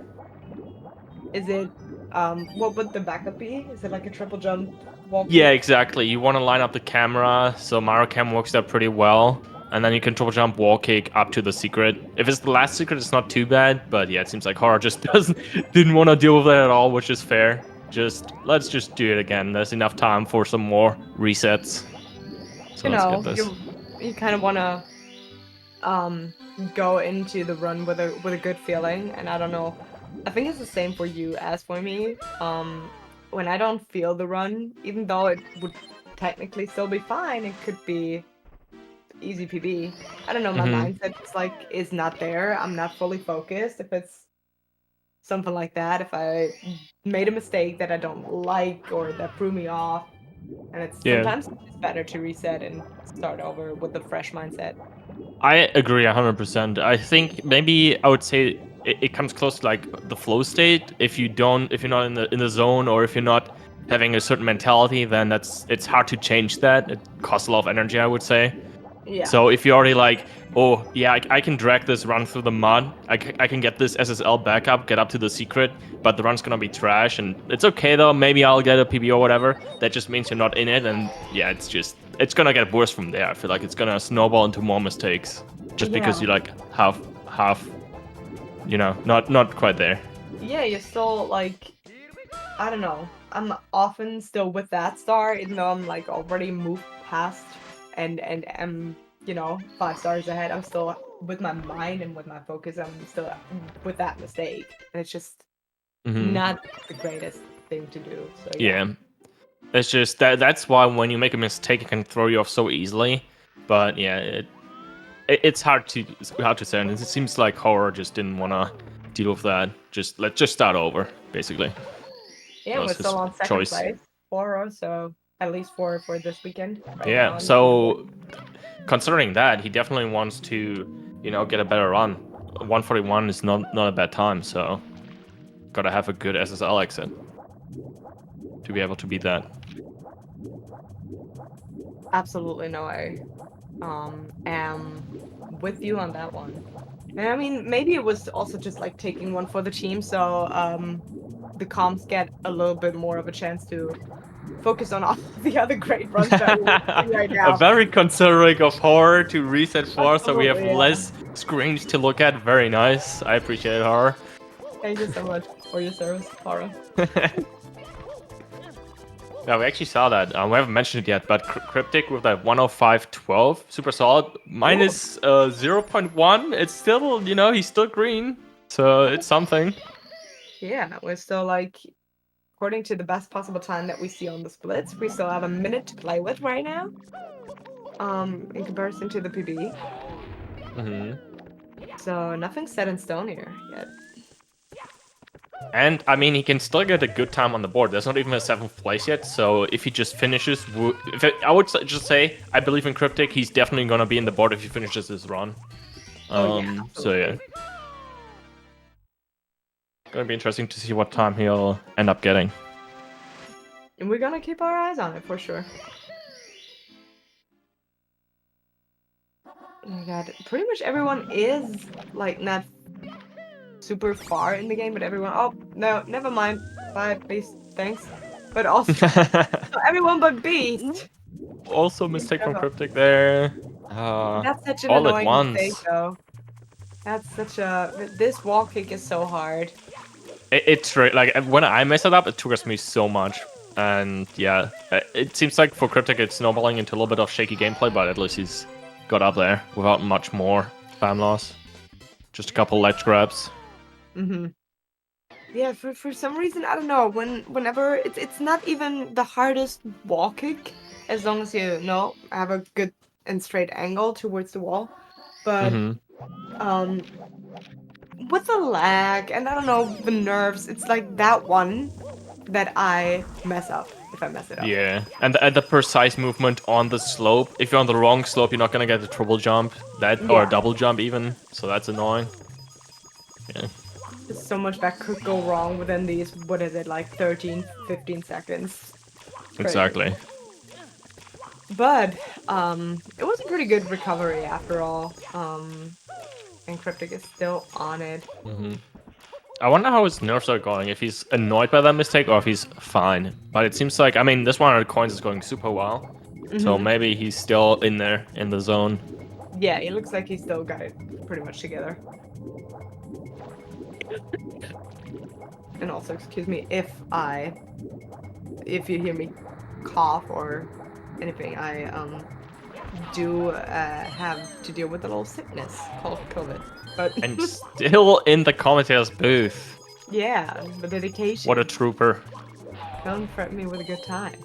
But If you don't post a drag in chat right now, I'll be very upset. Oh, you don't want to make the dinner upset. I'm gonna just follow your lead.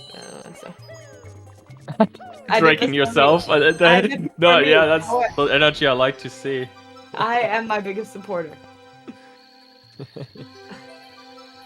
Oh yeah. For some reason the emote isn't showing up.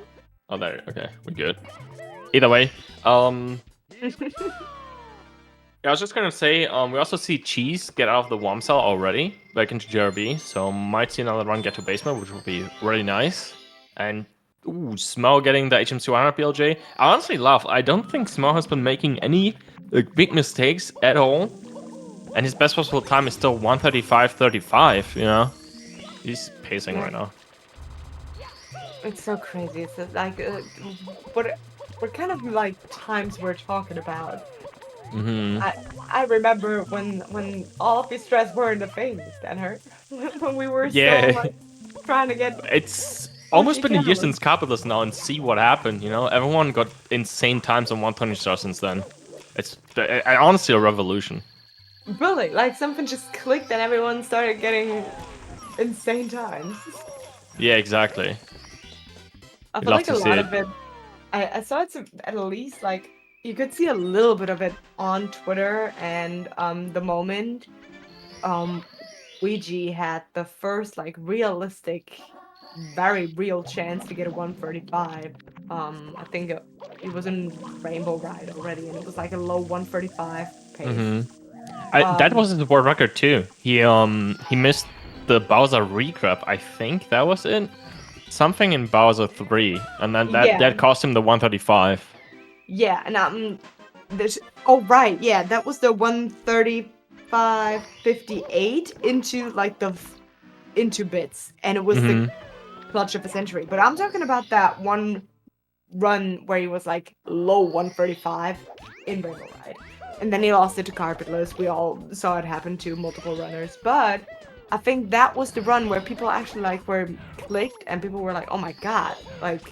What are we doing? We need to grind and we need to step up the game, and everyone like simultaneously started grinding. Yeah, they see what's possible, and that brings the hype, that brings the motivation. Oh yeah, you start to grind.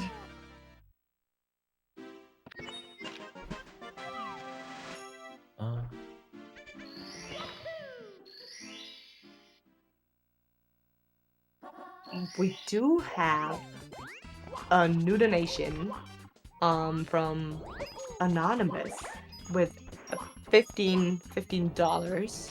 Love that. And we're going in for an incentive too, because you can win stuff here if you get very lucky. So you're not only supporting a good cause, but you get the chance to, if you donate $25 or more, but at least $25, you get the chance to get a Nintendo Switch OLED, at least a raffle ticket for it. We do have new incentives apparently too. We have the Grado SR80X headphones for a minimum donation of $10, and a true classic that earned the signed SM64 Japanese cartridge in the original box for a donation of $15 or more. Only $15. Honestly, a steal. It's crazy, right? It's crazy. Yeah. So yeah, we not only supporting a good cause, it's a win-win. You either support the good thing, urban arts, and you don't win, and you still won by doing something good, or you might get one of our incentives. and then it's a triple win, kind of.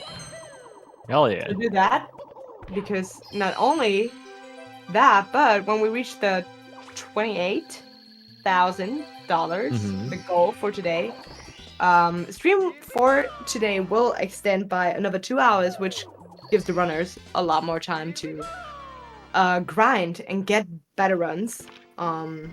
That's something I would personally love to see. Exactly. Even more Mario 64 action. More 120 action. We don't get enough. Someone needs to. I don't wanna talk too bad about him, but someone needs to take down Kelly right now. We need to see it. Could be Apple with some extra time, you know. That's it. That's D whatever in the booth trying to start a war here. It'll be nice to see some competition. Maybe he'll come back. Who knows? I would bet he does. Yeah. He will come back.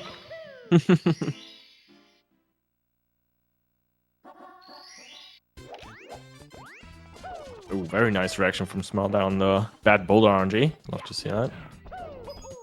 And a minus 17 out of HMC. 36-11. Honestly, very solid. I would expect for Smau, he would probably be very satisfied with a 35 at least, but this is nonetheless still a really, really good run. Wait, did Genix lose the run and reset? Or are we having some capture card issues? Oh. Here? Because it like switched immediately, and I'm not sure if that was like a very quick. I didn't even pay attention as to what was happening before this occurred. Yeah, but I would hope Genix notices, and they're able to, you know, maybe do the old unplug and plug it back in. Hopefully. It's not as easy when you're. Oh, wait, did we? We did not. I thought. Switching to Raisin for now. Which is also not. No, I'm not gonna complain. We got Raisin, Crack Runner too. So. Yeah, has been like a, I don't know, bombastic approach to N64, getting top times left and right, basically. The moment he started. Grinds with a passion. Whenever you see Raisin live, it's. Sometimes it is runs, definitely, but we often enough see practice. Lots of it, which is also my favorite content, to be honest. I love when you see runners going in with like such a dedication for finding flaws and like, you know, getting them out and really optimize your gameplay and doing stuff over and over again, and you also learn something about your own gameplay whilst watching it. But yeah, Raisin is definitely one of the people that I see grind the most this game. Also been around for a while, with a couple of emulator records and world records, I want to say still. But switched to console like a year ago and is doing it well. Leon. And I actually don't know his PV right now, but in 120 star, and I can't see the splits, so let me check the leaderboards real quick. But either way, while I'm doing that, thank you for the notice, Forbidden One, that Genix missed a coin on CCM slide and turned it off, you think. So might be very possible. If you missed too many coins there, I would definitely reset over that too. So yeah. Also, I can't do a run and commentate Forbidden One. I can't bring down Kelly myself. I'm sorry. I'm just yapping today. That's it. Well, I'm all in for the dinner yap, so.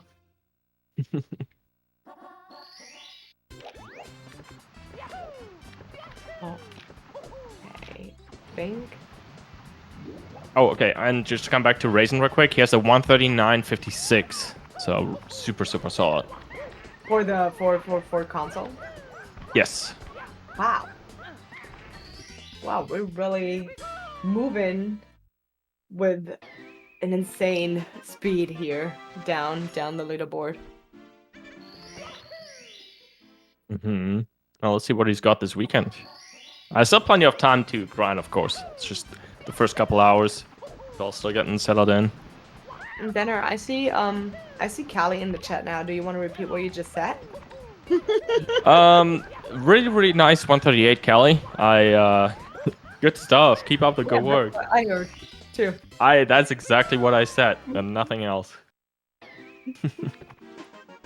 Oh, it is what you said. I was here. I was on comms while you said it.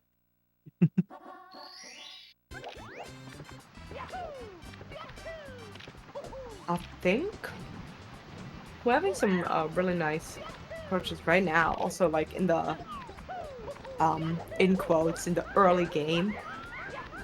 I wouldn't say that 22 stars is early in general, but for 120, that's pretty early in the game.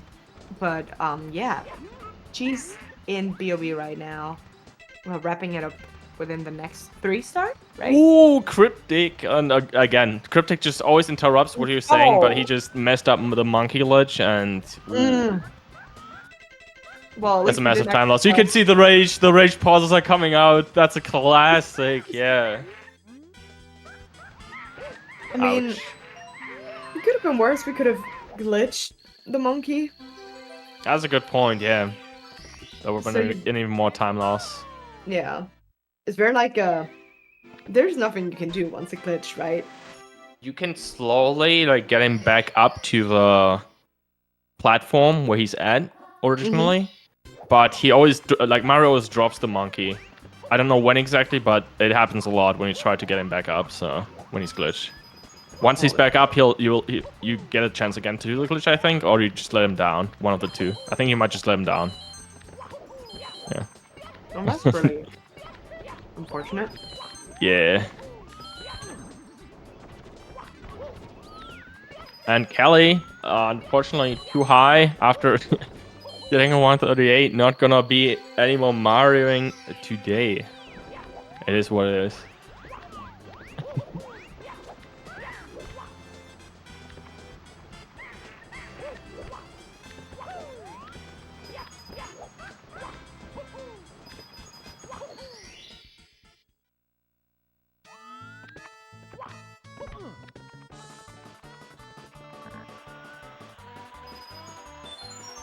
Oh, we do have a new donation from, I hope I pronounced that name correctly, from Snurish, Z Nourish.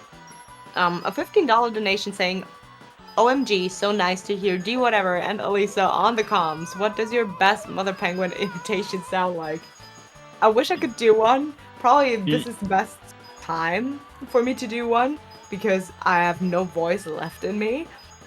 But I want to protect my voice in times of my low COVID season here, so. Which is very fair. I can do one for you. So I guess I'll do one first, and then I'll do yours. Thank you. Do it for the both of us. That's so kind of you. Is that it? Was that the sound?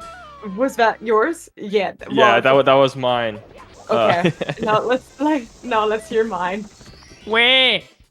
Yeah, it's no difference. Shit. We do have the same voice, I guess. That's crazy. Denner and I sound so similar. It's probably yeah, that because is we're both German. well, I hope you guys like those two impressions. I loved it.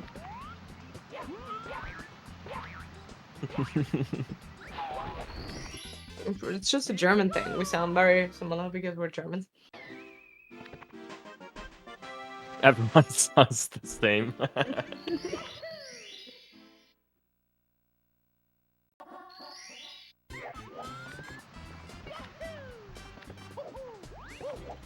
We actually just got another donation. I just saw. Who is Nikos? Can we please get Aboba Despair added to the chat? Prage. I second that decision. That we need Aboba Despair in the twitch.tv/speedrun chat. I'm ready. 25 bucks for Aboba Despair, please. Speedrun moderators. Bless us with the emotes.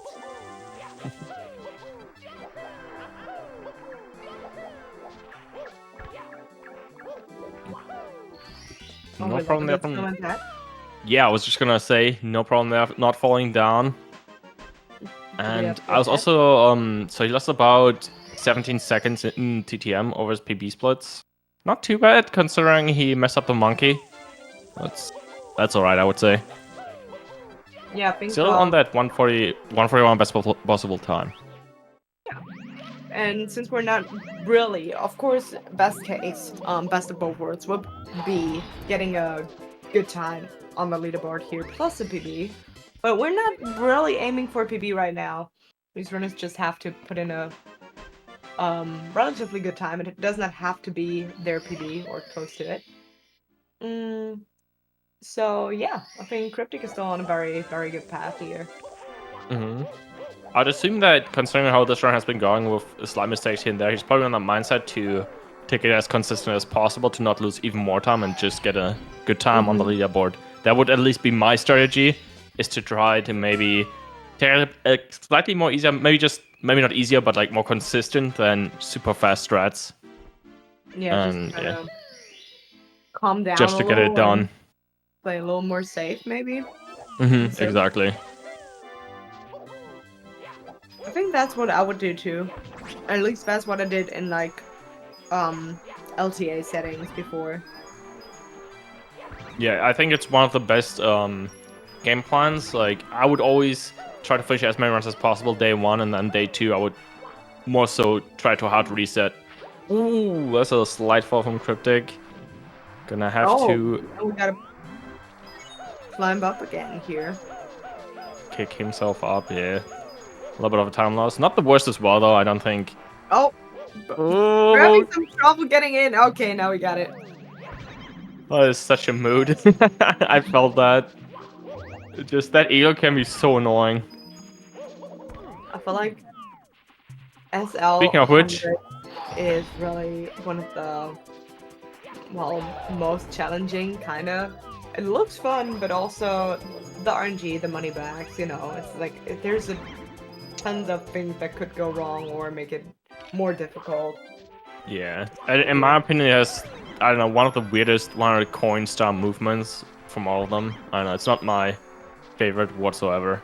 I don't like it personally. But, It's getting ROM hack camera. You know what I mean? Like, I don't know why, but it's like such a different camera movement. It all looks like you have to constantly go from triple C right presses to triple C left and Mario Cam and out of it, and there's like so much going on. That's very true, yeah. It's like very all over the place. Because you have to constantly chase coins and look where they are, just like Cryptic just did. Especially with the money bags, they tend to spread very widely on the map. But it could have been worse here. For sure. This star can go super wrong everywhere, basically. Yeah, there are so many things that could just be fatal to the even grabbing the star at the end. Even that. Man, that's hard too sometimes. Excuse me.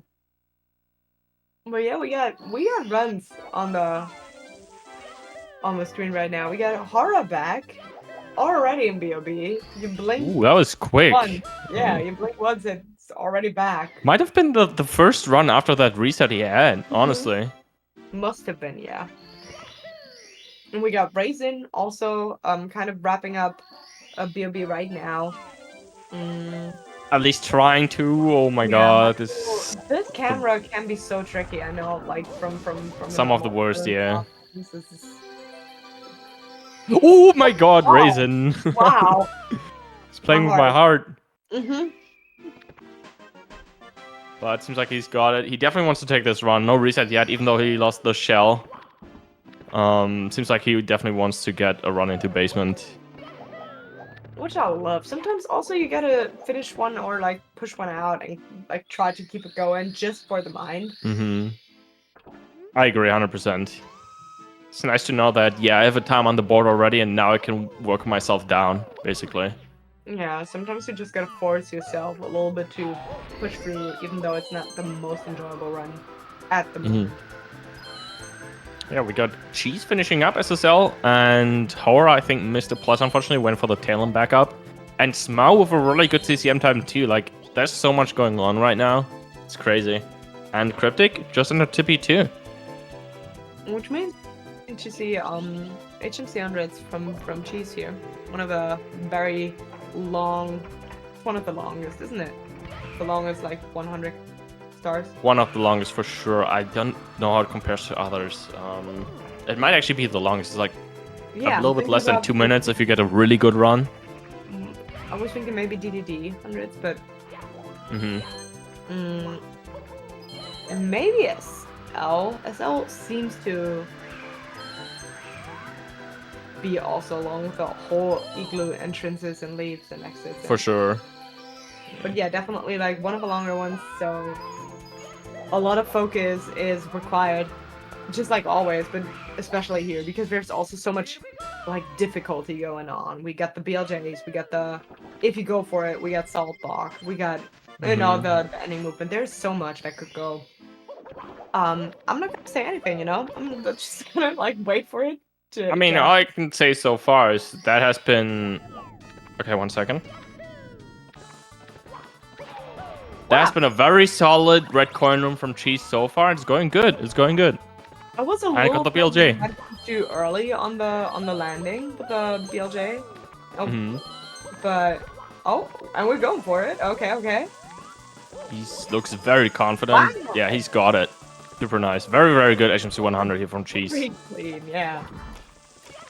Oh, never mind. We spoke a little bit too soon, but honestly, not a big mistake.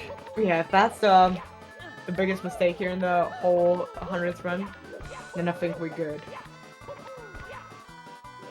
And yeah, back to Cryptic, also making his way up on TC 100 right now.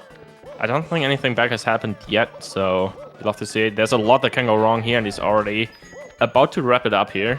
No invisible wall 2 on the hand. That's always a good one not to get. And Cheese is done. What a clean HNC 100. Wow. Massive pog. Cryptic as well. Honestly, he lost like 11 seconds over a really good TC 100, so that is very, very good for 100 coins. Like, I compare that to myself. I don't know if he's aiming for that kind of time, but yeah, 11 seconds over a really good TC 100. Even for me, that would be takeable for a run, honestly. Because there's just so much that can go wrong in GTC 100. Yeah, and you're also like so late in the run. I mean, when I do it, it's been 40, 45 minutes. When you guys do it, it's like, well, kind of the same, but a little longer. And you already like did a bunch of other 100s, and there's so much going on, so many more stars that you gotta do. And it's not only the focus, but also your hands get tired at some point. It's just, and there's so much going on movement-wise. Yeah, exactly. And saying that, Cryptic has been playing for 1 hour and 31 minutes in his runs without like big breaks at all. So, see how he's gonna clutch this one out. I'm excited. I'm really excited. It feels like we just said like 5 minutes ago, oh, I wonder how Cryptic's run's gonna end. And now we're like so close to it too. So far it's looking like a 142, which would be super nice. Could be a 3rd place finish here. True. If we don't get like any major mistakes here, then this could very realistically take 3rd for today.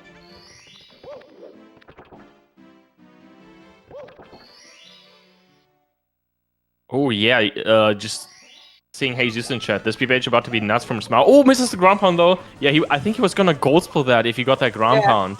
That was an insane. He was actually really annoyed at that. The thumbs down, he did not like that. But still, that was an insane BBH time. I think it was a 6:36. It was really clean from what I saw. Like he's moving the guy. No complaints here, honestly. We love when the people move the mouth. Hi, Zeus. Das Susenhausen. Bleichgesicht. Take it over. Die Bleichgesicht. Gotta love a good inside joke with my buddy Jesus.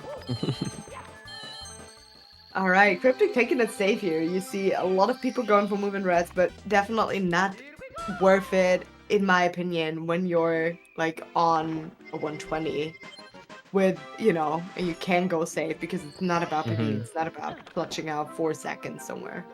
100%. I don't know if he typically goes for moving reds, but either way, yeah, made for a very solid TTC finish. Just lost a little bit of time, which honestly not that bad considering he's still doing good for getting that 142. Definitely in TTC before. 4 seconds is a blessing. Yeah, while like Cryptic is gonna finish up, Smau will probably also be in upstairs if he continues this run. Gonna be interesting to see. The moment Cryptic finishes this one, we're gonna see another upstairs right away. I love that about these events. There's always something going on. You can always watch runs like straight up the whole time. Yeah, and it's like, even though I totally get when people have like reset heavy days, you're not as confronted with it during these events because people actually are trying to finish out runs and get something going and get also like just a little bit of a routine in. So yeah, like you said, you always have something going on. Someone's always in a run, and most of the time it is like this scenario right now, and 5 people are on a run, and you have trouble focusing on all of them. You hate to see a DDD always claiming victims on that triple jump. Yeah, he was very frustrated, which, I wonder how he's gonna rebottle. Got it second try. Honestly, I hope he can come back from that mentally. Still a good run. At least we got the quick bronze up. There's like so much lag going on that when you're stressed and you're tilted because you just like fell down, that's so hard to get back up in the first place. It's so hard. But I think, I don't know, it's like still very solid. It's sad, but it's solid. Yeah, you can see the frustration, but I just hope he still got it together. It's still a super solid run. He's still gonna get a 103 up if he continues this pace, so yeah. But as I was saying earlier, Mau's expectations for this event are really high, so that's probably added the extra stress and frustration to that mistake, considering his standard for this like event this weekend is so insanely high. Like he wants like a 138. So basically, I'm pretty sure he wants a first place finish to make up for the points he didn't get last LTA. I'm running against PB Spokes here from Smile, right? It's like a... Yeah, he's got a 137 something. I don't know the specifics right now. Let me check. Well, that definitely helps a little bit with the pressure at least. Having different splits to run against can be so relieving. Yeah, he's got a 137.56, so he's definitely on PB pace right now. Yeah. Yeah, no, without a doubt. This run is still very, very much juicy. I love, by the way, before it ends here, Cryptic going for the whole carpet ride. Love to see that. We barely get to see it nowadays, so... Yeah, most people in this event, they just opt to skip the carpet for whatever reason. I don't know why they would do that. Yeah, no, I don't get it. It's not like it saves so much time or anything. Sometimes you just gotta check out and have a chill carpet ride to get a little bit of a breather. A little bit of magic they added to the game. Why not appreciate it? Exactly. And what are 50 seconds? Honestly, it actually is quite a lot, but anyways, with the carpet ride is good. It's good. It's just like a minute. We're fine. Very nice lucky to bounce as well coming out there, the first one. Just it's considering he didn't do carpetless, he's got a small Mr. Red coin. No. Oh, that's another. What did we say earlier? 17 seconds, right? Around 17 seconds time loss. That definitely is the time save that we had left. Yeah, unfortunate. Pretty much all of it. It depends on how like the end will go here. We definitely lost 15 to 17 alone to the cycle, and we got the free little bonk. Please don't forget about the red. Thank you, Smile. This is the kind of thing that happens, like, once you start making one mistake, like Smarted in DDD, it can easily snowball into more mistakes because you're just, like, your focus gets disrupted and you start caring less about the run. You're just annoyed at the mistake, basically. And that's at least what happens to me. I know Smo's the same, but you often see mistakes snowball. Yeah, and that's exactly what we were talking about earlier. Is like that is a goat moment to, you know, take a deep breath, inhale, exhale, and be like, oh, maybe this is not the run. Well, if it affects my focus so much, maybe it's better to just start over and go for it again. I definitely think that Smo is still gonna want to try. This is not a bad run still. He's going to be green on these, I think, T3 splits. I'm not exactly sure what he's running against. But yeah. It's like a balance thing, maybe. Like yeah, he's still, wow, wait. He's still, wow. He's still like minus, but, whoa, right? Yeah. So we didn't even, but this does not add up. He's probably lost more time. Cryptic also with the death, Tonga now, all at once. Sorry, exactly. Like, I think there was a little bit of time save on Smo splits there as well because of the balance splits. Also like a late cycle plus maybe a throw or just like maybe a late, like still an early cycle, but you know, not early alleys. Maybe that's it. Not sure, but definitely better than we expected. Yeah, exactly.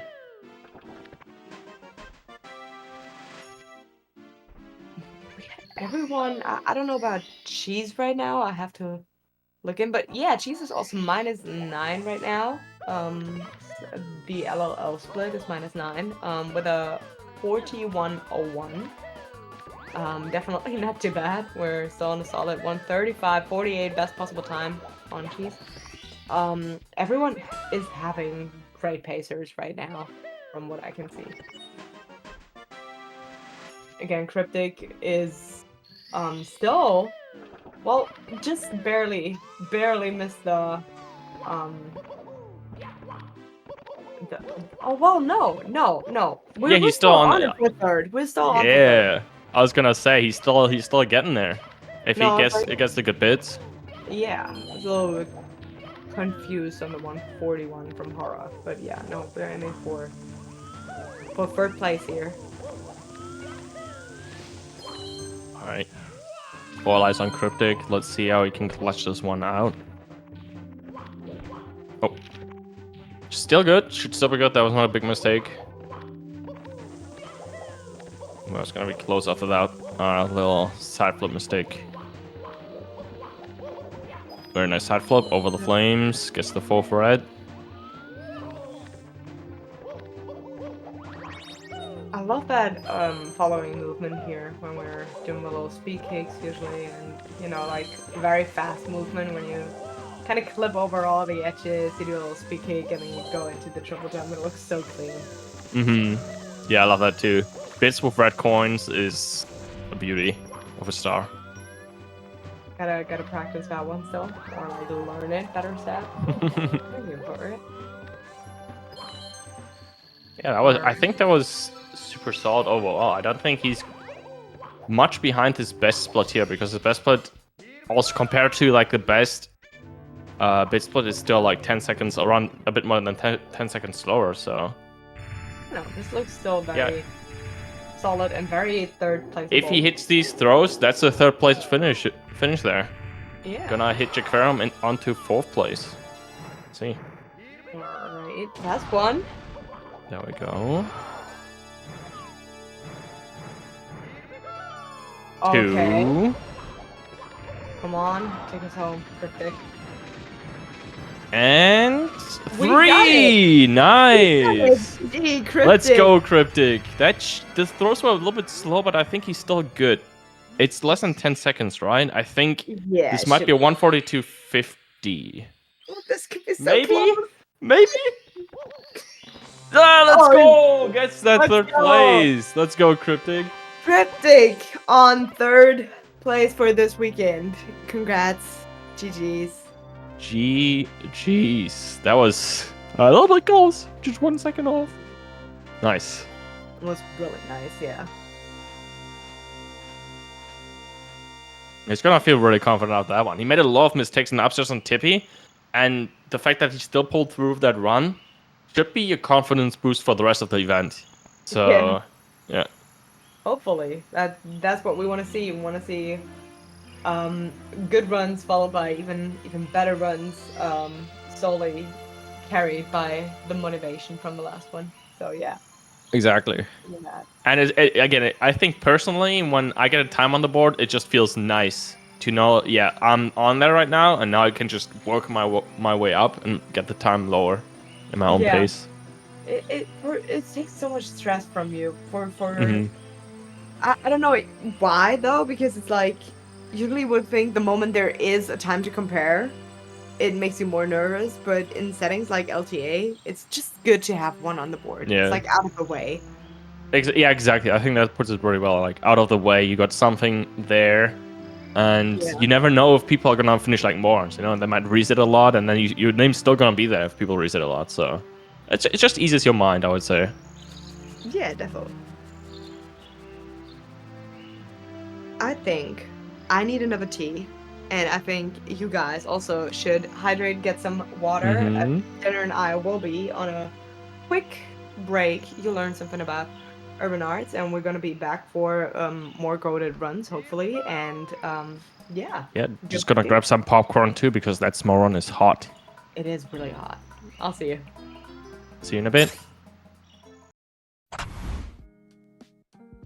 Urban arts helped prepare me for college by giving me a lot of experiences working both independently and collaboratively with other people to make really cool games, and taught me how to put my all into creative projects, and that helped me put together a very strong portfolio for college.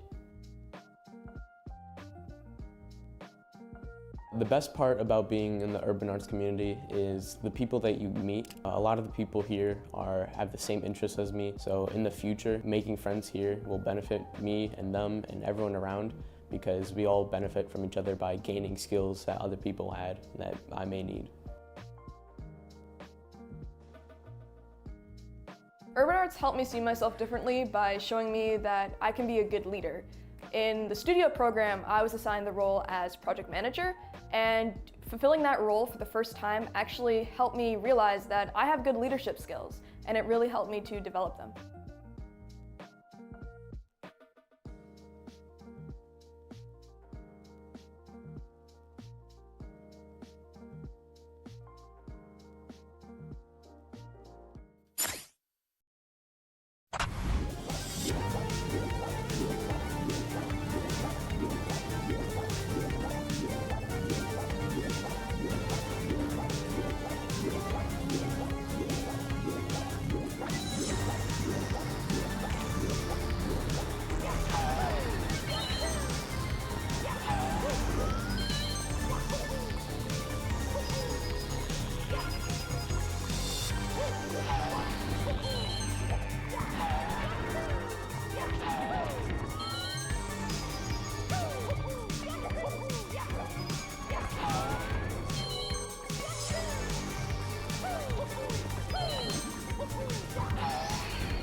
And we're back. Still on the Pacers. Now entering TTM +2, but still a really, really nice pace.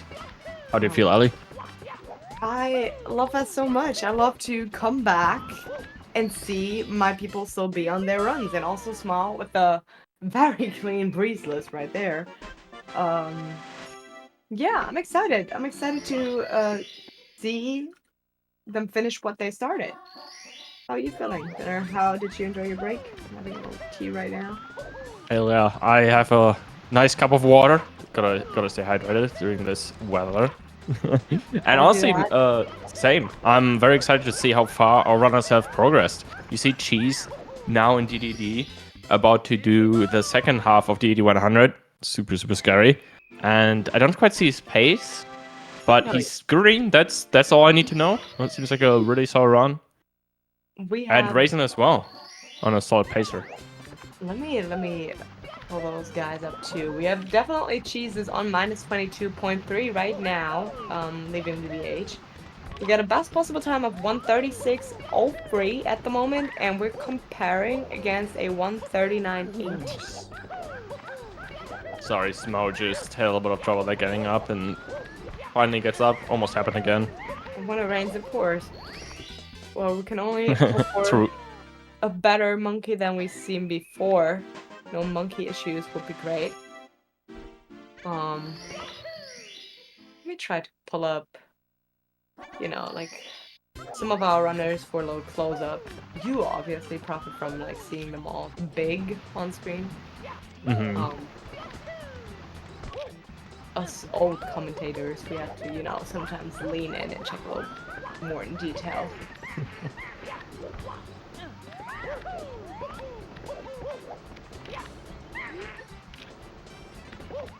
Ooh, and there we go. Smell that clean monkey glitch. No, she's there. Love that.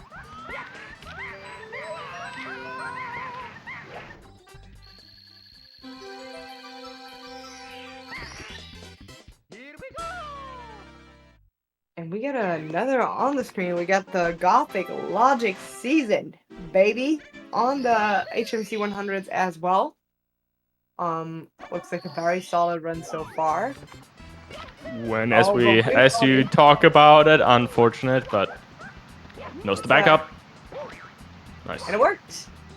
It's a blessing and a curse. You gotta talk about the runs, but you're also getting judged for talking about the runs, so. Happens way too often, unfortunately. It's an ungrateful job here in the booth, I'm telling you. And we got Shaquarium back, now that Shaquarium went from 3rd to 4th. By 1 second. He wants to get that 3rd place back. That's what it seems like. And he's on a good path too, from what I can see. Let me pull it up real quick. I'm gonna take a closer look. Same obviously with Gothic, who's currently on 5th. We can't have an end here. And guys, again, if you want to give those runners a little bit more time, a little bit of an advantage, if we reach the donation goal for today, which is 28,000 right now, we have been raising 27,080.42. So we're not too far off, and we can extend the stream by another 2 hours, which gives our runners another 2 hours to reset, but also to finish runs. If we, make it happen and get it today. Hopefully we get it today. That only $920. You got some nice prizes as well. I'm still looking at that signed and boxed SM64 cartridge. If you want to, you can have a signed copy from me. I would love to. Oh, no, absolutely. I can make that happen. Let's go. Finally. But yeah, no, we have that's something I've been having my eye on for a while too. The goated Japanese cartridge with all of the goat names signed by them. Yeah, unfortunately, while we were yapping, Smell had a rough TTM 100. The red coin section didn't quite go as planned, and he had to like back it up with a weird wall kick, fell all the way down, and had to go all the way back up. to try and get those 5 coins on the hangable ceiling again. So that's where that, yeah, that's where that time loss comes from. It's just the stage, yeah, exactly. Really, the both TT stages, TTM, TTC, they always get you. Especially the 100 coin stars. Oh yeah. Something that can go wrong so easily too. That's probably why. And both 100 coin stars do have 1 or 2 invisible walls that you don't want to yeah. I wanted to see, but you know, they're invisible, so you can't really see them. That makes sense. I was just gonna say Gothic tried the Toxic Mace build, Jay, but it looked like he crouched. I don't know if he could have made it, but might have just been accidental Z press. Unfortunate. I wonder if he's gonna try again. So many things that I lost time to in my recent good runs. And we're going for it again. Let's see. Second try. Let's see. Can we pull it? It's looking good. Nice. Let's go, Gothic. Love to see it. I know that feeling so well of losing runs in good paces just to like random button presses. You know, you let go of a button randomly even though you did not want to, or you add one. I like hitting the B button with my thumbnail or something. That is a common thing for me. Yeah, one of the worst where I have PTSD at this point from is I accidentally pressed Z once in the wing cap stage.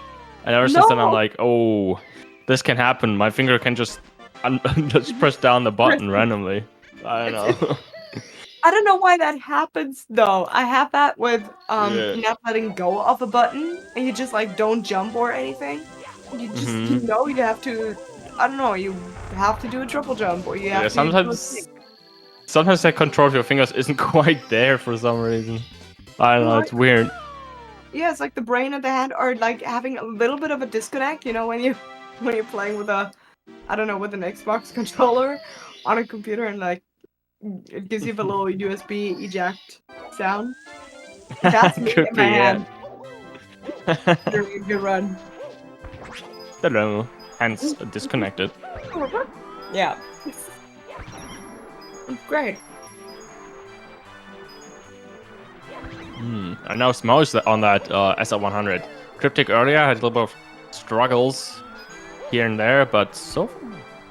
Oh, of course, the Eagle entrance, but not a bad one. We did say that earlier, but... Yeah. A classic. I was about to say, that's a classic. Also, it's not too bad. Ooh, the punch... Okay, that punch cancel was sick. I didn't expect that. That was pretty good. I love that. I personally never do punch cancels, but yeah, maybe I should start because they look dope as hell. No, they can be really, really, really dope, yeah.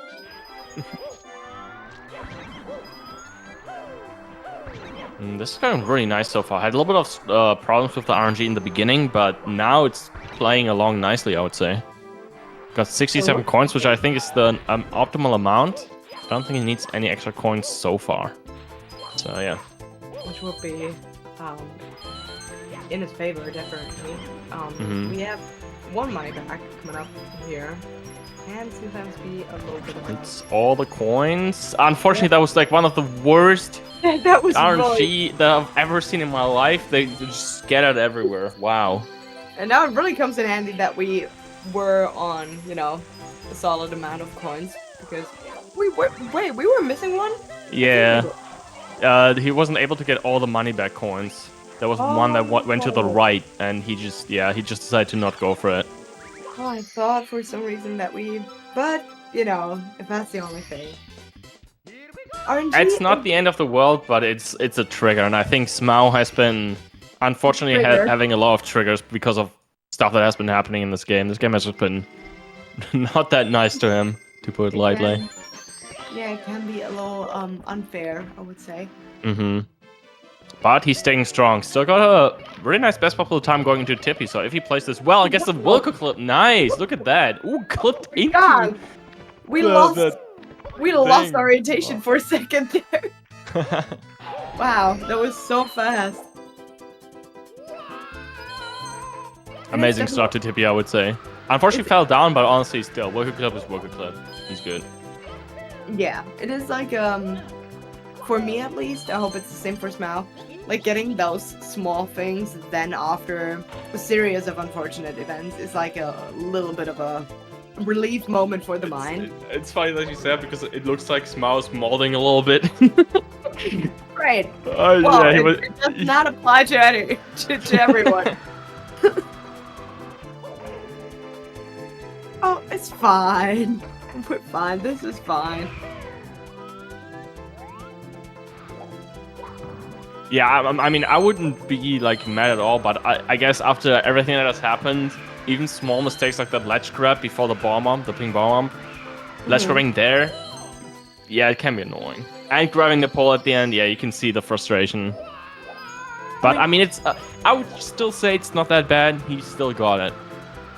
We're talking about Smile, like, very precisely because we know that Smile wants to get like a 138 and a low 1-2. But like realistically, we're leaving the cloud stage. We're on a best possible time according to the timer of 138.09. We're like so good still. And yeah, of course it's like a little annoying what happened before, but we're still on a very solid pace. And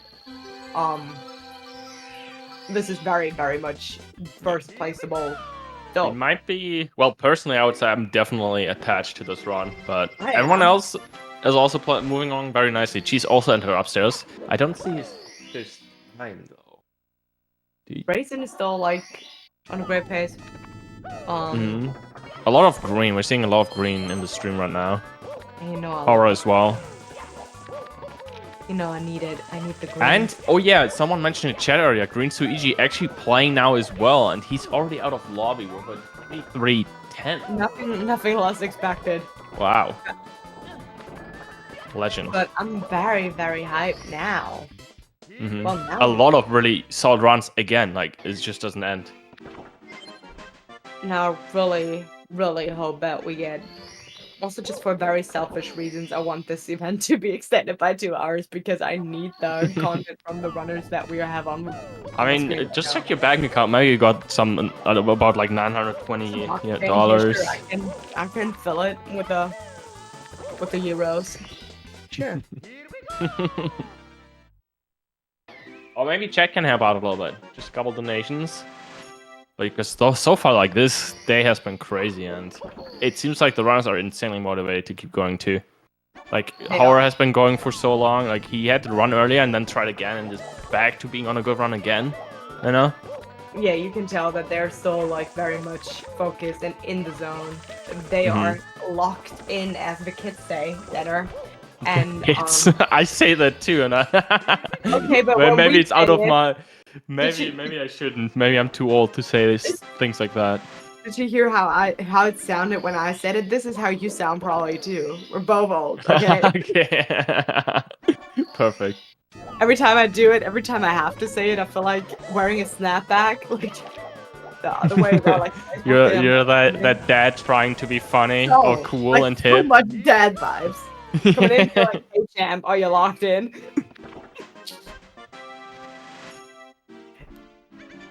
How's the Mao going? Are we locked in yet?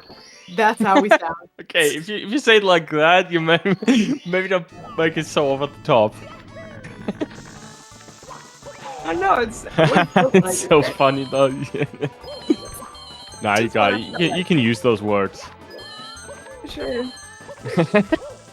Sure, I can. Yeah, no. Doesn't feel wrong at all. I think you can visit to the locked in. I'll have a couple nights there, and then everything will change. Maybe that's what I need.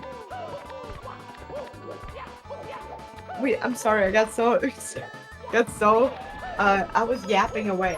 I lost a little bit of track, but what I wanted to update you about was we got racing currently. The piracy split was a 57, so minus 57. A 101.59 split time. and I think we're gonna see a 104-ish upstairs. Ooh, yeah, that's super solid.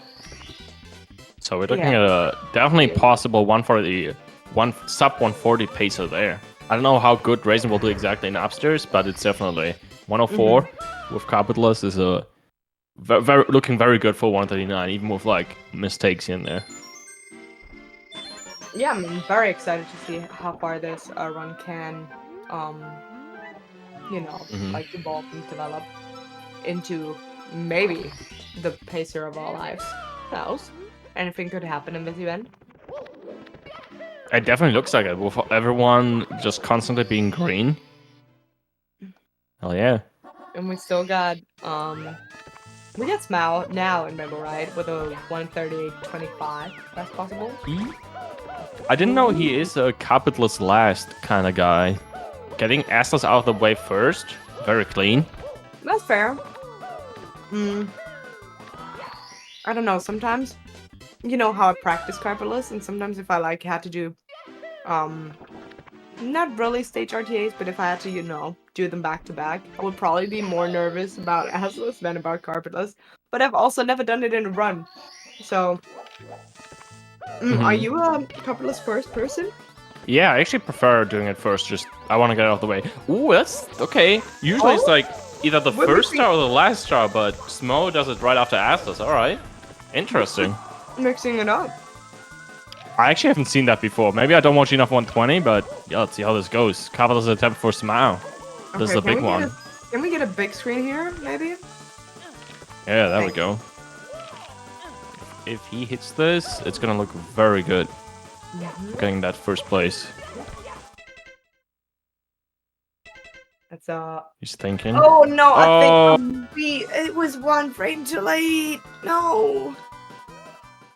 Whoa. No! Wow! Do it again. Run it back. Second try. Come on, we believe in that second try. We've got this. That would still be a good 139 if he gets this now. Absolutely. Which is, it's insane when you think about it. These are like times people have dreamt of not too long ago.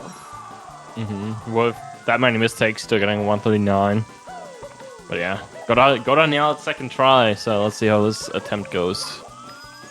We're setting it up. That looks so far to the right. Okay.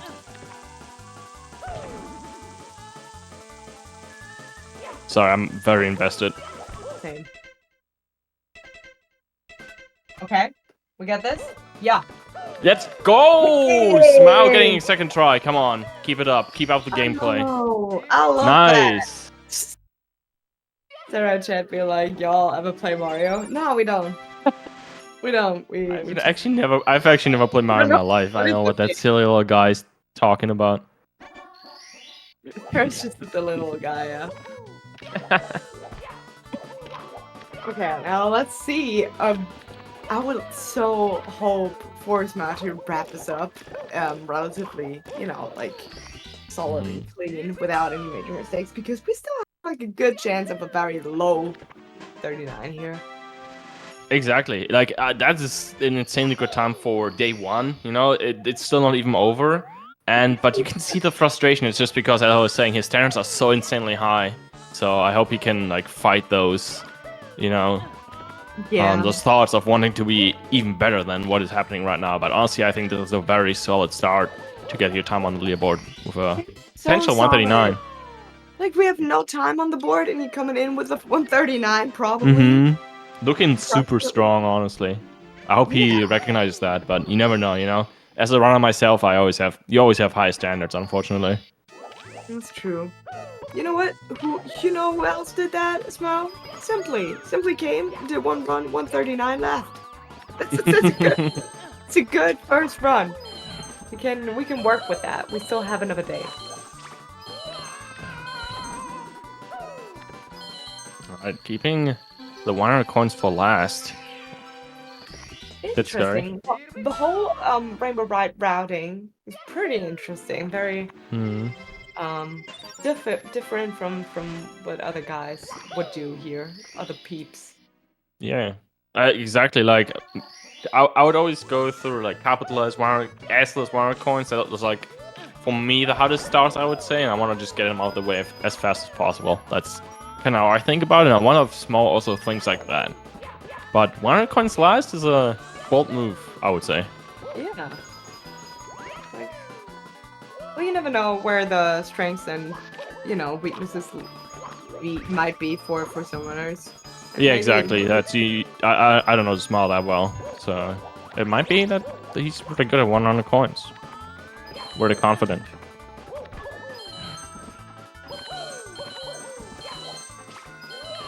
Well, it doesn't look like Smile's any issues with it. No, not at all. He's moving the Mario right now. So moving the mouth. He's so locked in, Denner. Don't Jam. pronounce it like that. It's not even a word. It's just the way you. Well, he's locked in or something like that. Yeah, there we go. You're getting there. Man, I'm trying to get it so cool now. Just laying down. I'll be slanging. I mean, calm through. God, this part of the hundreds always makes me so nervous. And we also lost a Yeah, coin. same. Oh, no. No way! There's no way! I saw it come. I saw with that angle, with that side flip. Oh my god, I've been there. Yeah. Fuck. That was... Sorry.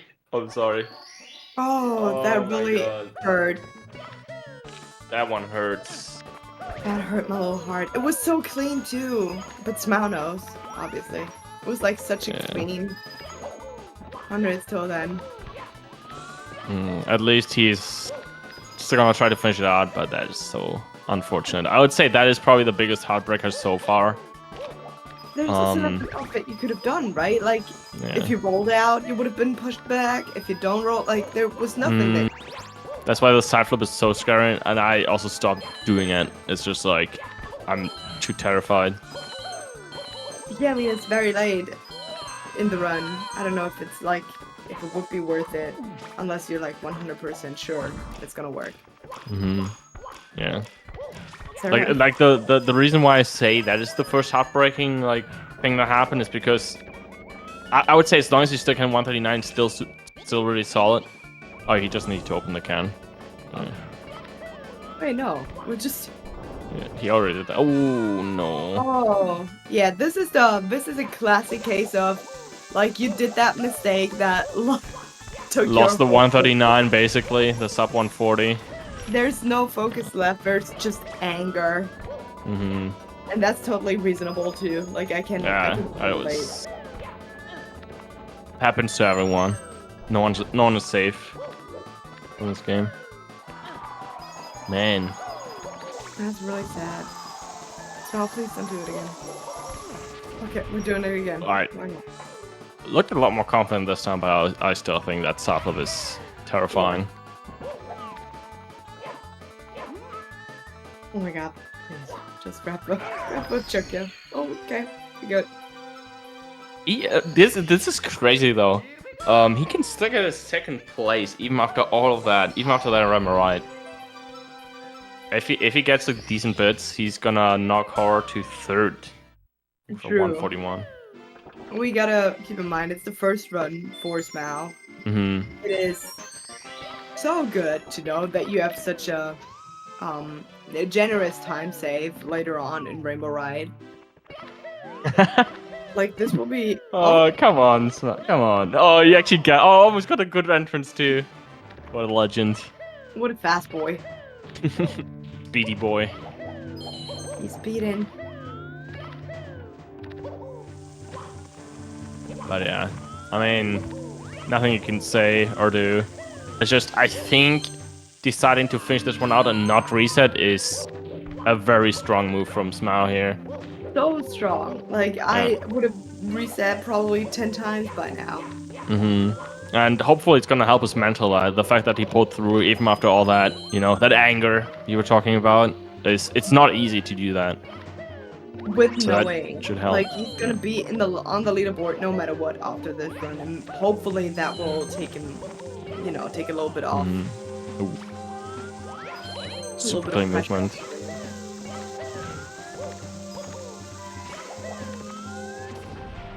That's a really good bit so far. Yeah, it looked very clean. Love to see it. And he got the BLJ too. That's crazy. This dive is so scary.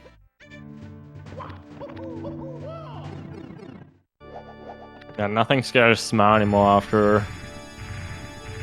I'm not gonna mention it. Probably not. Never mind. Nothing happened, remember, right? Nothing happened. No, I didn't see anything. I blinked. Same. I blinked for 3 minutes and suddenly he was in bits. I did the hustly blink. You know, when you close your eyes and just pass out. Shots, Chelsea. And nice, those 3 for 3. Getting that second place actually, like that. Oh wow! Massive. Like we're still again we're yapping, but Smile Hawking. Yeah, sure. Knocking Power to 3rd place. GG. Congrats. GG. It might not be the run you're satisfied with now, Smile, but it was a very good run. We're proud of you. Super strong showing from Smile, especially such a pacer into the very late game, that early in the event. Yeah. He's gonna bob this time easily. Oh, so easily. Smile's goated, after all. Usually those like crazy 3-minute time losses don't happen. You must get really unfortunate to see that in a run. Especially like when it happens, it definitely had to happen in Rainbow Ride. Obviously, there's like big time loss potential. Yeah, I mean, Capitalist is super unfortunate, but he got a second try at least. That's still a big, I would say. That's been amazing. But then, like, losing the 100 coin in the very end was like probably what broke his neck in the end. But again, we love a good 3-minute time save. Almost. I wonder if he's gonna run against those splits, or if he's just gonna keep the 138 splits. But he's only I hope he does. So that means that the way it would be so nice to jump dive, have that looking forward. And for me, like I would do it, and then I would incorrectly. So like the A button is not being pressed. Try to just like relatively know that if I only keep close, I don't have to be minus at the beginning. I can be like +2, +5, +10, whatever.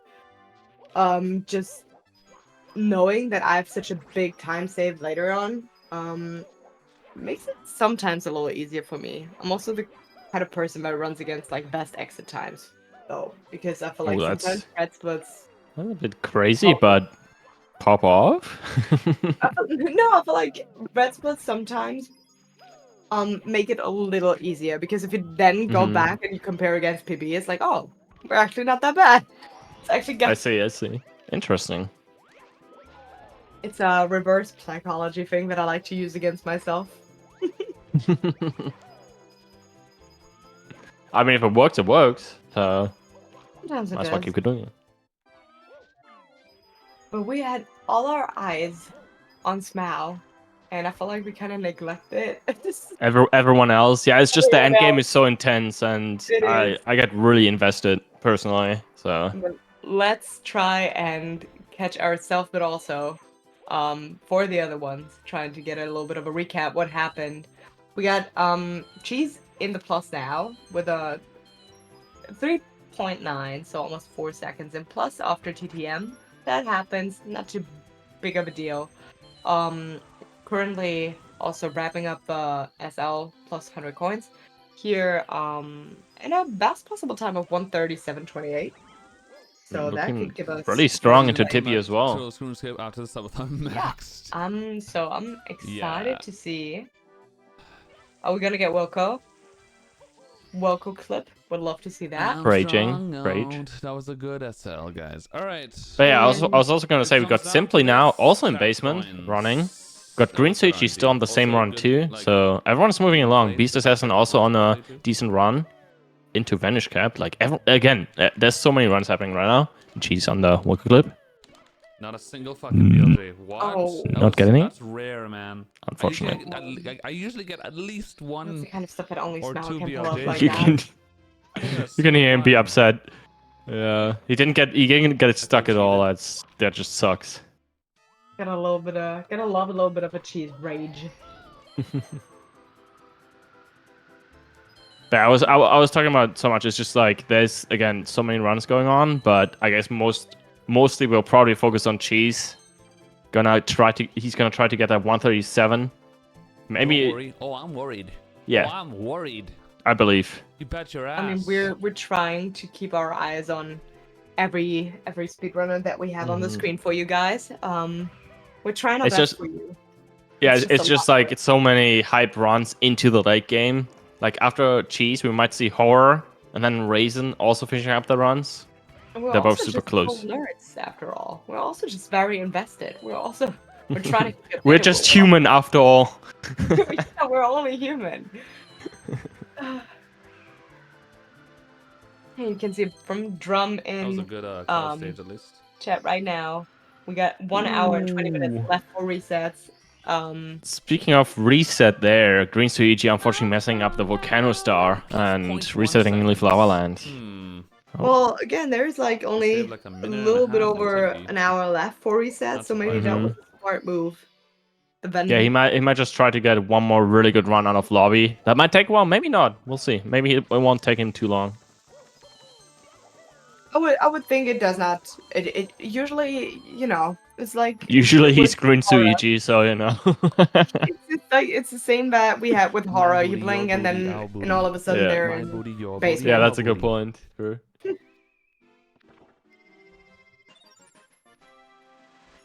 Oh, we're doing a little bit of a Switcheroo.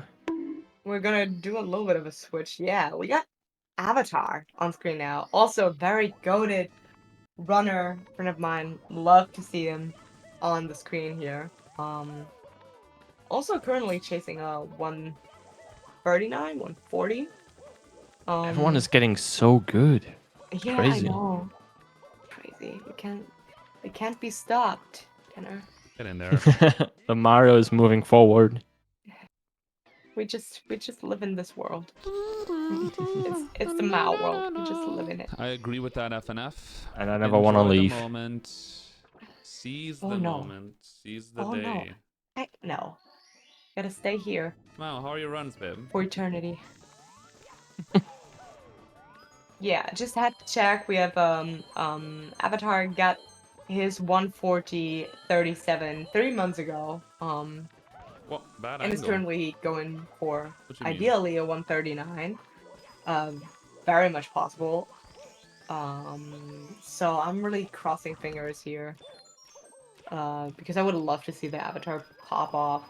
Simply, obviously, on a good run right now. The She's fuck? struggling a little bit in TTC here, but that side flip wall kick back up is also very annoying to do when you're under Mhm. pressure. It's just so finicky. It's already difficult to get the angle with the dive, I think. For those of you who don't know, Oh, you fuck. spawned up. Oh my god, jeez. Oh no! Yeah, flop the A press Be very there. careful here. I told you, Very, very sometimes careful. the finger just does not let go of the button and then... Oh my god, Oh, what is he no. doing? What is he Okay, I'm doing? gonna go this way.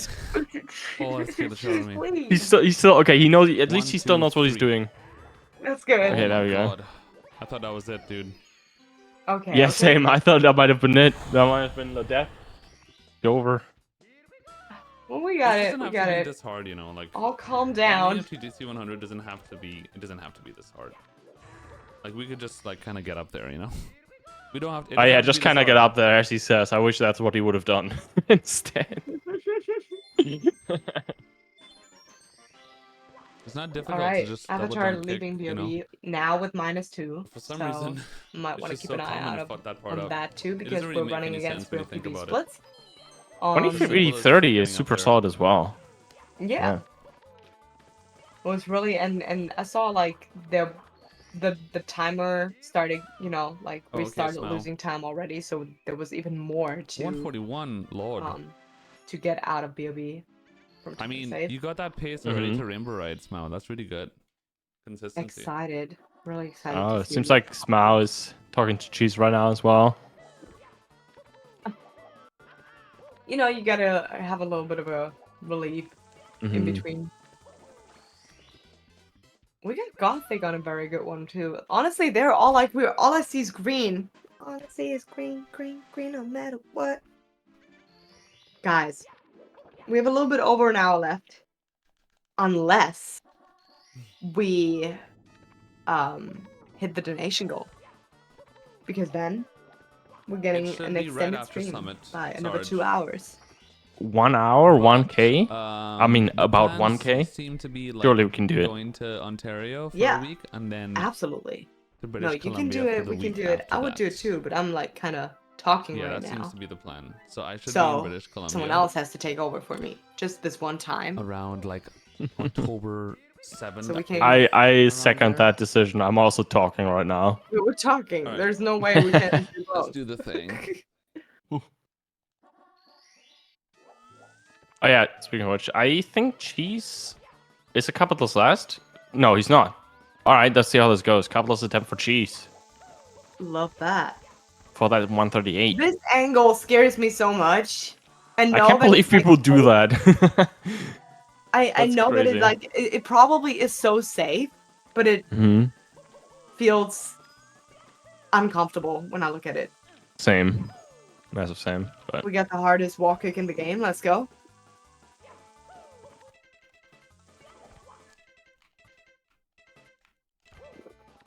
ooh, All first right. try, Desanix First setup, try. very nice, Okay. and get the star. I mean, that was clean. Love to Very see clean. that. Hi, PhD. He's so chill. He did nothing. Like, He's just used to it. Yeah, I just did that. No Yeah. biggie. All right, bro. I see you.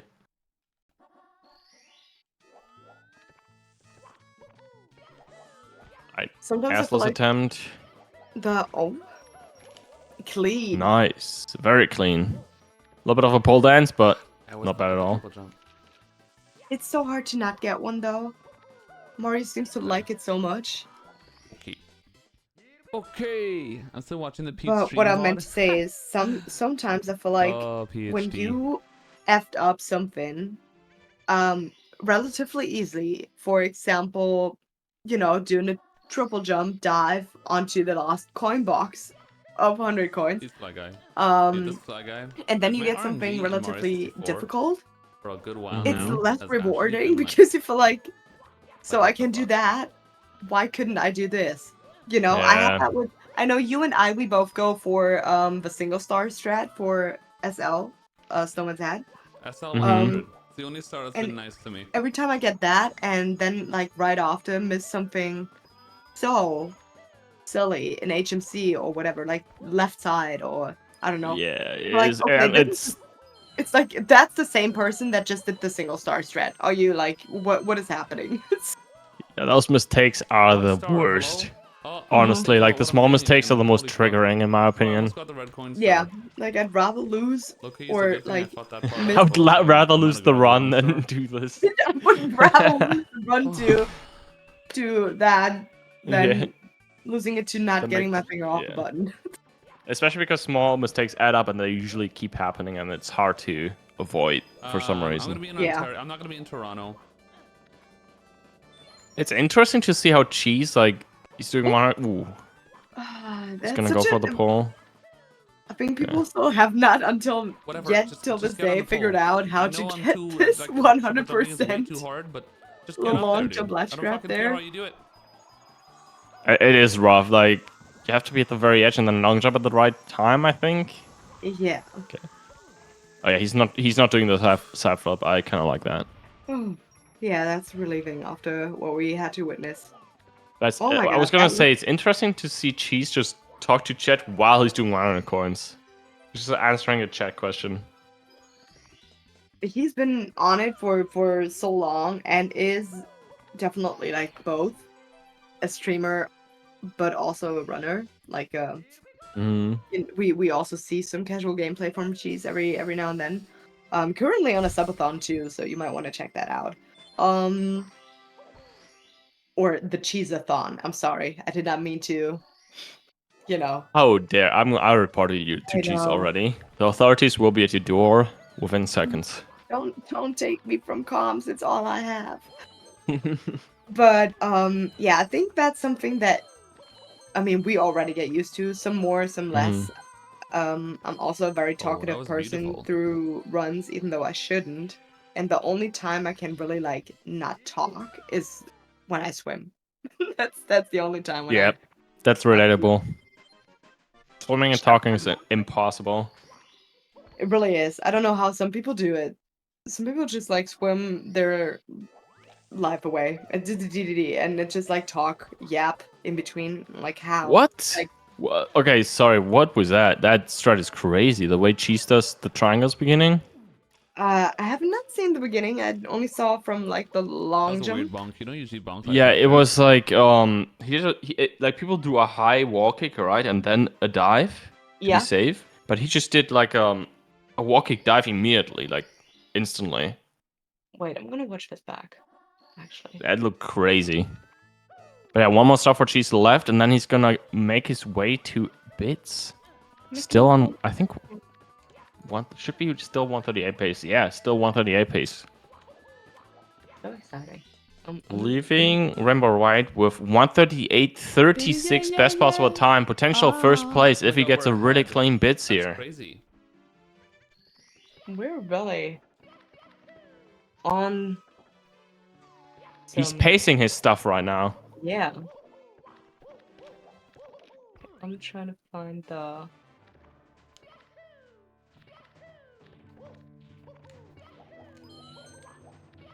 Alright, got the first red. This is intense.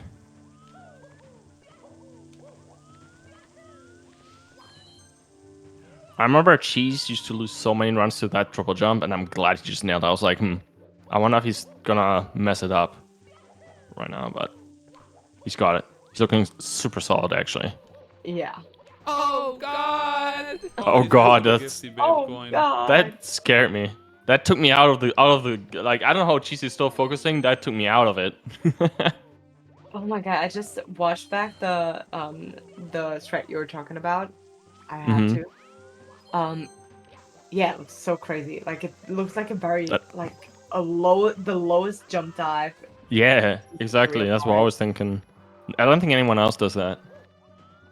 I haven't seen it before, no. Okay, that was solid. That was a very clean bits. Oh yeah. Just throws left, and he got that first place. Alrighty. That's how we do it here, and we're already on 13 points. So that's it. That's adding a good amount. Oh, First was the easiest. Why do Is keep what I missing would this say.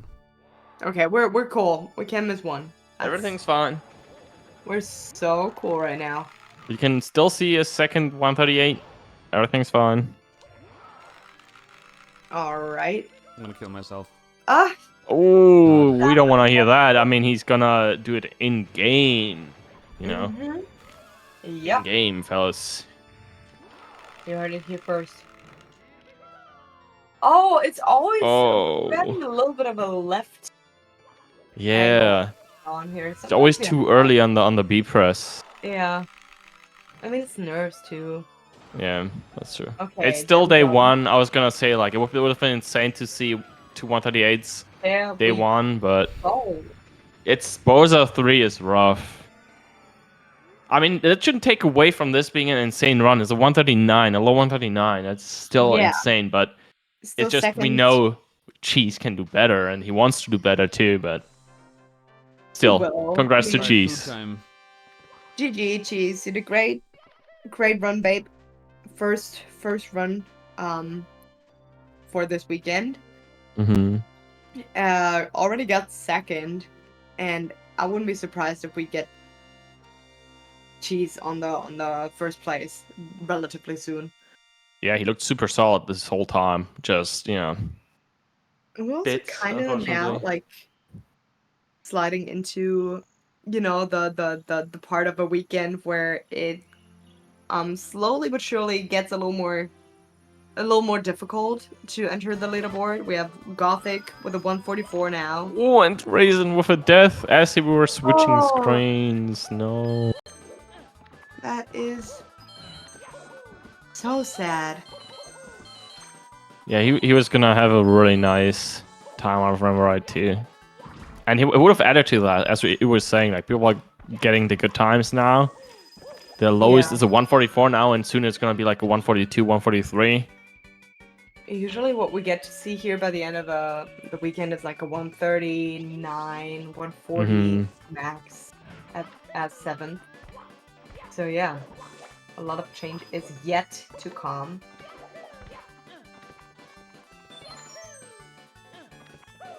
And we are, I think... Ooh, that... Are we yet to go? Are we... Shall we not? Drum, do you have any information?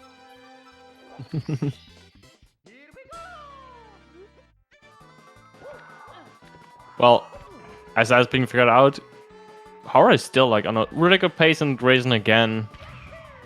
Unfortunate. Death there. Ah, Raisin. I mean, it's Tippy. What can you It's say? yeah. I'm trying to find the words to describe this, but it's just like Tippy. Sometimes you just crumble under pressure in Tippy. It also happens to everyone. Yeah, like there's not a single runner that hasn't lost a run plus some nerves in Tippy. Exactly. Including your favorite comms team, which is Dinner and me. Yeah, we've been there for sure. A lot of times, actually, I want to say.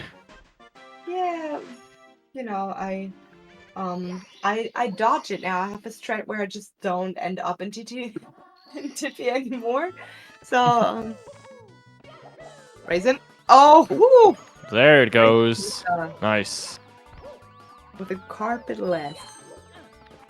They're doing it so effortlessly. You know, when we used to joke about this strat. Yeah, I was actually... It's funny because I was watching my 46 and people in chat were saying, do carpetless. First of all, I was doing a 70-star speedrun, but still. And it was 2020, so... just so weird that it's real now. Little did they know exactly. Joke's on you now. It's a real strat, guys. Imagine going back in time to 2012 and showing them carpetless be done in a run. Everybody would be mind blown. No one would believe it. I wish someone I wish someone was gatekeeping that strat and just pulled it out in a run without telling anyone that. That'd be evil. Oh, like, yeah, no, I casually did this in a run. Yeah, no biggie. That's just my strat. Yeah, another pacer into bits, actually. Wow. And this can be 3rd place. Let's see how this plays out. Which then, again, would move one of the names off the leaderboard. Which would be Gothic, and then... Oh, wait, actually? I think because Horror is... Yeah, Horror is 4th place right now, so it would just move... We have Horror on the... Oh my god, yeah, no, Yeah. It's like... Whenever I see Horror, I... have it in my mind as Horror does speedruns. So I'm always looking for that name on the board. That's fair. But yeah, no, Gothic is safe for now then. And also on a very good run, so nothing left to fear right now. We good. Looking solid right now in this bits too. Aura does indeed do speedruns right now. Absolutely. We're speeding. A good triple jump up the platforms. Whatever it is. The elevators. No match for Elevators, Mr. wheel. Horror. Thingies. Yeah. Yeah, there's a lot of names for it. There it goes. 140 pace into throws. Hold me. Can you hold get me, a hold me. clean 3 out of 3? Let's see. I need it. Aura, do it for us. Oh, yes. Oh, it's Oh, still. it was so close. Like I thought with a Mhm. little bit of generosity, I thought like maybe the game is I feel like on the that. right side it would have worked because the hitbox is a bit more generous on the right side of the bomb. Oh, Oh, missing that's good to Bowser's know. tail too. Alright, we're so Is it good. still? Yeah. Yeah, it's still doable. Just one more. He got 2. Mm-hmm. And that's it. That's gonna be close. Yeah, nice. Not How close at much- all, actually. Getting that 3rd place with a What an 145x. Smile and Hora switching places on the leaderboard here. Wow, GG. Hora, you did Slowly improving his time. definitely a runner to have on the map, on the radar. If you have not heard of Hora, go in Really there close to 139 as well. Got a low 140 as a PB. 140.01 actually, so 2 seconds off that 139. Well, these runners are really like putting the effort in and grinding like there's no tomorrow. So if you can, also obviously support the event by watching and by being here, but also go and say hi to these runners. They're really doing a good job and putting the work in to deliver for you right now. And they're streamers after all, so they would like to see you say hi. I'm pretty sure. Hell yeah. And yeah, now we actually also got Raisin about to finish up a run. Oh, we're getting Doesn't have a time on the board yet. He could potentially enter the leaderboard, even after all that happening in Rainbow Ride. Which only shows how good of a runner Raisin really is. Like, we've seen some mistakes, surely, and are still on a very solid pace here. The 142. Takes the burn. Alright. A little bit of a boost, never hurt nobody. Besides Mario. Alright. Oh!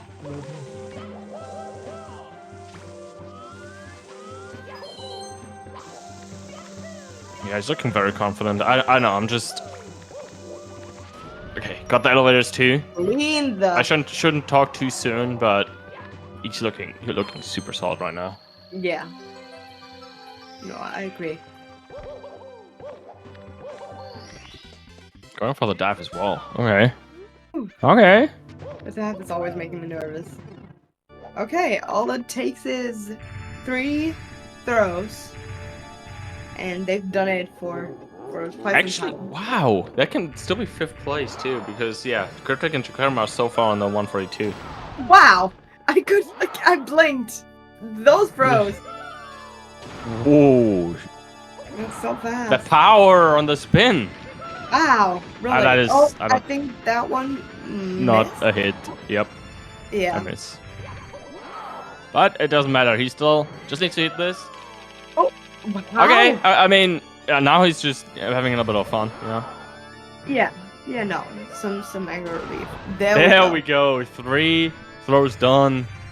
Grabbing the last- 4th place. The last throw really confused me because it was like enough speed for sure. Probably just like let go of the stick a little too soon. However, It might we're have, yeah. finishing with a 142.16 GG Raisin, and that G- is purely G. 5th place here. Very nice. Moving up the board on day 1 too. There's more to come from Raisin for sure. And Now pushed Gothic down. So, y'all know it's Gothic season. Cross fingers for the run that is on right now. It's looking promising. So we can get Gothic back on the leaderboard too. yeah, and the cutoff is 142 now. You need to 142.50 to be on the board. And I think that's it for us. We're gonna go into a quick commercial break here. And right afterwards, you're gonna see that Gothic Pacer. See if you can get back on the top spots. Well, thank you so much, Denner, for spending some time in the booth with me. It was a we're gonna- pleasure. Anytime, you know. Oh, We'll yeah. leave you with Electric and Pando. Goated comes through as well. Learn something about urban arts while we're gone, and we'll see you tomorrow. Have a good one, everybody. I see you tomorrow. Bye. Bye.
I'm gonna watch the stream. It's gonna help me.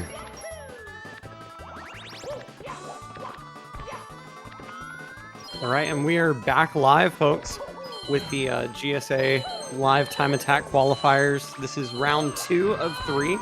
I'm Electric, joined in the booth by Hey Pando. And in case you don't know how this format works, runners have a few hours to complete as many runs as they can. And whatever run gets the best time ends up getting them on the leaderboard. And it has been dazzling so far. You love to see it. We are here in the round 2 of a 3-round qualifier, and it looks like it's already been pretty spicy up to this point. We got Callie posting 138.41. We also have Gothic Logic just blasting in Rainbow Ride right now. She's with a 139. And Horror in 3rd place with that 140, ever closer to the 139 for him.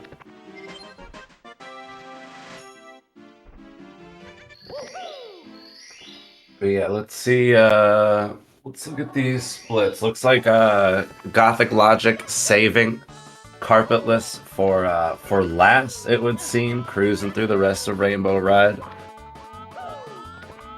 We'll see how he shapes up. Gothic Logic, a legend of the game, generally speaking, and well known for teaching a bunch of people carpetless, which is pretty freaking cool. But yeah, I would say the board is looking great right now. Beast Assassin, Simply, we got Avatar in the corner, who looks to have begun runs on this day, and he is also getting really close to the 139. Such a nice category to watch these days. So many runners approaching pivotal minute barriers, and yeah, Avatar, very exciting to watch in that regard. Very cool.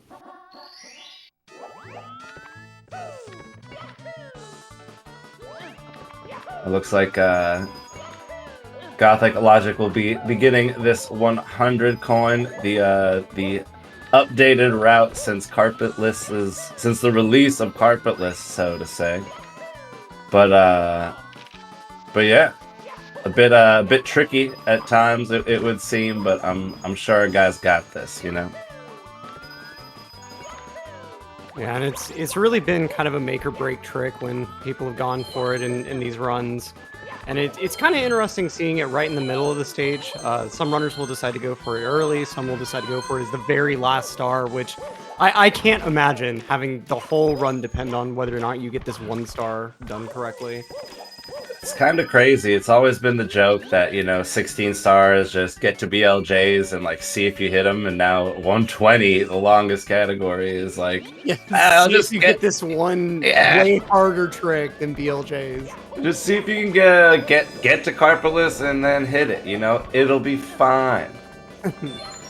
And I've always wondered, like, I don't do Carpetless myself. I'm not as fast as these people, but how does it affect you doing Carpetless first or Carpetless last? And I spoke to Beeve recently, who has historically done Carpetless last, but he said after doing it first, he said he greatly prefers it because you kind of just like get it out of the way and you're able to just cruise through the rest of Rainbow Ride. So I think it's definitely different for different people, but always exciting to see what the people end up going with.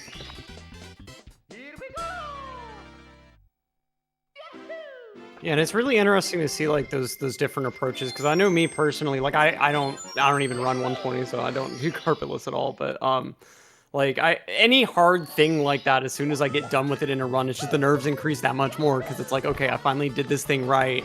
Let me make sure I can actually play out this run and won't have issues through the rest of it. Gothic Logic with a close call, I believe, at the end of 100s, but it is time for Carpetless. Looks like he had the star spawn a little bit close to each other by the Chuckya, but this is the moment to focus on here. Can he connect? Oh, and doesn't get the ledge grab at first. Gosh. And that's like already with this trick, it's pretty difficult to get those kind of like awning ledge grabs. In 16 star with the log rolling star, the way you do like the side hop, like it's kind of a similar strat where you're trying to get a wall kick at like a really steep angle there, and if you're just a little bit off, that ledge grab just doesn't quite connect. Or if you get a firstie, you can't get the ledge grab off those tricks. So it's a little bit of a difficult trick. And at least you have like kind of a wide way to set up for it. And Gothic Logic falling all the way down the wall kick section here. This is so annoying when you're having to like just wall kick up the very, very edge of those walls to make sure you can dismount quickly. Yeah, for sure. And even side hop, like people still, that's still a trick people miss. That you know, a particular wall kick ledge grab angle can always give you a tough time. There are very few things in this game that we can call free. And speaking of things that aren't free, we have a $100 donation coming in from Creepium Gamer with the best comment possible, just simply, hello. Hello. Hello. I like that one. That's good. I like when the donator said hello. But it looks like, you know, second try was the charm. Gothic Logic collecting that final star and you know, heading up top on pace to potentially 139 here.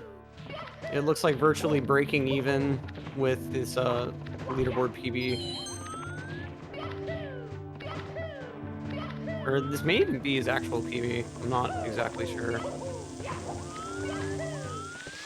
Gothic Logic currently has a 138.53, claimed 27 days ago.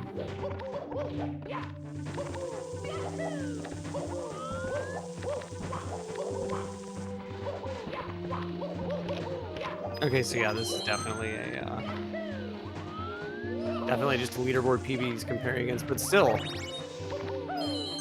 It could be big. I mean, being able to claim third place with like 139, 140 this early on, and on the day and on the weekend, you know, it could be a big deal with serious leaderboard implications, you know.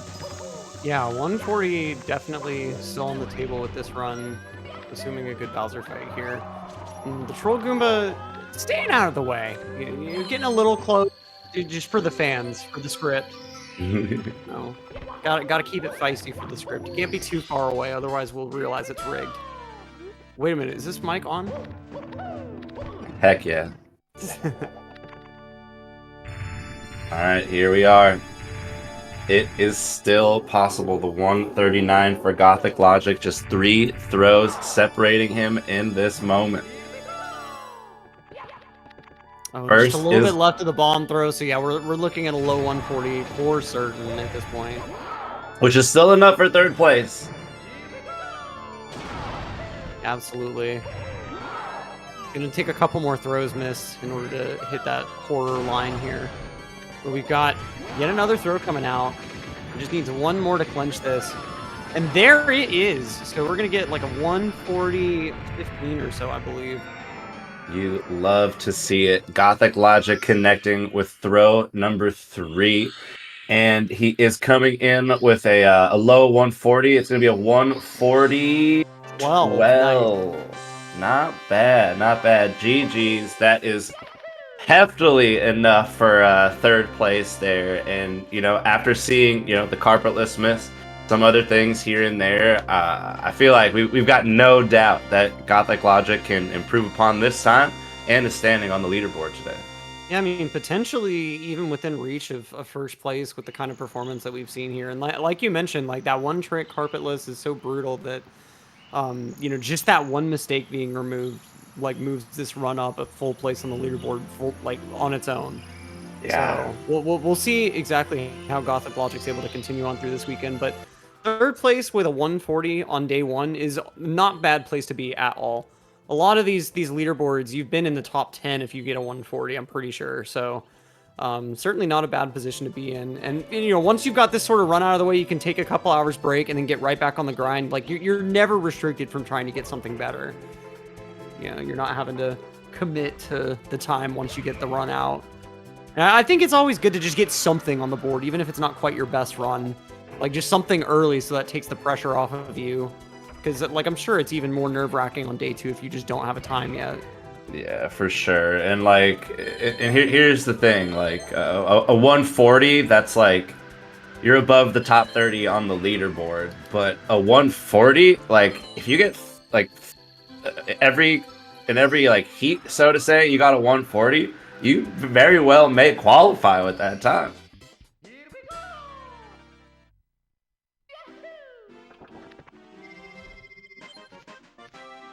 Dude, we got Beast Assassin too, cruising out of Cloud Stage into TTC right now. And this is quite the run from our guy who currently sits in 11th place in the leaderboard with 137.37. He has been streaming every day until the nice. 136. And still getting the ledge grab, even though missing the triple off of the yellow block, but then doesn't quite get. Oh no, that's gonna be a death. That's gonna cost 40 seconds on TTC. That's This run could still have leaderboard implications for sure, but that is no a doubt there, but... tough death to stomach. But I mean, this is the sort of start, and you know, this is like, even if you just think in commentary, like, hey, this is a rough start, because I thought it, I just didn't say it, but even that was enough to curse things. Yeah. But here we go, getting the triple up there, this time exactly the way that he wanted. And we'll see. Blue coin section, nicely done. Like, this is mainly a huge stopping point for 70 star, because within 70 star, when you're not having to deal with like DDD 100 or like THI 100, it ultimately, or SL 100, your times can get a lot more consistent on a lot of the other stars, but this is still a huge pain over there. And I mean, it doesn't look hard in this category because of like all the other stars that I named, and then stuff like Toxic Maze BLJ or like Carpetless and Tippy really overshadows it now, but this star is still very challenging. It's very technical for the minute-long runtime, and runners have sunk hundreds of hours into just this star alone in order to get as consistent as they are at these high times. Like, certain runners like Dark Dog are literally known in the community specifically for having just insane TTC 100. Yeah, watching D whatever on the grind recently have like an absolute dazzler of a run, and then he's like, oh, I think my like blue coins were a little sloppy, and you look and it's like, dude, that's like 10 million times faster than I could ever do. Right, yeah, it's this. I've sunk my own unhealthy amount of time into the star, and I still can't get quite as fast as these guys. I can get fast enough to warrant doing it in runs, but it is very challenging to get to that point. It takes a lot of like practice, a lot of analyzing other like strat videos and stuff. Like it ultimately does take a lot of work to get there. For sure. We now have Simply on THI Secrets. This is another challenging one. It's really easy to take a death around like the second secret by accident if you just take that turn a little bit off. And as you can see here too, the up mountain movement is really brutal here. There we go. Yeah, you really have to do like kind of a combo movement there to get up the mountain if you mess it up the normal way. Yeah. A lot of these pro strats, they seem so easy, but the slightest mistake will often require an obnoxious backup, as you see there. Yep. And obnoxious is really the way to put it on THI. Like a lot of the backup, especially around that upper mountain, because of how weird that slope is. Yeah. Like you kind of saw there, you have to do this weird like canceled triple jump thing for that backup, and then like other backups, like yeah, it's just nasty. Yeah, it did not look like something I want to learn, I'll be honest. Yeah, there's a certain emote from Rock Chalk that I think is very relevant in this situation. I'm sure someone in chat must have it. The THI sucks emote. My personal favorite of like community inside joke emote. And you can see, oh, getting the triple Goomba, nice! And that's some of the good RNG that you need. Like, it's honestly kind of weird, like, when you dig into 120 more and more, how much stuff is really RNG dependent. Like, as a casual viewer, I don't think it's as easy to kind of realize, like, how much like coin splashes or like enemy positions can really like affect your end time and stuff. For sure. And once your time is so like, I don't know, once you're going as fast as these dudes are, right? It's like RNG starts to play more of a part, right? Everyone always thinks of SL 100 coin when they think of RNG, right? But like, even the polls in Bob 100, you know what I mean? Like like a tough time there can really set these top runners back, and it's crazy to see how, you know, just how fast you gotta go to be a top runner in 120 star. Yeah, and like even though it's not RNG, like the coins that you have to get in the air in BOB 100, like it's so inconsistent that like top runners will still get kind of weird low coin counts and have to like lose a fair amount of time on dead runs.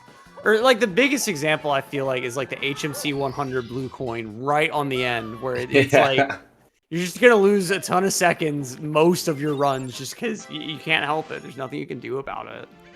It could potentially drop right on top of you, but normally it's as far as it could possibly be.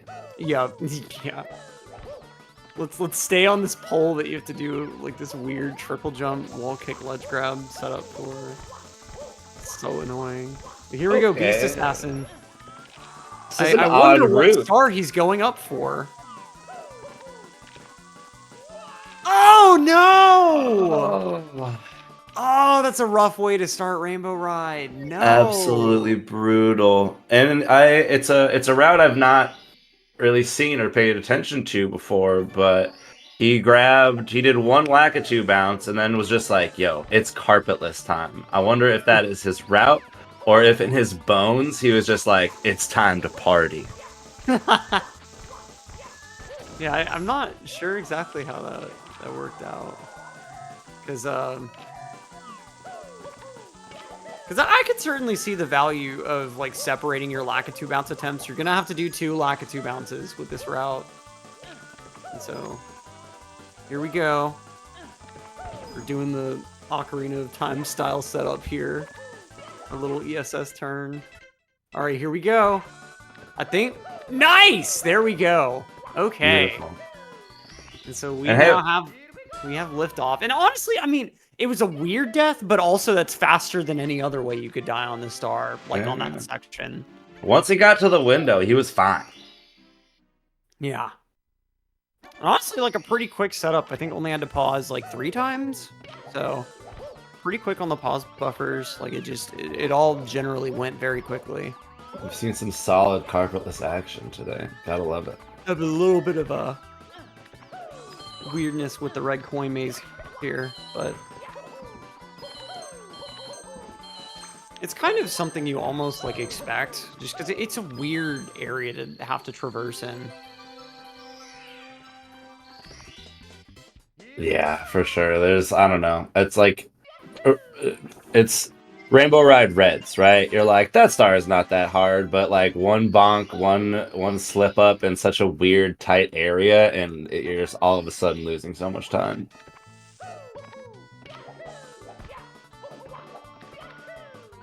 Yeah, exactly.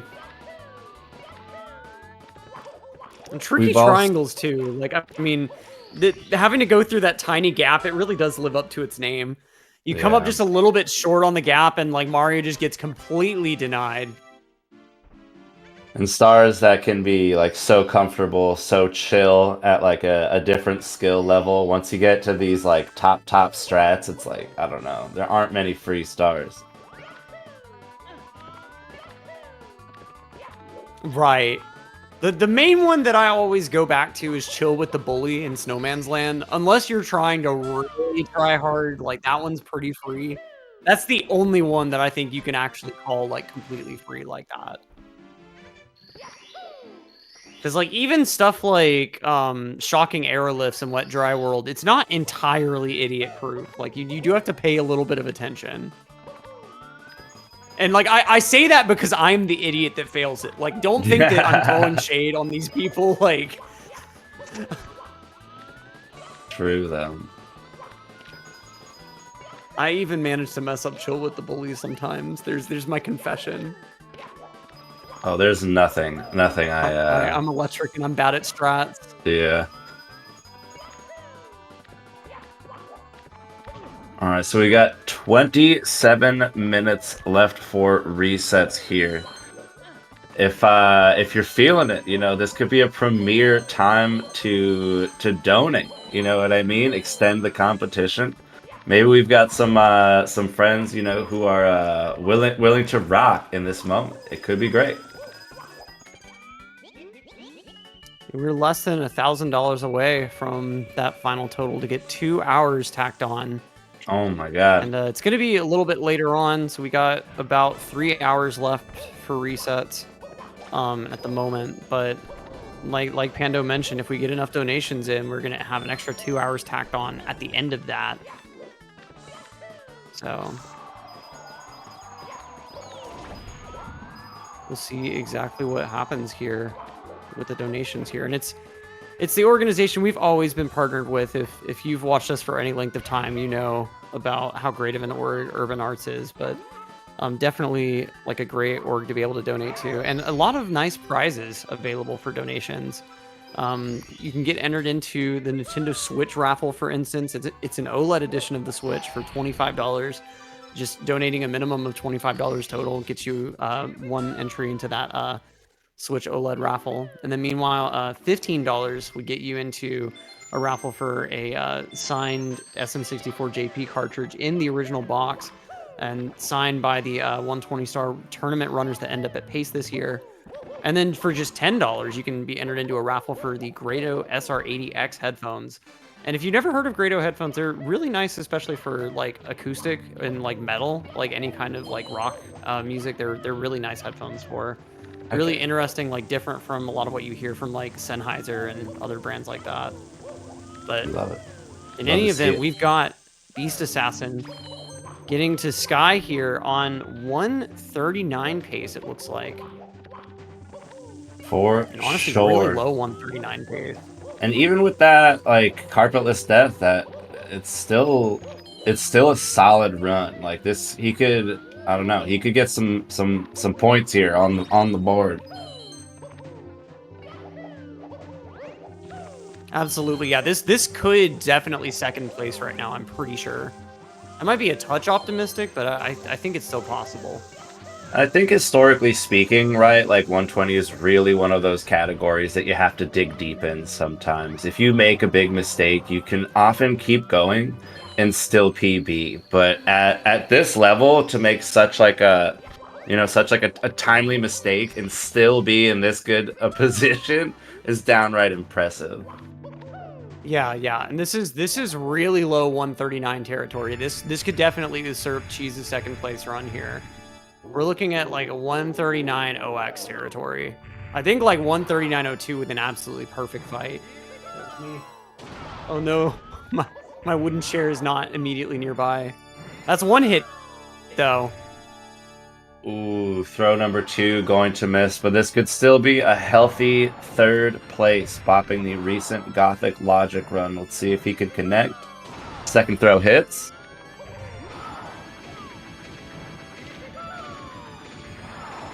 And third does as well. So that is going to be a low 139 for Beast Assassin. He will be dropping in to third place with a 139 15.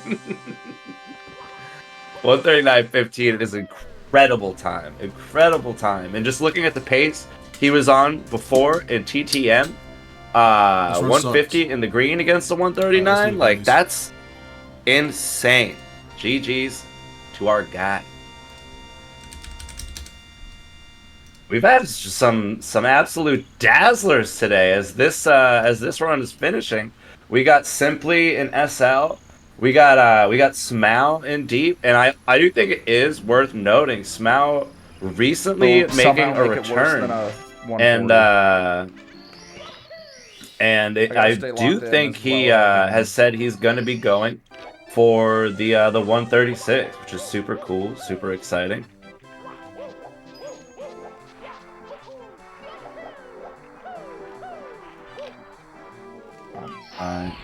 Good backup. Could have been way worse, but all right. I'm not familiar with his 100 coin route in CCM, but I did get scared there initially watching him skip certain coins, but clearly knows what he's doing.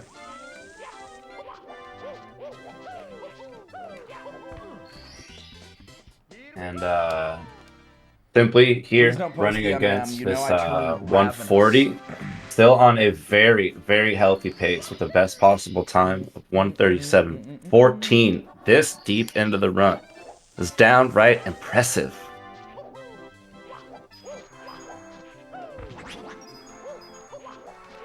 On the other side of the screen here, you got Genix blasting in a wet dry world on a solid pace. Looks like Genix currently running against a 144.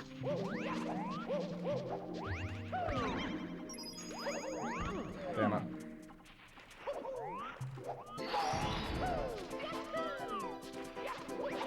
Luigi also doing runs today.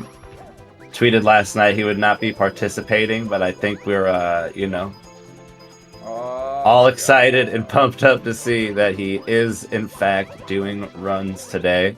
First place, you got first place in heat number 1. Never kicking that guy again. It's just not worth it ever. With a time, what was the time? I believe with a time of 1:37.51, claiming first place there. It'll be exciting to see if you can put up, like, you know, a similar time today. If anyone's gonna go nuts, it could be our guy, Green Suigi. And as you can kind of see there, we've got some green splits on the board already. And meanwhile, simply getting through SL 100, as we kind of heard on the mic, having some issues with that spin drift. And probably going to be changing up his strat in future runs there. I mean,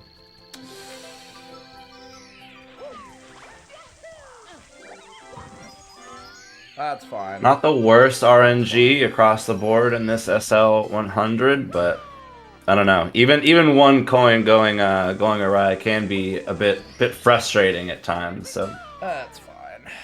All right. It's nice to see it simply still locked in and feeling capable, you know. Let's see, man. Let's see. Yeah, I mean, the only thing that's kind of nice there is that, like, you do have a coin I think that you can miss. So if stuff cooperates early on, nicely done, Wilco clip. All right. Ooh. That was a quick one too. It's nice when you're not having to wait around at the door for a sec.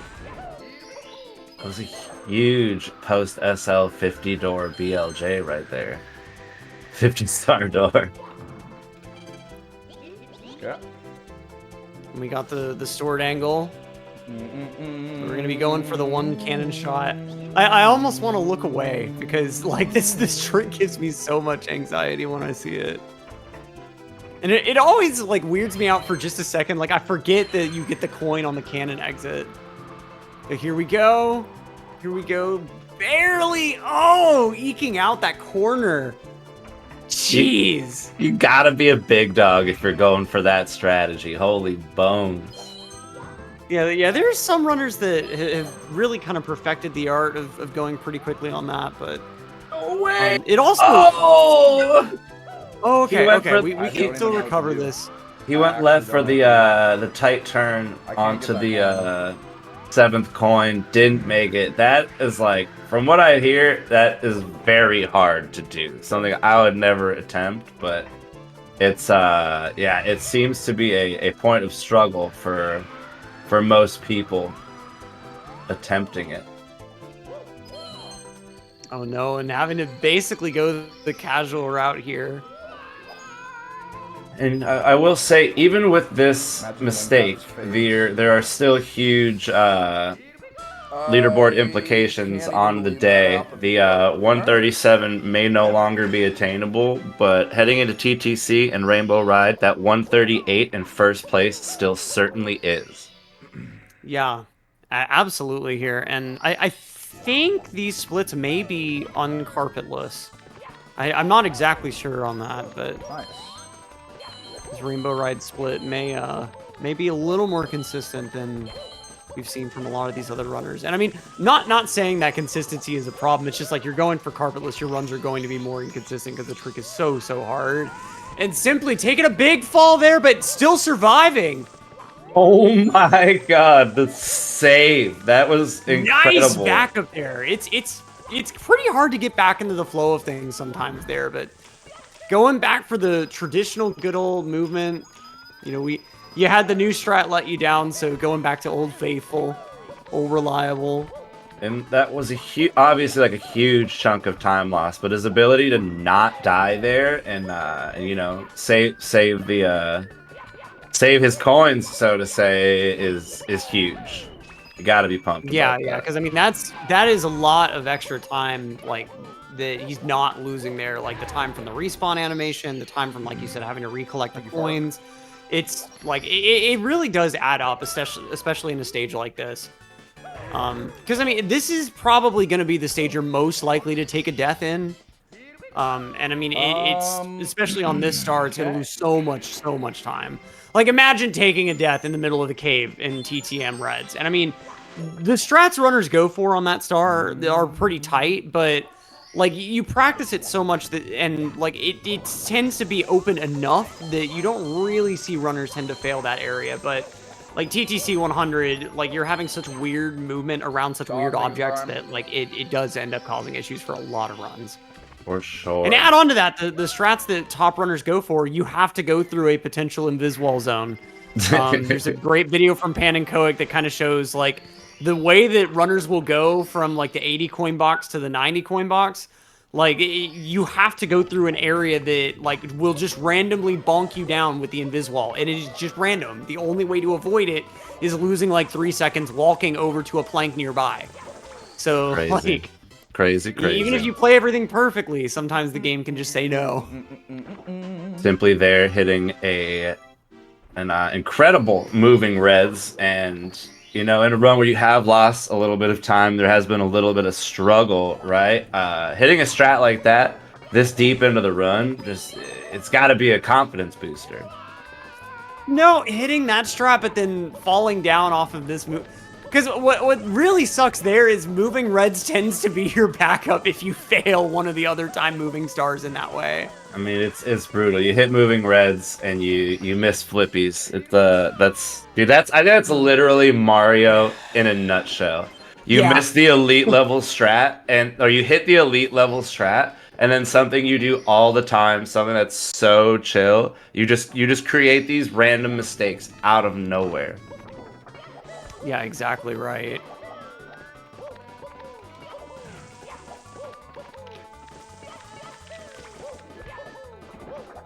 Unfortunate, but still a solid run out of Simply here, and you see him going for moving bars, which is like really cool. We've seen a lot of people adopting this strat, moving bars.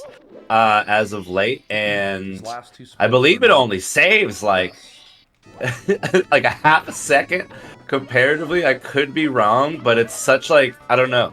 It just seems so difficult and so involved compared to the other route that it's just one of those strats, one of those stars that really highlights the lengths you need to go to succeed at this level. Yeah, exactly right. Like it's really unnecessary is one word you could say, but like it like you said, like once you get to a certain level of skill, it just kind of you just go for stuff like that because it does save time if you do it well enough, and you just have to practice it until you can be pretty consistent at it. Yeah, for sure. And Simply recently going into the going deep into the XCAM grind to improve his time recently, and it really has worked. He's had PBs, he's had success, he's had some crazy pacers, and it's really like moving reds, moving bars. Like these are really strats that people are starting to have to adapt if they want to be the best. Exactly right. And Simply with such a quick setup there. No, but gets a firstie, and so that's gonna be it for that one. Oof. It doesn't quite do the glitchy wall kick angle like he wanted. It's not over by any means, but still frustrating to perish there. Yeah, and I mean, I can certainly understand why he YOLO'd that setup. I mean, it's day one. You still have a few hours left for attempts. And yeah, I wasn't sure initially if he was going to do carpetless just because the 137 on the timer compared to the 130 fooled me. And I thought that it was a 7-minute rainbow ride split. So I was like, okay, this is a non-carpetless split. But going in for attempt number 2, and we'll see if he takes a little more time on the setup. Because I think that was like the correct frame you wanted, but not quite the correct position there. Glitchy wall kicks are so precise. Oh, yeah, I'm going to retry here.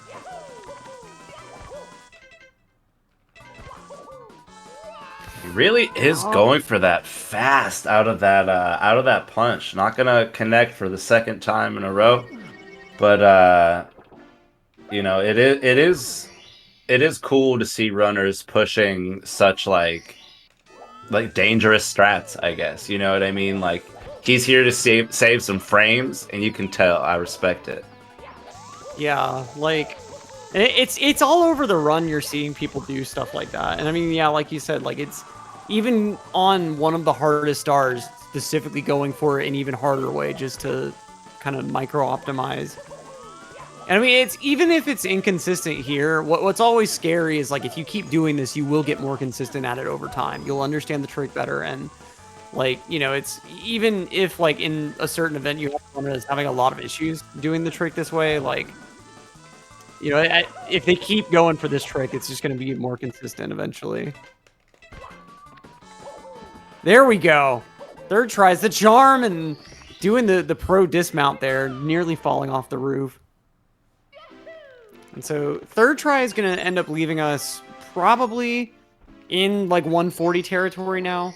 But it looks like that still is going to be a leaderboard improvement. I think he's just comparing against average splits at this point. So, and that's we're definitely still looking at some nice leaderboard movement. That's insane with two like deaths in the window to carpetless to still be doing so well is really cool. Oh. Yeah, just going to take the death there. Rainbow Ride really be... Oh, and that's going to be a reset. I don't blame him. Rainbow Ride was just being a bully. The Fly Guy lost 2 coins. Like, most runs, you can get lucky and not lose 1 coin. But, like, losing 2 is so rare, and right after the issues with Carpetless, like, the stage had it out for simply rigged. The script was just against him on this one. Like I mentioned earlier, the script emphasizes like building up that hype, building up the narrative. You gotta lose some runs before you get the hot one. Gotta keep the viewers engaged. Gotta have the storyline. Oh, is he gonna? I think we're gonna be seeing the. We might be seeing the death ledge grab here. Okay, I'll be back in a sec, and I will try more. Oh, just gonna BRB on that one. Yeah, there's a little area of the castle you can kind of like wiggle Mario into pretty much, and he'll actually like kind of ledge grab off the castle, and it'll like instantly kill him. I forget exactly why in the mechanics, but it is pretty cool. All right, my friends, and that is gonna do it for us right now. Well, for me at least, I will be heading out, but Electric will be hanging out. Looks like we got West Dog coming into the booth, and I'm looking at the screen. When we come back, we may have some dazzlers afoot. So y'all enjoy, and I will see you next time. Electric, peace out. It's been a pleasure. It's been fun.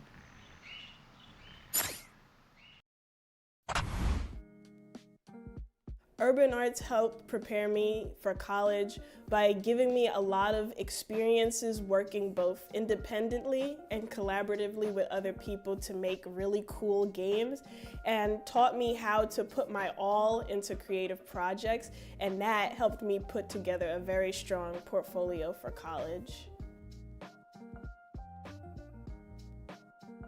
The best part about being in the urban arts community is the people that you meet. A lot of the people here have the same interests as me, so in the future, making friends here will benefit me and them and everyone around, because we all benefit from each other by gaining skills that other people had that I may need. Urban arts helped me see myself differently by showing me that I can be a good leader. In the studio program, I was assigned the role as project manager, and fulfilling that role for the first time actually helped me realize that I have good leadership skills, and it really helped me to develop them.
And welcome back, folks, to round 2 of the GSA LTA qualifiers. I'm Electric, joined in the booth by West Dog, as we've got some more runners kind of deep in some interesting runs here.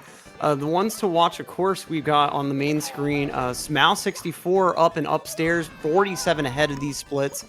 Looks like this is the qualifiers goal splits for him, so if he's able to get PB on these splits on this run, that looks like he's kind of met his qualifier goal time. Meanwhile, Green Sweegie in the green, with Theory 138 splits, and we're going to be getting into upstairs here in just a moment.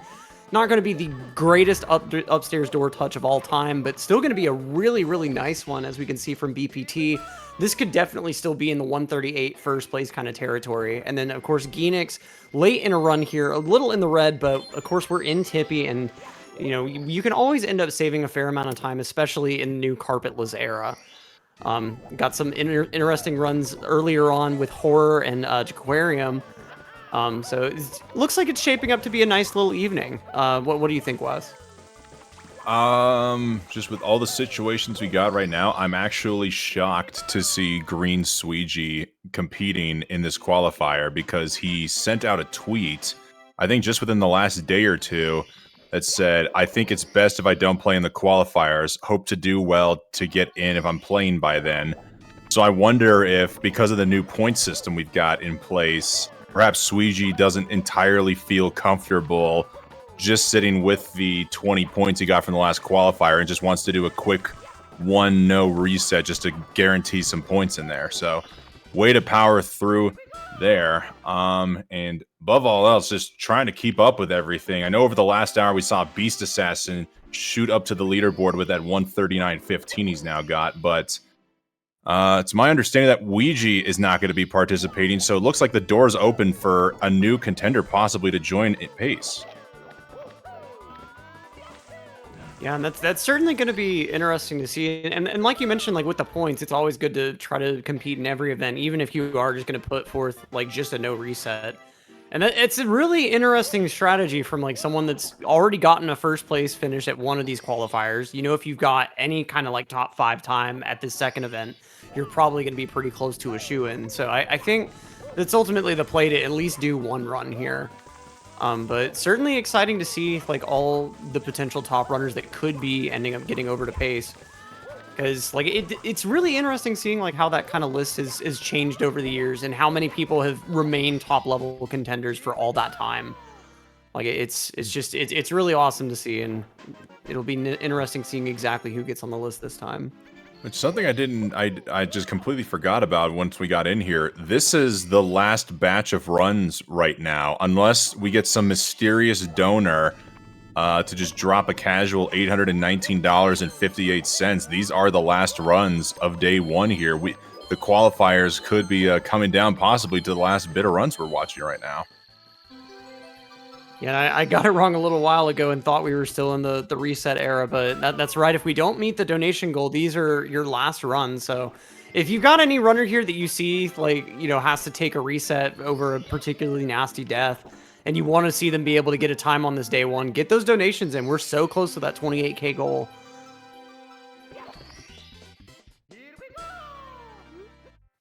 But I mean, ultimately, like with runs like what Smal and Green Squeegee are on, like these could be extremely promising, as is. So we'll see what happens. And of course, like runners like Jaquarium also still well ahead early on in the game. Although BOB 100 might be looking to try to change that. It does tend to be a kind of difficult, inconsistent star. So we got Genix up with 1 Lakitu bounce. It's nice to see Smal participating in these qualifiers. He was one of the newer faces of Summer Pace 2023, and honestly wasn't sure what was going on. I think there might have been some outside IRL obligations that's prevented him from playing Mario, but good to see he's back with the spotlight shining on him. In theory, 137 splits. He is thick in the green right now. Pretty incredible to see.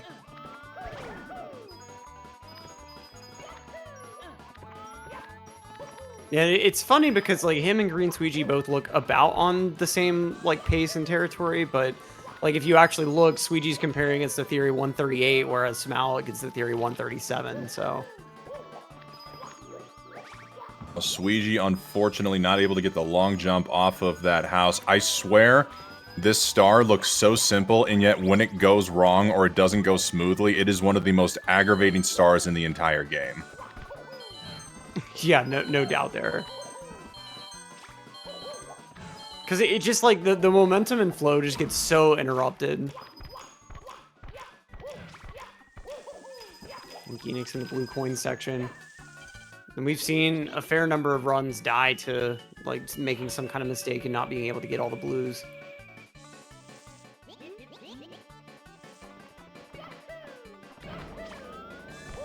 Oh, Jaquarium trying to go for double star spawn. Just got the red coin a little too quickly and not able to make it happen. But nice quick grab of the 100 coin star at least. Almost looks like they're going to be, yeah, just with few seconds off of gold. So he's still pacing. Yeah, and that's one of those strats that it's kind of unfortunate that there's not really a way that we're going to ever really see it RTA, at least like consistently. Because if you don't really know about it, it's dependent on like how many frames exactly you collect the last coin and the red coin apart. Like the last coin of the 100 and then the red coin. And so like, you know, since those coins are randomly spawned, it's really difficult to be anywhere near consistent on trying to like hit the coins in the exact order you need them to at the exact timing to be able to get that to work. But it's a nice little chunk of time save if you are able to get it. It just, I really wish there was a way to set it up so it was more consistent. Because like in tasks of this game, they get that on nearly every star, and it's really cool seeing like the way that it shakes up the route.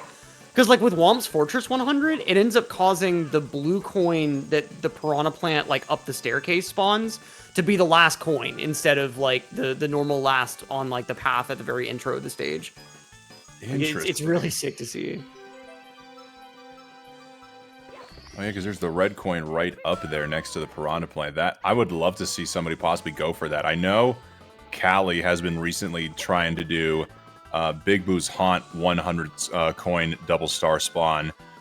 Recently, he's been doing it in stage RTA grinds, and I think he's been going for them in runs. At least I would assume he is at this point. I'll have to check that out because I hadn't seen that personally, but that'd be really sick to see it happen somewhere in the game. Like, you don't really see too many cutscene skips. Like, there are a few, but, like, I guess you could kind of consider Carpetless a cutscene skip. I mean, it's definitely a cutscene skip if you think about us now skipping the cutscene of Liam no longer going for that bottle of water. Yeah, we're skipping the interactive cutscene of camera zooms on Mario's cheeks. Those were the days. Those were the days. This is why I refuse to get good at 120. I want to keep riding the carpet for as long as I possibly can.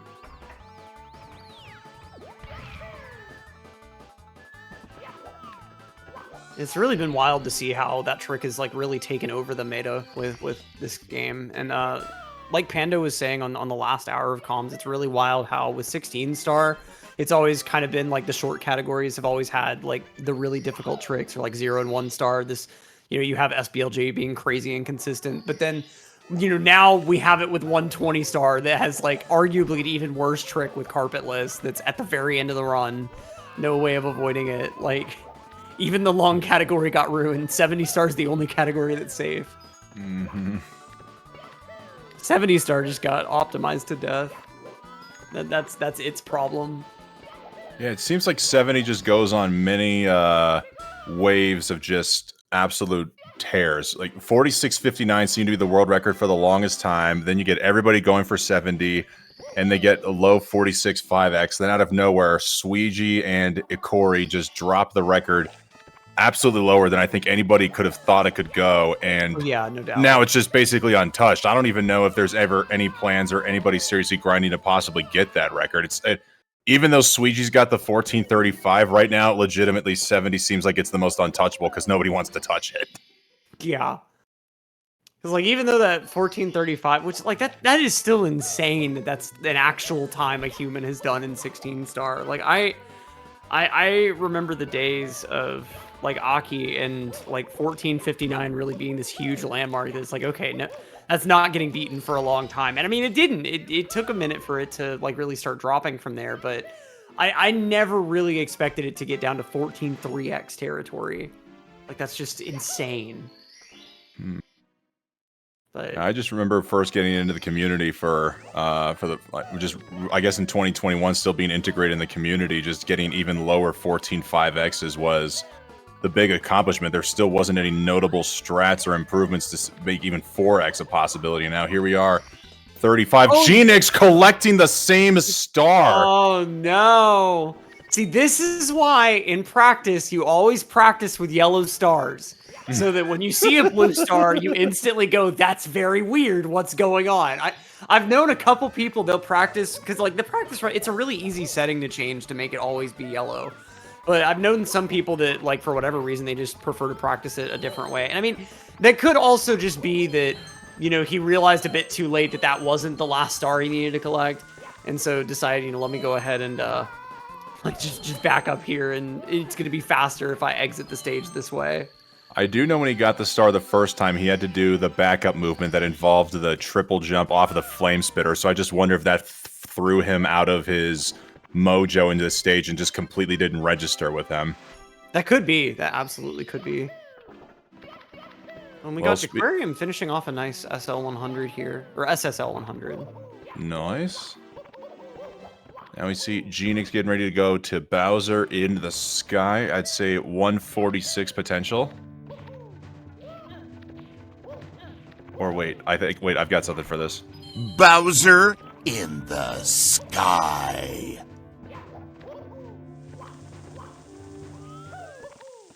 Did that come through? Oh yeah, it's interesting like how the stages just kind of progress there. Like it's so like metal and dark. Like oh, Bowser in the dark world, Bowser in the fire sea. Like those are like scary places. Like that's I feel like I'm gonna die going there. And then the last one, Bowser in the sky, just up there.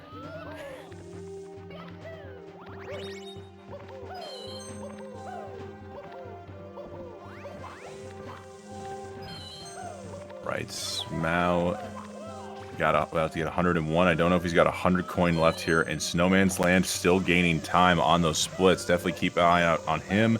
Green Squeegee, if I can squint hard enough, I think says it's a 136.28, maybe 26 best possible. I think that's right. I'm using my magnifying eyes, my laser vision, and I'm seeing the same 136.28. It's always funny, like, when I see, like, really small text or, like, really, really blurry text that someone's trying to, like, hide, but you can still see the letter shapes because they didn't do a good job. Like, pro tip to everyone out there, never use a blur filter. Always use, like, a complete cover, like, a, you know, a black bar or something. Blur filter can always be undone. Oh, that's true. I guess, yeah, for my background, I use a blur filter. I might need to keep that in mind. But, unfortunately, I bet Genix wishes this Bowser in the sky was a big blur right now, as he's just getting bodied right now. And Bowser getting him down to half health, but should still be able to finish things out pretty safely. There's a first throw, and there's a second. So we're just kind of cruising along in this fight now that... Nicely done, okay. And it's always good to see when someone has a rough intro to the fight, actually being able to like pick it back up later on. Because that can be a lot rougher than it seems. GG's to Genix in the chat for the 147.06 to close out the first run here of overtime. And remember, folks, this could be not quite overtime if we get those donations in. Just $820 separates us from having 2 extra hours be tacked on and giving the runners the ability to reset again during this block.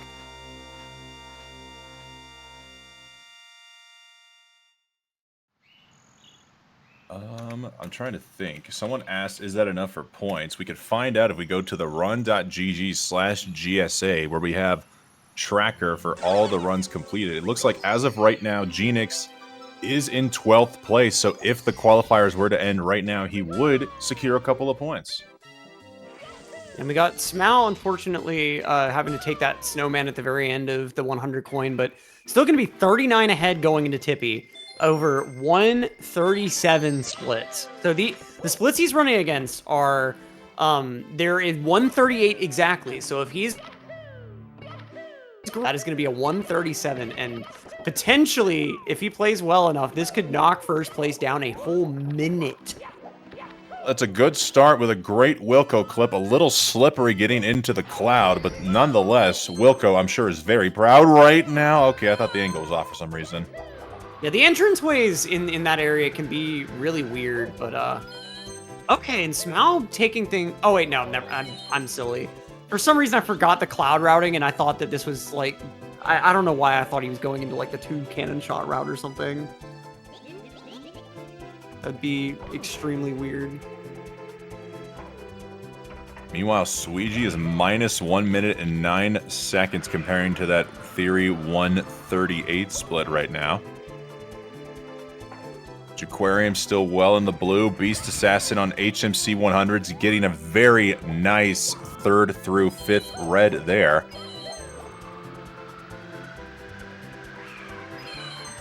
Jaquarium is about to jam the heck out, and Metal Cap Raisin in the green now in SSL, and Simply, though 27 in the pink, comparing to his 137.12, is still kicking it. He was able to get the reset off at the last possible moment he could. Doing it for the content. Oh, double star spawn so close. Oh, you hate to see when it's so close like that. I hate that the developers made it that way. Like, I really wish if your 100th coin was the red, it would just give it to you. But no, of course they made it like one of the animations is like 4 frames after, and the other one is like right when you grab the coin or something like that. It's just like, why does it have to be that way? Like, I get Nintendo's the company that's always been about, like, even in this game, let's program in like eye blinking cycles. Like, you pay attention to characters, and some of them, it'll be completely random when they blink. It's honestly freaky when you're in like the practice ROM and Mario will randomly blink sometimes while you're like paused. It's honestly really unsettling. I didn't even realize that Bowser also blinked until I lost a race and was just chilling in bits, and then just suddenly you're seeing Bowser blink at you, and it's honestly one of the most unsettling things I've ever seen in the game, as we've seen Smaug get a nice moving bars. Ooh, and Jaquarium with the shake drop. Nice little backup for missing that switch press. It's unfortunate that that loses so much time, because that really is just kind of down to how much height you get off the wall kick. And, like, sometimes you just don't really get a good triple jump in that tiny room. I forgot to mention that Smaug continuing on a tear with this TTC. Nice time moving pendulum there. I don't know why I said it that way. You pretty much always do that start time moving. Nice fast cycle pendulum, I guess. I'm not sure if I didn't see if he got the ape down or not. I mean, there's noobs like me who completely forget about doing that star moving and still wait for the clock to stop. Yeah, at a point, like, I found I kept dying even doing that. And I had my thing with this game is, like, if the easy strat is inconsistent, I may as well do the pro strat that is, like, still going to be inconsistent but will be fast sometimes. And that was one of those stars where that was the case. Same with, like, Get a Hand. I found that I was dying a lot trying to do the, like, basic strat for Get a Hand. And so, like, that's kind of what made me try to learn how to do this triple jump wall kick intro for those 3 time moving stars. So it's just like, I'm not doing Get a Hand the other way. It's so easy to invis-wall. Like, it's right in your way. Yeah. Even when you think you got it down and you know the right place to move or to jump from, next thing you know, even if it's not a wall, you make contact with the invisible ceiling. You just have to watch yourself fall and pray you don't die. Mm-hmm. And I think Sweegie is over a minute ahead of these Theory 138 splits. He is, yeah, he's a minute and...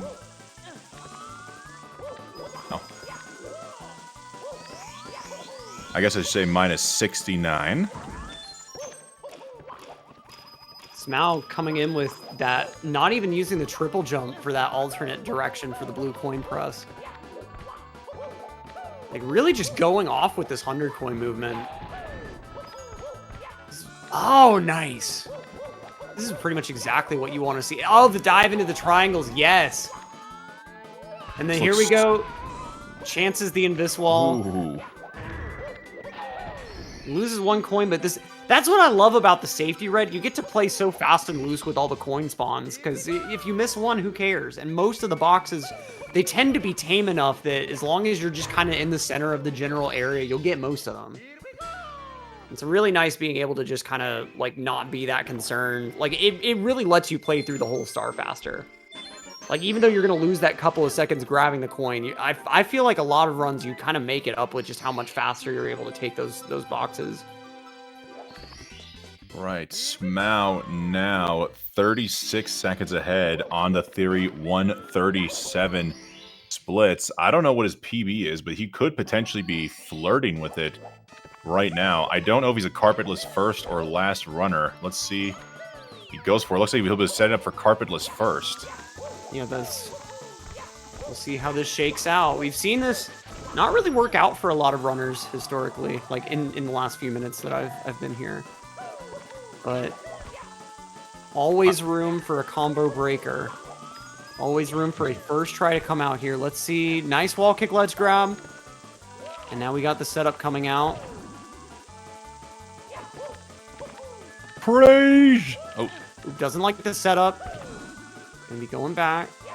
Better lose like 10 seconds here.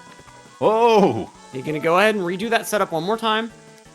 I mean, hey, you know, if this is what it takes to do it right the first time, that's always what you want.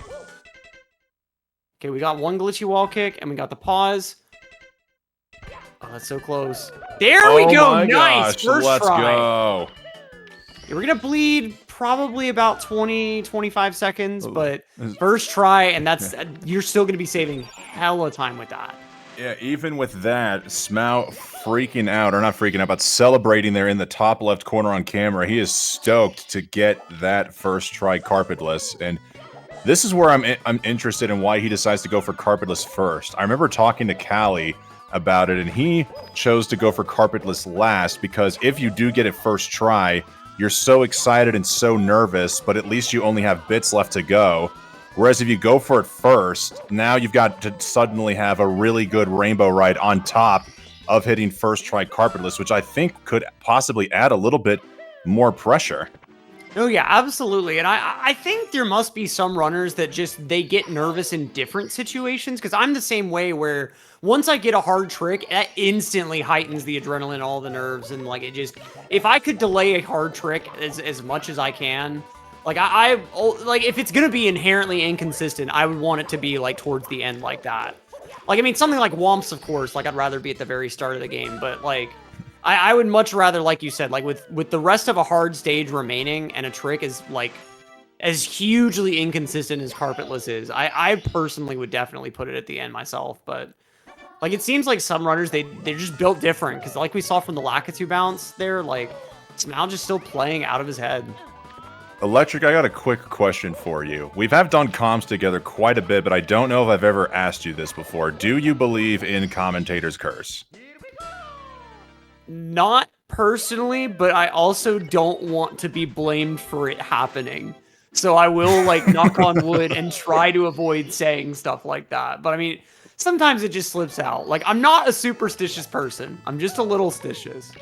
All right, I'm going to take the fall then on this one here. Looking at the leaderboard, Smau64's personal best is a 137.56, and I can see now why he is absolutely hyped up right now on the video camera. He is just, look at him. He is lit up right now. This is PB opportunity right now. Even with the delayed carpetless setup, we could be looking at a live PB here for Smau.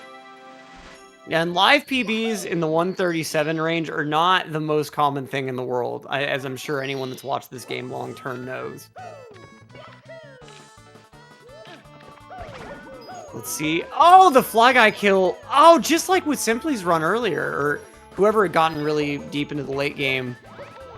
2 coins falling off the edge. So, I mean, you can still back this up, but that's the worst case scenario type stuff. He was able to get 1 coin, fortunately, but yeah, it sucks when they just both choose to try to run away from you like that.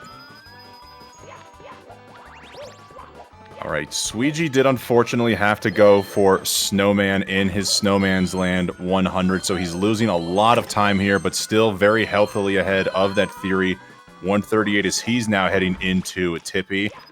All the other runs we're looking at right now simply still... Oh, wow, he's going to be very thick in the pink right now in SSL. Looks like he's just trying to push through as much as possible. Cryptic well in the green, Raisin in the green, Beast Assassin very thick in the green right now as he's in Lethal Lava Land closing out his 100 coin. Horror on that 139 grind in Wet Dry World. And Sweegie, I'm assuming, got Wilco clip while I was blabbering away because he's already in the cloud.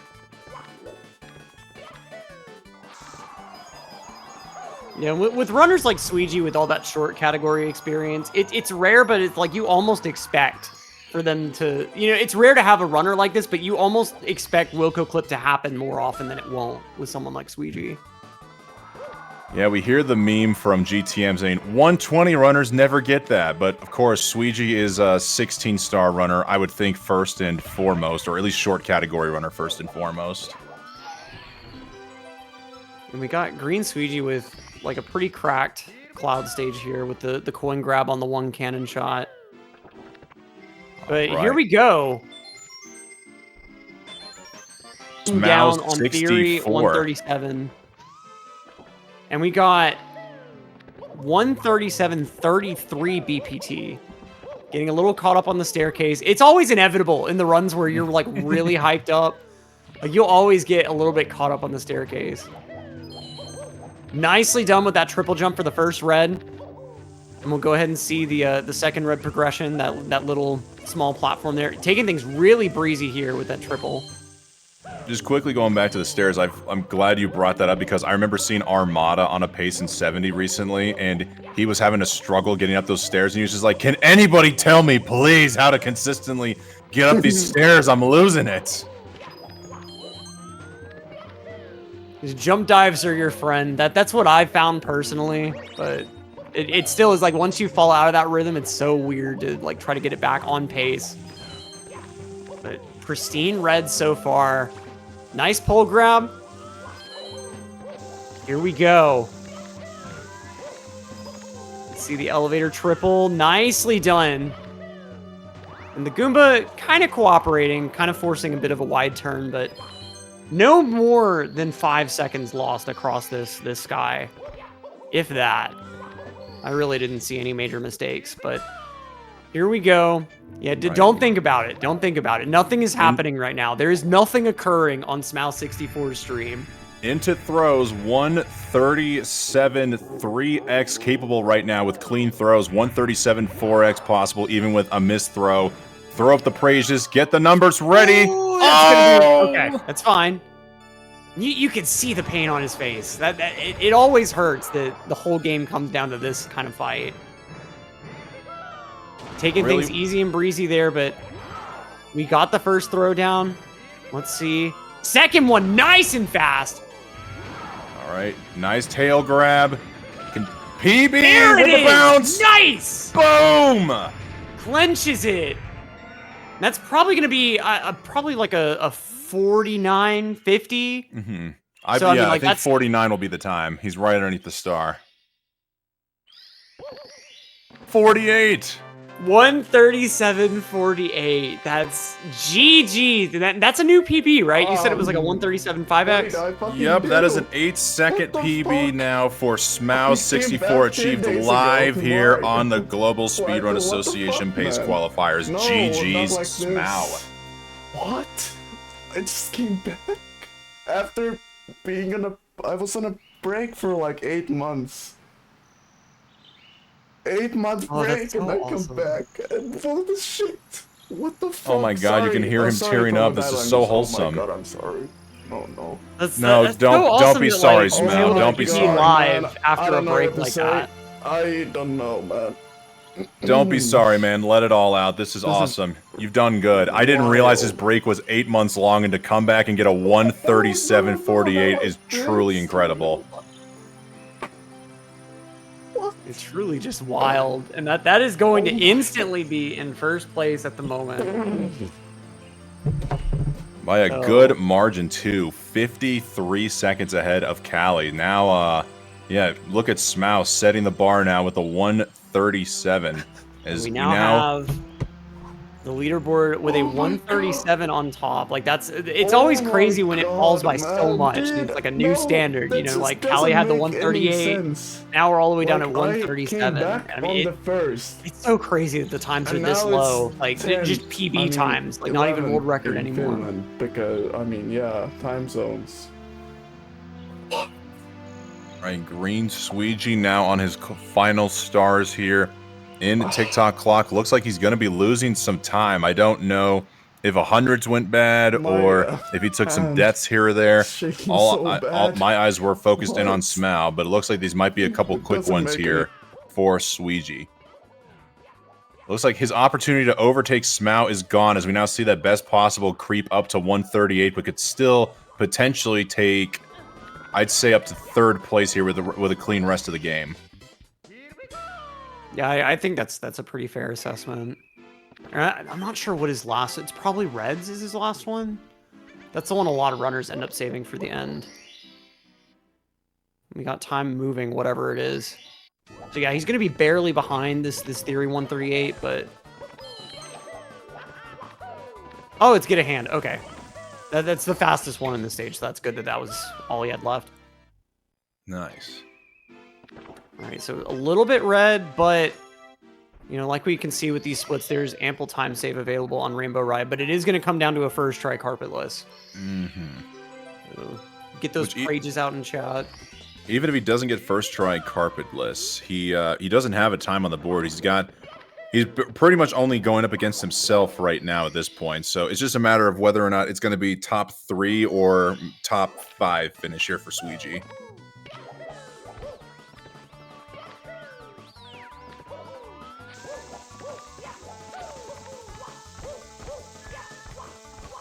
And as we see Sweegie preparing here for carpetless, just a reminder, guys, please consider donating to the Urban Arts Foundation. You can help the kids of today become the future game developers of tomorrow by donating to the Urban Arts Foundation. And if we reach our goal, potentially, who knows, maybe in the next 30 minutes or so, if we got a hidden white whale out there, we could see more runs. Nice first try. And of course, with the pro dismount, like, just beautiful stuff from Sweegie. If anyone's going to end up getting it first try, it always ends up being someone like him. And yeah, get those donos out, because we are currently in no reset territory. But if we get that extra $820, we will be back in the normal regulation time where runners can reset as much as they want up until, I believe it's going to be 7 o'clock Central Standard. And we get the commentary prowess of Badronis and AC Money. And Badronis, another one of the OG commentators. I think he was around as a regular, like, back whenever I very first started, so he's absolutely good company. I've actually had the chance to meet him IRL a couple times, so definitely get those donos in. It's going to be an exciting couple hours if we're able to get that overtime. He's a very fun and chill dude. I've seen him at every pace since they kicked it back off in 2022, and he is just as humble and friendly as he is on a stream. Always love to see one of that. It's never an image. He doesn't try to put on a front. He is an authentic individual.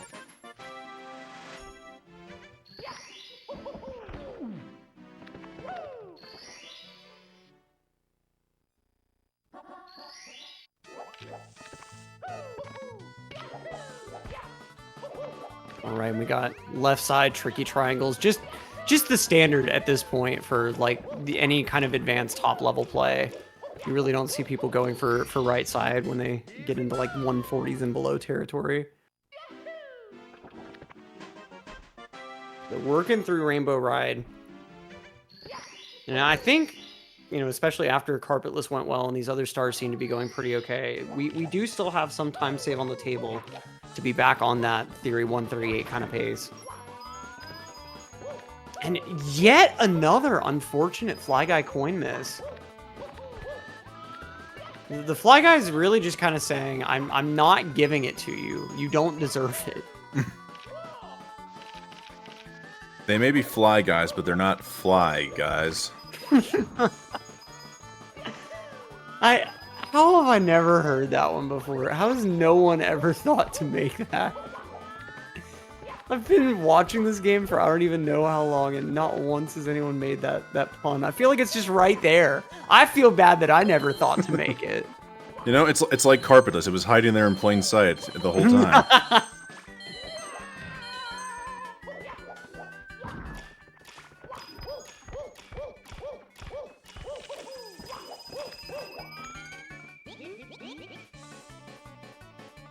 Alright, Suigi now opening up the cannons.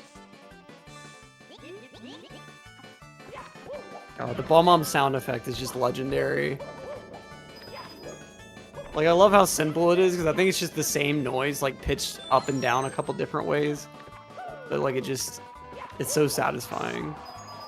Fun fact I learned recently from a YouTube short. Did you know that the sound effect used for the Boo's laugh and Bowser's laugh is the exact same noise, but pitched differently? Mm-hmm. That's so cool, like, how they would save memory and stuff, because, like, for anyone that doesn't know, this game is 4 megabytes. Like not like it's literally that small. Like games like Ocarina of Time I think are like 32 megs, but like no, this was a 4 megabyte game. It fit on like the smallest type of N64 cartridge, and it's really cool all the ways they would like save space with different stuff back in this era. Like, cause I think they used that same trick in Ocarina of Time for Zelda's like laugh noise, and like Ganon's voice sound effect I think are also the same exact like sample, just pitch different. It's crazy to think, yeah, you could fit such a humongous game on a 4 megabyte cartridge before they even had the idea to think about having an expansion pack. It looks like looking back at some footage here, Simply unfortunately fell down in the volcano after collecting the 100 coin, tried to lava boost his way back up to the top, fell off the platform again, took a death, and the man who took the frame 1 final reset is unfortunately the next one to leave. We will not see another completed run. He will currently sit... Wait a minute, did he have a time? I can't recall. I thought he had a 140 and some change, but nope, he has no time today, so I guess we'll have to wait and see if he can pull out anything for day 2.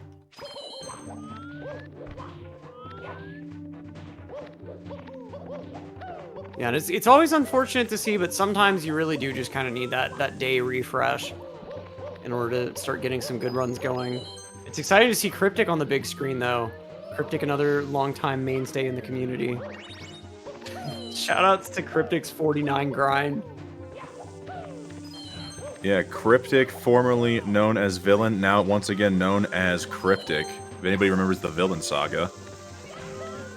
I actually didn't hear about that one. Yeah, for I think about a period of 6 months or so, he went by Villain with 3 L's before changing it back to Cryptic. See, Cryptic 80 is just such a classic name. Like, I wouldn't want it to be any different. Oh, Suigi taking an uncharacteristic bonk, spilling down the stairs. Do appreciate him taking his time to collect the 100, the red coin star there in bits. There's one time I saw him on a pace where he dove and missed the star. So good to know he's taking time into consideration here, as with perfect throws, he could get a low 139. Let's see how this one plays out.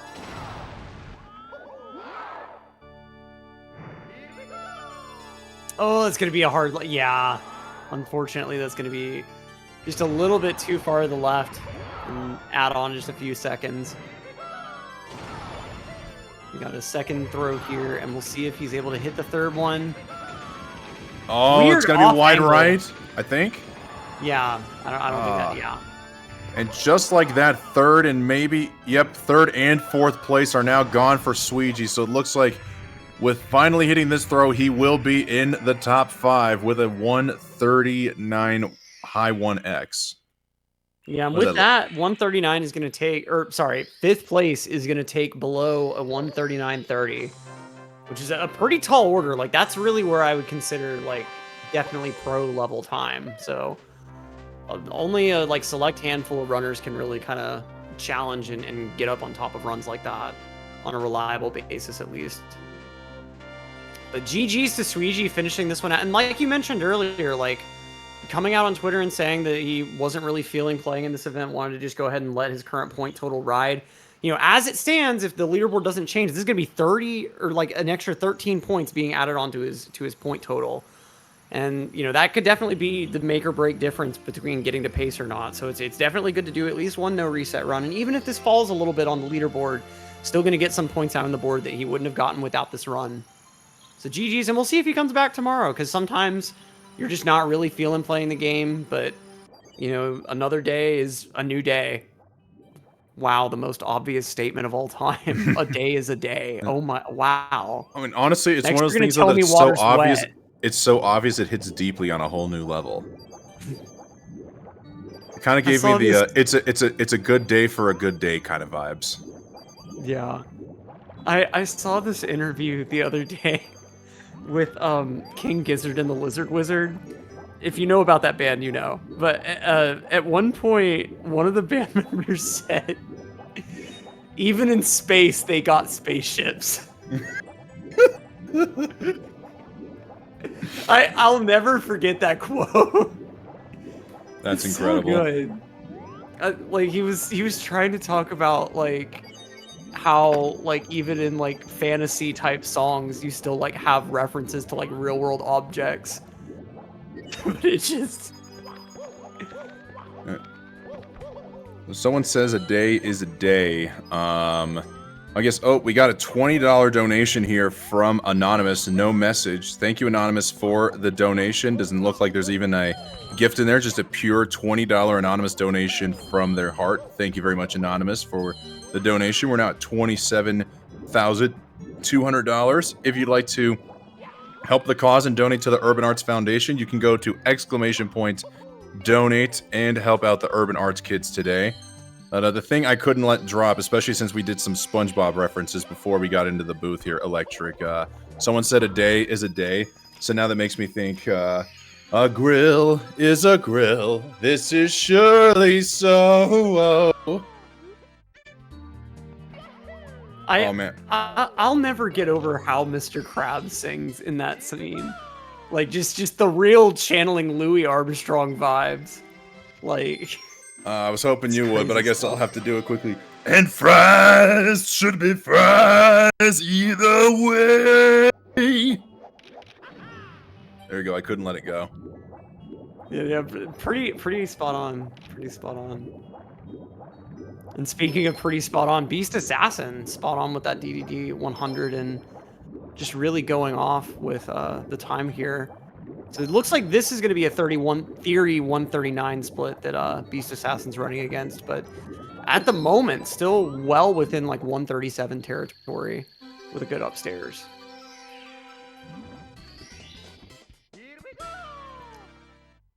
So we'll see how FireC cooperates. Can't really be talking about upstairs while you're still not quite up there. Anything can always happen with this stupid game. Mm-hmm. It looks like The for the game time can really just say no at any time.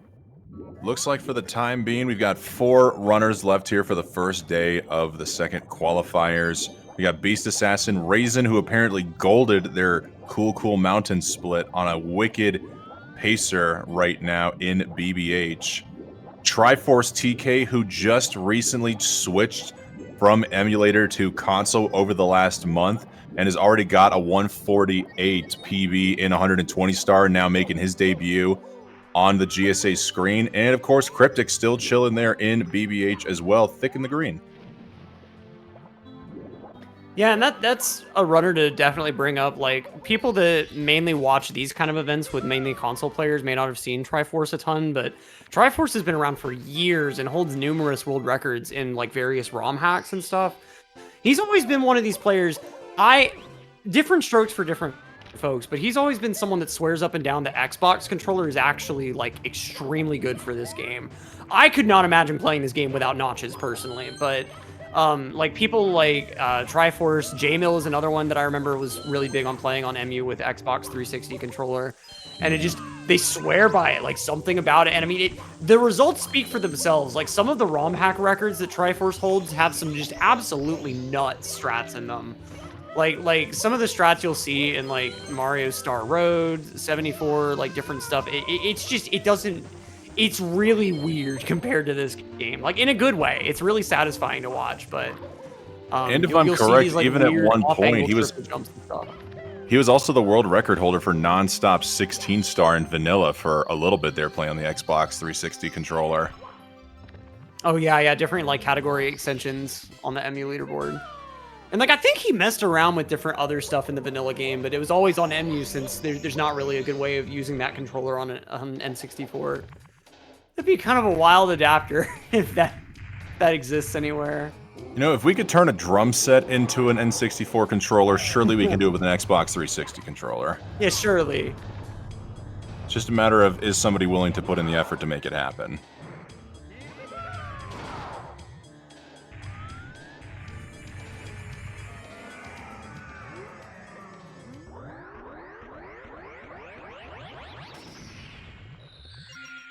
But me personally, that's another debate that some runners will have, like OEM versus Hori. Like, I'm all about the OEM controller. The sticks have horrible durability, but like nothing else really feels right with this game. And especially like stuff like the Hori stick just feels too sensitive. Doing stuff like quick turns is just so much harder on a Hori. Oh, hold the phone. We're getting some developing news here in the chat this whole time. I don't know if Punke synced up the run GG to his splits, but he is also on a run right now in 120 star. He is in Tiny Huge Island with the best possible time of 137.48. Maybe not first place capable, but Punke is Punke. This could potentially be a top placing run right now. Let's see if we can get him here on the screen. Yeah, super consistent runner. We saw show up with some really good runs at the last heat qualifier, so we'll see if he's able to go ahead and like if any runner is able to get a consistent performance and clinch out a run like that, it's Punke. Punke, probably the longest active runner at this point, like in the top of the game. Like runners like Cheese ultimately started like I think within a couple years of Punke, but unless like Siglemic came back or something, I don't know who else would be around longer than Punke at the top level. But it'll be really nice to see him on the screen, especially with all the water stage going on right now. Look, go hydrate. This is your stay hydrated bot warning. At this point in the stream, you should have consumed at least 16 ounces of water or one standard water bottle. Did you know that being well hydrated can help with your eyesight? Hydration is also important for joint health.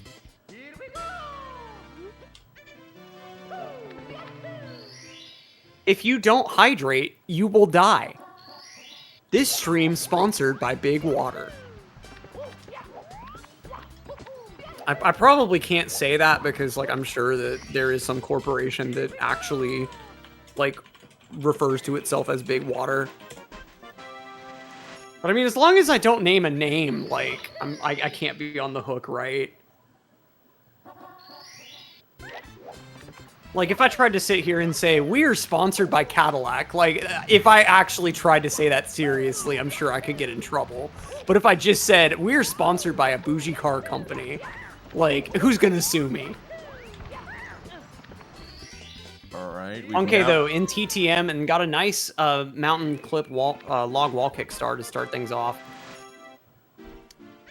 Yep, we've now got Punke on the screen after seeing some confusion there in the chat. My apologies, Electric. My internet's been going in and out. I don't know if I've cut you off at all. Oh no, you're all good. I've also had my fair share. Yeah, of on WoW issues. SOD, it's definitely easier to get gold than on Classic. Well, it looks like we're getting live commentary here from Punke. Always nice when runners have the mic on, so you can get to hear them talk about how bad they think the run is. I'm going to go actually get some water quickly since you said a big hydrate break. Actually, no, we got about a few minutes before our caster break. I could wait that long. So a fun fact about TTM, since we were talking about like the assets of the game. 3 instant clips? The ground on this stage, like the light brown kind of sand texture looking thing, that's actually a picture of hay. Wow. Like if you find there's a project where people have tried to find like the original source texture for most of the textures in the game. And like back in the day, people would buy like CDs of just a bunch of like decent resolution Actually, photos a of different brand stuff like new rocks, mistake. grass, etc.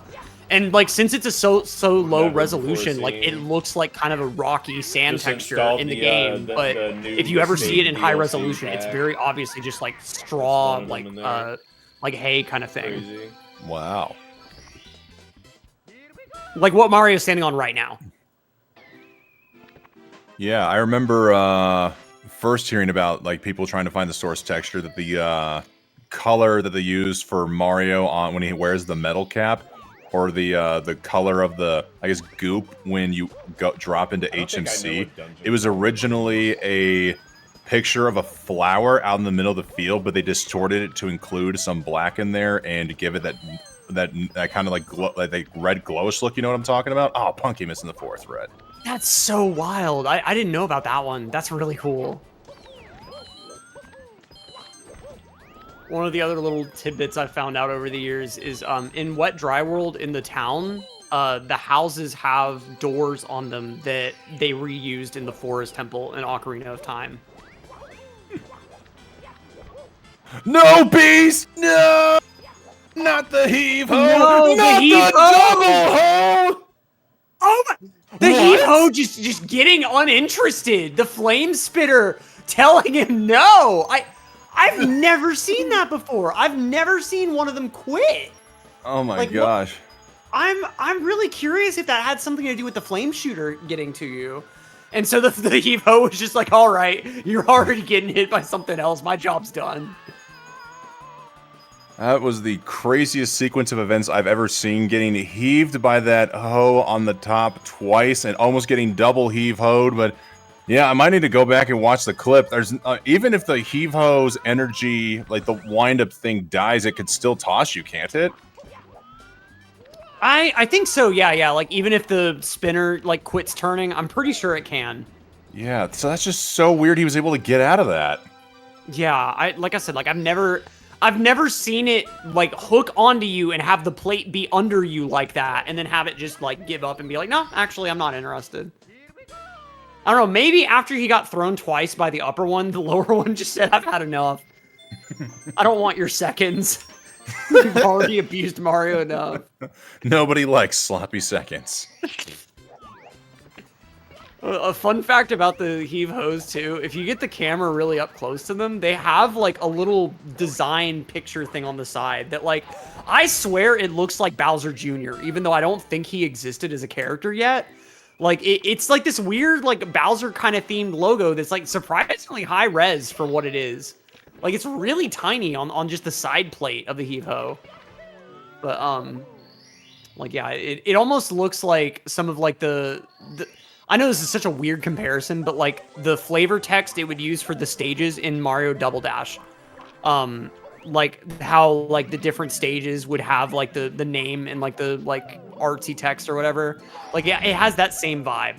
I don't, yeah. Yeah, looking through the stream, just trying to get it, like, looking at the clips delayed a little bit, I can get what you're putting down. But it has been a Here while we since I got played Beast Double Assassin Dash. finishing up a 100 coin. Same here. And like that's one of the I've talked about this with a friend recently. That's one of the few retro Mario Karts I feel like I want to go back to. Like overall, Mario Kart 8 kind of ruined going back to legacy Mario Karts for me. Like stuff like Mario Kart Wii just feels mechanically really off. But from what I remember the last time I played Double Dash, like that I didn't get that effect with that game. I also think Double Dash is the last great LAN game before online gaming really took over. Yeah, that's certainly true. I really wish more games would have had like proper LAN support on GameCube, because like the broadband adapter is the coolest accessory that's only useful for 5 games.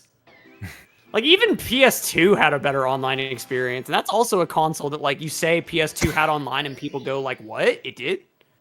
Beast Assassin getting bullied by the wall there. Yeah, oh my twice. God. He is just ready to get out of Wet Dry World, literally hitting his head against the wall in frustration. Yeah, and that's really a sign of just wanting to be done with the stage, because that mistake is exclusively letting go of the stick too early. Like, you have to be touching the wall and then let go of the stick. If you let go and Mario slides into the wall, he'll bonk. It's so stupid. Because it's like, oh, like, why? Like... And it's one of those things that it's like, technically, you want to try to, like, release the stick as early as you can after he touches the wall. Because technically, like, every frame after he touches would be time loss. Like, if you're really, really that concerned about trying to minimize time loss. All right, Punky now going for 100 coin in Snowman's Land. Beast Assassin still technically on a very, hold on a second. Copium 136 pacer here in THI, but, you know, still a solid run nonetheless, as we get now virtually every other runner into the upstairs. Yeah, unfortunately, I'm off the copium, so I'll have to call it for what it is. A very clean 137 pace run with a great tippy. Good. It's a very dangerous drug, man. Getting kind of bullied by Wiggler up here. It's very rare that you see Wiggler actually do any kind of damage. It's weird how Wiggler's like one of the larger bosses. I guess Womp King is a little bit bigger. And Bomb King, I guess, is a little bigger, like, just in a different way. But it's like, it's weird how Wiggler is really not threatening at all. I don't know if I've ever died in the Wiggler fight, even casually. I've seen it done once before, and I honestly, I've thrown a, oh my gosh, Punkay missing the long jump. And, like, it's so unfortunate that ledge is so small that you can't actually ledge grab up there, because he was definitely in ledge grab range, but... Like, the ledge has to extend down enough, and then the game will let you ledge grab. It's kind of a weird, like, way that mechanic works out. And it's also, like, if the wall that forms the ledge is, like, too steep to where, like, the ledge is forming a point, like, you just can't ledge grab on it. But if it works out the other way, where the wall tilts out just slightly... then, like, you can actually still ledge grab on it. And I think that's actually used in a low A press task for getting into the aquarium star, I believe. But yeah, a lot of mechanics in this game are just weird, and ledge grabs are no exception. But Punkay now working his way out of Snowman's Land here, and we're going to be heading up into Cloud Stage. Ooh, great RNG there from Triforce as he takes out the Fly Guy and the Lakitu. Now on his 100 coin star in Tiny Huge Island, Raisin getting secrets on a thick pacer. Punkay not getting Wilco Clip, and Cryptic almost out of Dire Dogs. Hey, Lewin. Hey, Punkay. And it's worth mentioning, we've got just about an hour left to get those donations in for 2 more hours of overtime. So right now, these runners cannot reset for today. If these runs die, that's going to be it. But if we get $800 more, that's going to extend the time by another 2 hours into overtime. So we'll have resets allowed again for the next hour. And whatever runners are able to get going will be able to continue for the next 2 hours afterwards. So definitely get those donos in if you're seeing some runners that were forced to go ahead and throw in the towel because their run died. Oh my god. Definitely get those donos in. Punkay getting frustrated by the one shot. Oh, barely nicking the ledge.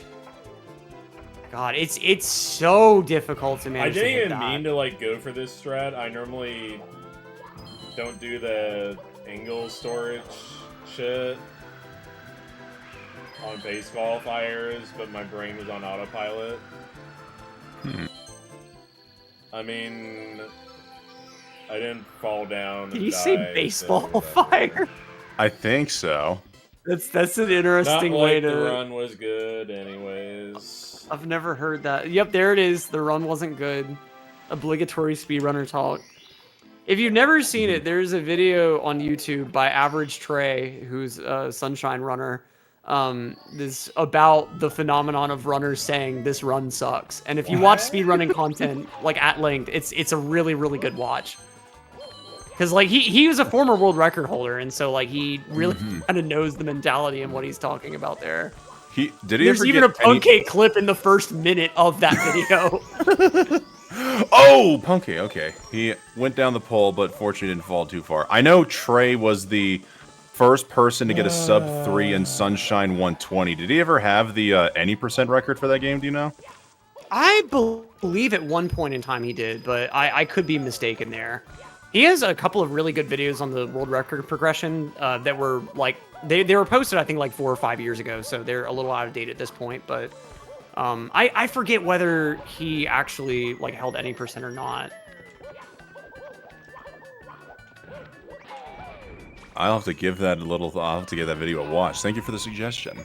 Oh yeah, of course. He uploaded it a few years back, but I need to go back and rewatch it because it's been so long. But it's really good because it's just such a common thing. You'll hear runners go like, "This run sucks," and it like on really good pace runs.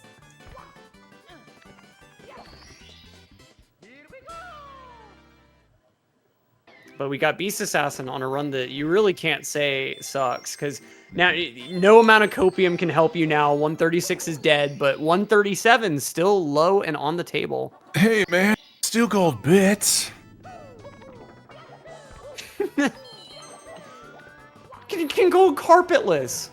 just be setupless carpetless. Just get the solar flare bit flip. Oh my god. I can't believe people actually thought that was a thing, man. I just saw, I think it was Lunatic J who posted a video about the solar flare thing that happened, and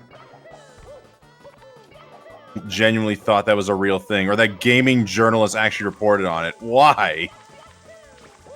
Yeah, like, did anyone ever figure out what actually happened with that upwarp? Because, like...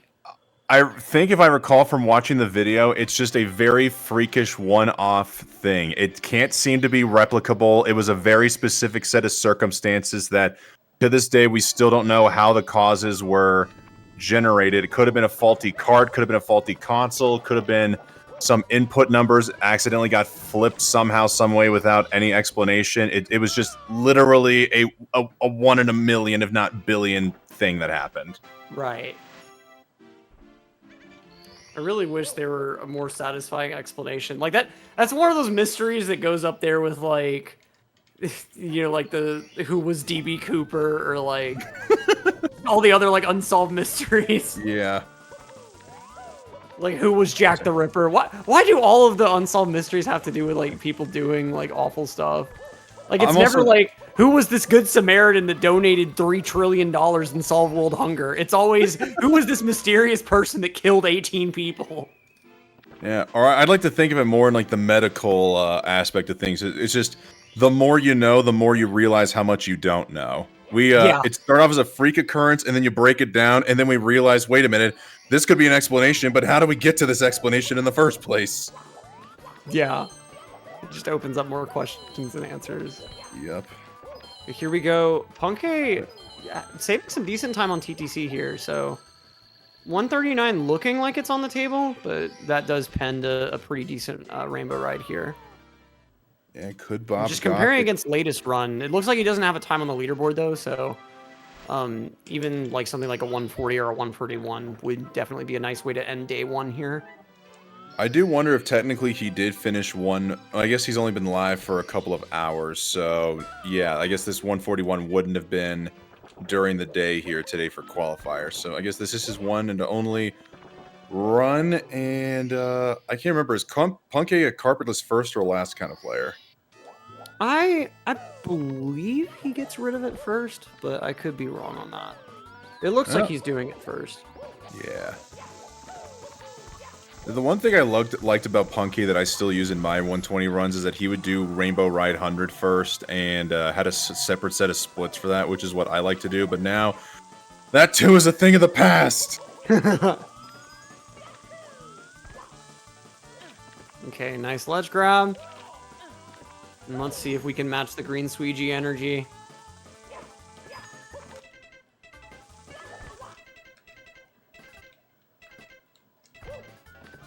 Nice. There we go. Couple extra pause buffers, Oh but my like still God, getting the run trick, is and that's so what matters. good now. Holy crap. The run is insane. Insane mid 139 pace. Yes. Let's go.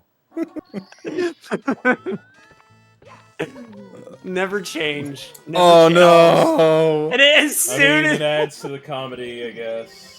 He got so hyped Comedic up from depth hitting for carpetless that the comedic excitement couldn't contain itself, and he just had to throw himself off the stage.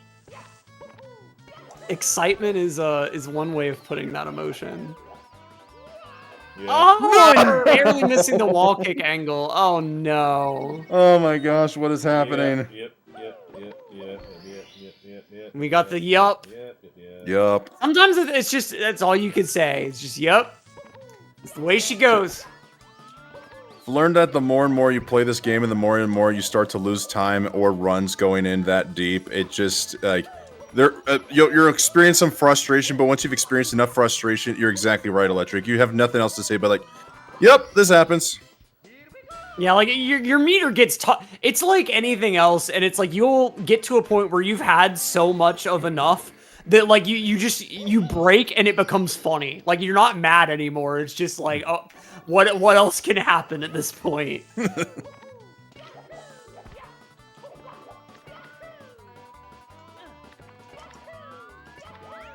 Alright.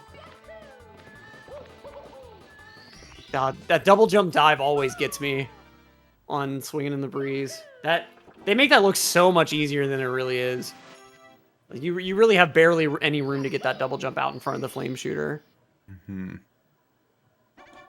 There's even times I try going for it in 70 runs, and even when you think, like, oh no, am I about to ledge grab? Like, wait, I got the ledge? Oh no, I'm getting burned! Like, just the fact that you're able to react that quickly to getting the double jump is quite impressive.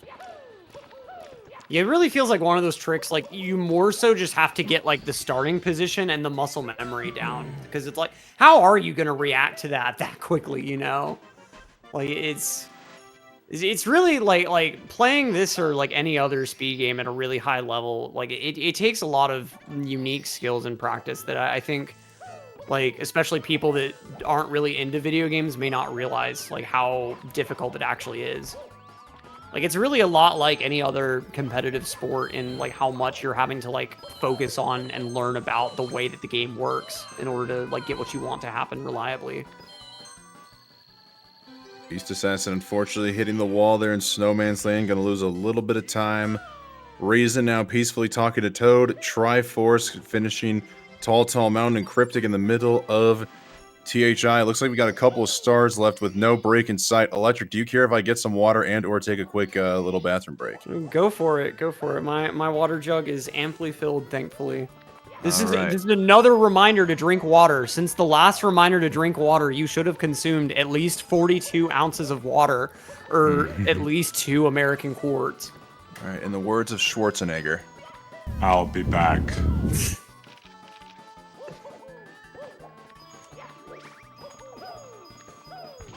Someone did some kind of calculation I saw years ago, and if you base the amount of money that Arnold got paid for the Terminator on, like, how many words he said, like, the words "I'll be back" cost, I think, like, $10,000 or something, because of how few words he says in the movie.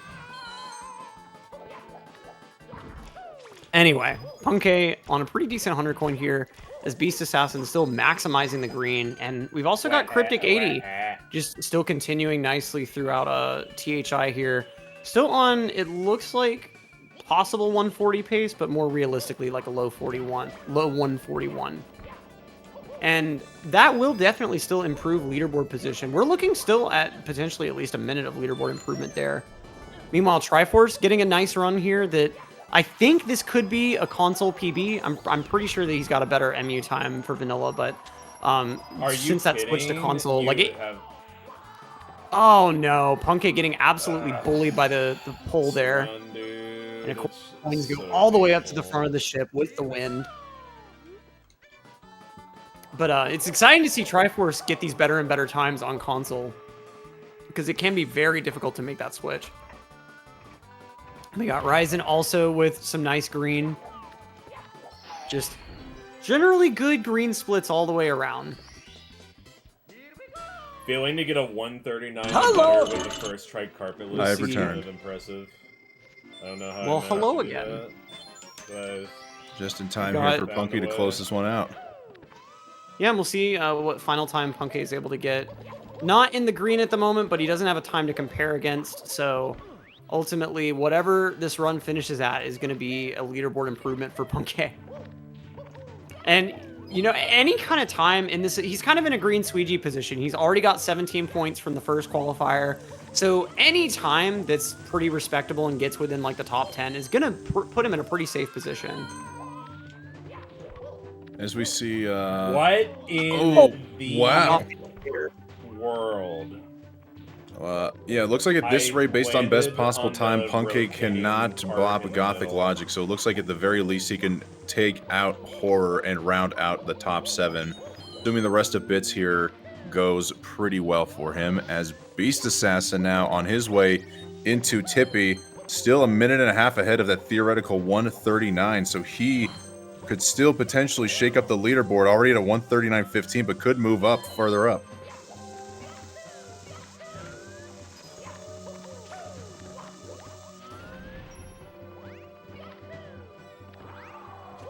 So we'll see how the fight goes.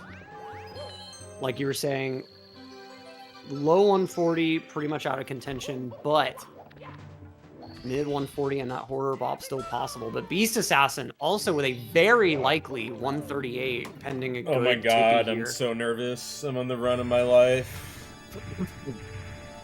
Oh my gosh. The man's comedy knows no bounds. I am ruffling so hard right now.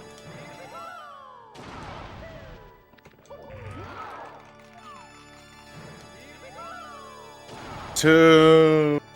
And then one more throw. As we got Beast Assassin. Oh my god!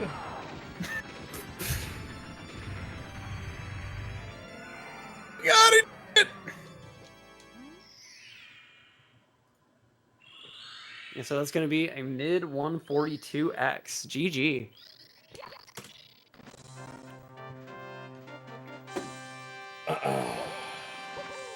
Punky now rounding out the top 7 there with the 140.22, knocking Horror into 8th place as Punky immediately boots up World of Warcraft. Very on brand for him. You love to see it. And Punke, one of... And like every speedrunner kind of has their side hustle. Like a lot of runners, it's RuneScape, I've found. Like a lot of speedrunners are into OSRS. And I feel like it's kind of natural. Like with a game like Mario 64, you're having to go in like hyper optimization like for real-time strats. But for something like RuneScape, it's a lot more about... Or like stuff like Path of Exile, it's a lot more about like micro-optimizing like general strategy stuff. And like it's like a lot calmer of a way of itching that same like brain thing. It's like it makes a lot of sense. For me, it used to be idle games were my addiction, like Cookie Clicker. I used to get way too into Cookie Clicker. I think I go down the really obscure route. I tend to find games out of the ordinary, like Napoleon Dynamite the game, or a couple of ROM hacks here and there. ROM hacks are honestly a good release from. It's like you still want to play Mario, but just get away from the hyper optimization of vanilla. Just try something new for a bit. Yeah, especially nowadays with like all of the like time that people have had with tools like decomp and stuff, there are a ton of really good ROM hacks out there. Like if you like Mario games at all, definitely give like the ROM hack scene a try, because like even if you kind of feel like some of the mechanics of this game aren't for you, there have been a lot of like little fixes for stuff like the camera over the years that like has made a lot of ROM hacks kind of feel more accessible than the vanilla game can at times. It's funny, talking about fixes, I still see Simply as live. I click on his stream, and he's currently playing Tetris. Nice! Which version is he playing? Is it 99 or an old one? It's the NES version. Oh, sick! Yeah, he's been on the Tetris grind for high score since that Summoning Salt video came out about a month or so ago. Tetris is really lit, but I honestly am not wild about like how you have to play the older games to be good. Like how you're having to roll and stuff. Like I'm not the biggest fan of. Like I already kind of have like shoulder issues and stuff, so having to like crane my arm to like wiggle the controller that way is just like kind of a nope for me. So I kind of end up preferring to play like 99 just because like even at like the highest level you can still control it pretty well, like with just hyper tapping and dash.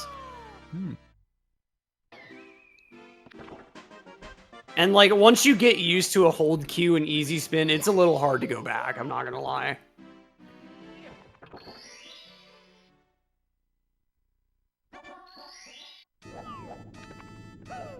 Let's see if I can squint and check out some splits here. Looks like Triforce is a minute and a half ahead of his current PB of 147.30. Must have gotten that from yesterday when he had only a 148. Cryptic comparing against their PB is still a few seconds ahead here in Tall Mountain. Raisin just took a spill into the water. Definitely not a commentator's curse. And Beast Assassin, I saw him bonk, but still going strong.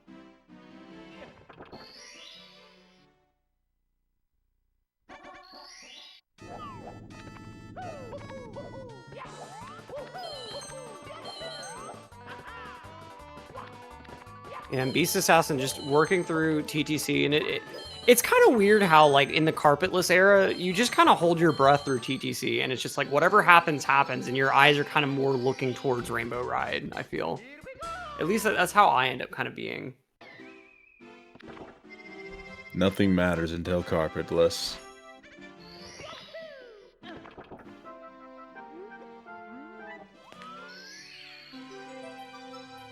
Yeah, you should never let yourself get excited about a run until carpetless.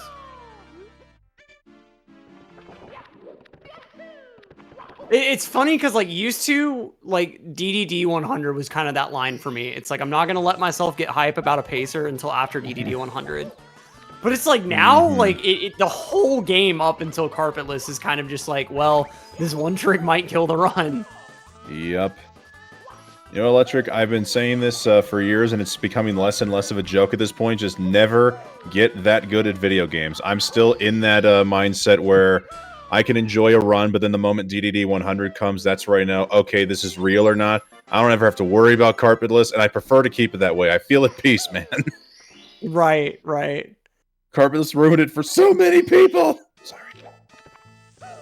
It's one of those things that like it's inevitable that it's gonna come to a speedrun game, but it still is kind of like it's out of the spirit of the rest of the game, and that feels a bit off-putting, you know, because it's like the rest of the game is all like technical platforming, some glitchiness, but it's pretty much mostly reserved to like position yourself here and just dive a kind of particular way. Like nothing else involves pause buffering. Like that's kind of, I think, what shows you that it's like it's like a different realm of trick that like it's hard for reasons that I would not want.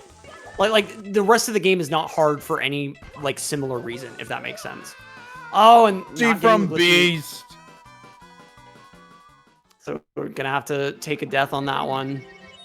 But I think there's enough time save that this could still potentially get a PB. Or like this 139 at least. Yeah, one death in carpetless shouldn't cost that much time, but I think now it is basically second try or bust for the although I guess yeah, he's comparing against a 139.59, so if he's going up against a 139.15, he does need to get carpetless now to make it possible. Yeah, it's gonna be a really tight run after this. Also, Raisin just moments ago had a perfect Wilco clip here into the cloud, and is he about to potentially gold? Oh my god! Right. DPT still in the 139 range.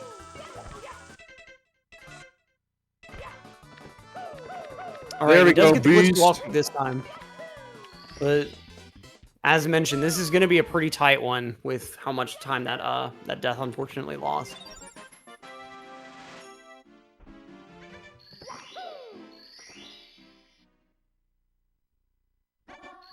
Reason another runner who I believe just not as recent as Triforce, but did switch over from emulator onto console and has been kind of taking the leaderboard here by storm, getting a 139.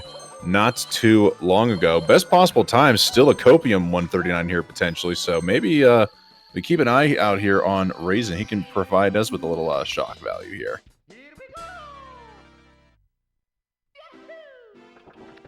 Wait, is that gonna... No way, he's gonna touch the star.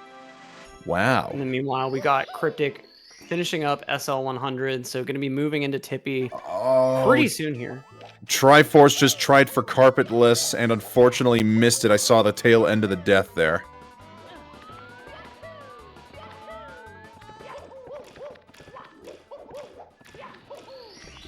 Like we kind of talked about earlier, like with a trick like that, it's kind of just bound to happen, unfortunately.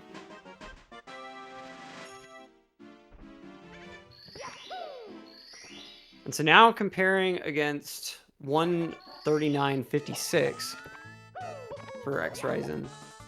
I'm not sure like if this is actually their PB, but this is going to be like potentially PB pace.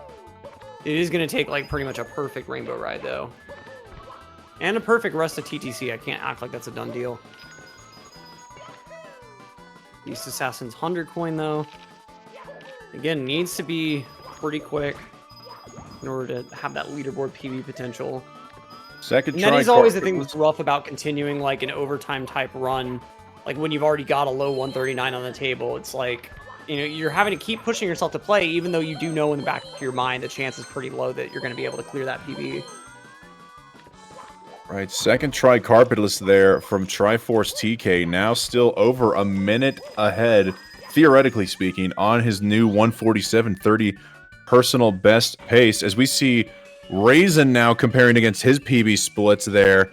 So we got two PB pacers now at this. We're ending overtime here for the first day of the second qualifiers. And Cryptic, though losing a little bit of time over these last couple of splits, could still get a personal best here as well. But for now, all eyes will be focused on Beast, and we'll see if he can close this one out strong and improve his positioning on the leaderboard.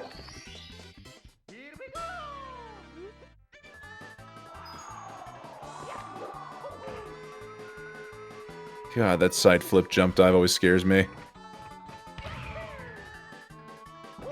Oh yeah, because it looks so weird with the wind physics. I've seen so many runs from people of all levels just miss getting into the hole, and next thing you know, the run's just dead. Mm-hmm. Yeah, like we really tend to talk about how TTC is really brutal for deaths because of like it's really easy to take a long fall, but like if you take any fall in Rainbow Ride, like it's just GG. Like you're just kind of done. There's nothing you can do about it. It's a bit rarer, sure, like, but it still doesn't change the fact that it's like everywhere on that stage is a death trap. Yep. It's really, like, I remember watching speedruns and, like, just thinking that area was so wild because, like, I remember as a kid, I was so scared of the whole thing. Like, the idea of jumping directly onto the center island was just an impossibility. Like, I never did it. I always, I think, took the carpet around.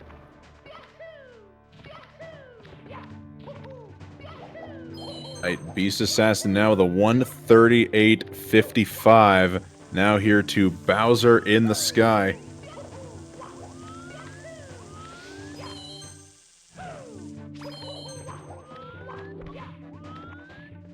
Also, carpet riding is awesome.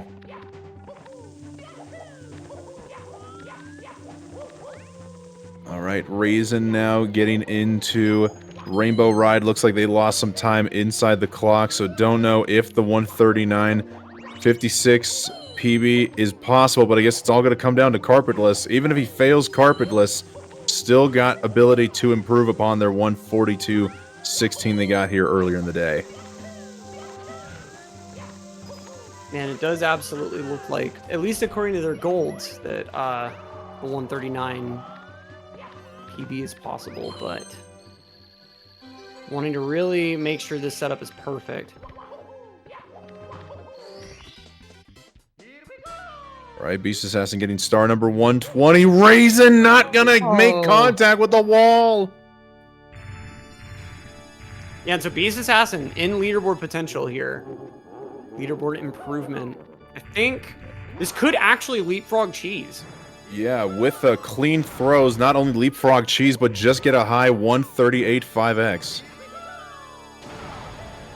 Nicely done.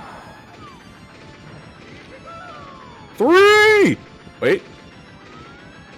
No! Oh, that's so heartbreaking. That was so close. He's got to hit the throw now. No! Oh, no! It's over. GG's.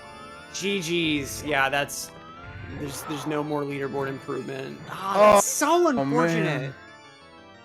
Oh, yeah. quit adding insult to injury, you stupid lizard! And then Ryzen, meanwhile, also taking yet another carpetless fail. As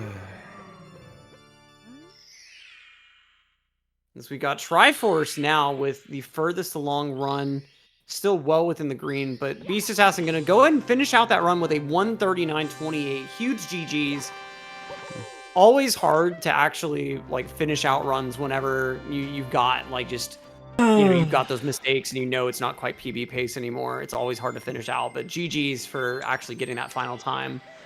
And there's always tomorrow. And I mean, having a 139 at all on the leaderboard is nothing to scoff at. So if that time doesn't improve tomorrow, that still is a decent place to leave things off on for day one. Yeah, now Triforce TK golding those last 6 stars in Rainbow Ride as he has a separate split for Carpetless. 145, best possible on the line here. Might be Copium in bits just because it's a couple seconds off, but 146 potential here. His PB is a 147.30. We could be looking at a live personal best attempt right here for Triforce TK for his debut here on the screen as he stumbles down the slope. I have to go back and look at the input display because I don't agree with that at all. I think 145 is dead.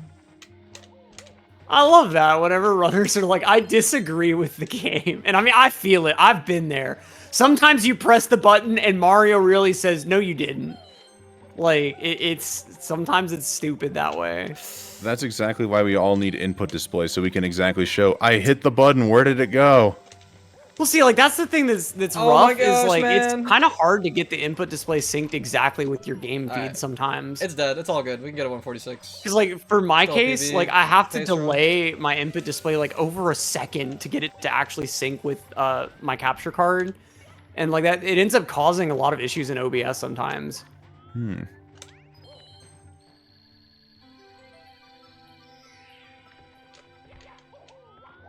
Oh, we had 141 summer best too. I just realized. That's cool. Right, 141 Summit Best, I guess, announcement there from Triforce. Clean throws, he'll be looking at a 146 OX. Let's see if this man can PB right here, right now. 1. Should be 2. No! Barely not. Alright, it's okay. 146 is still on the table. That's 2. It's just a video game, so it's all good, man. Love that he's talking himself through all this. Yes! Let's go! Alright, hey, that's progress. Another PB. Let's go, man. All right, GGs. and Ryzen also working through 145 Rainbow next. Ride. GG's to Triforce here for the low 146 console PB. Nice. All right, let's go. GGs. Working that time down.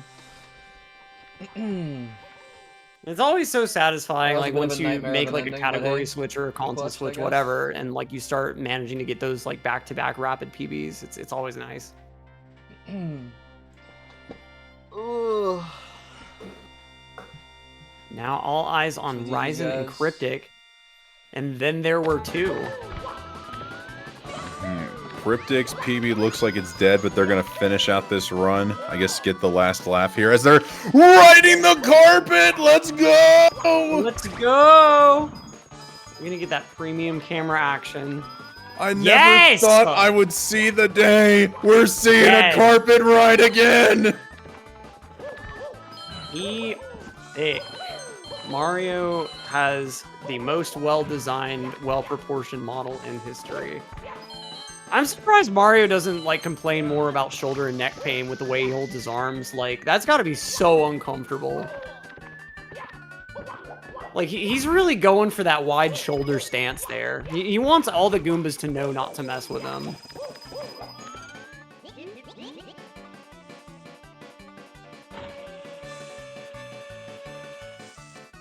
Like look at how wide out Mario's arms are, like at an angle. He's obviously got like huge, like I think it's the trapezoidal muscle, whatever's like on the side of your chest, basically. Where it's like, if you ever see like huge bodybuilders where they literally can't put their arms by their side, Mario's right there. Like, he's not quite that territory, but if you look close, you can see he's got that like 10-degree angle that like he cannot put them perfectly at his side.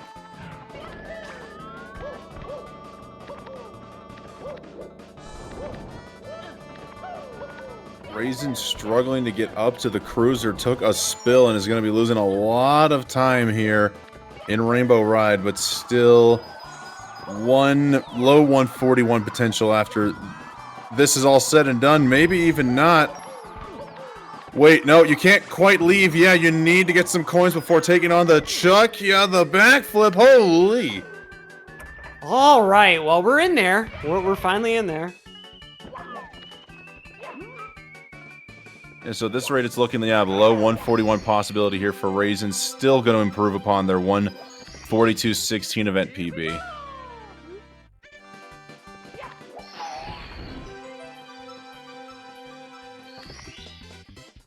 Cryptic took a little bit of a spill there in Rainbow Ride, unfortunately.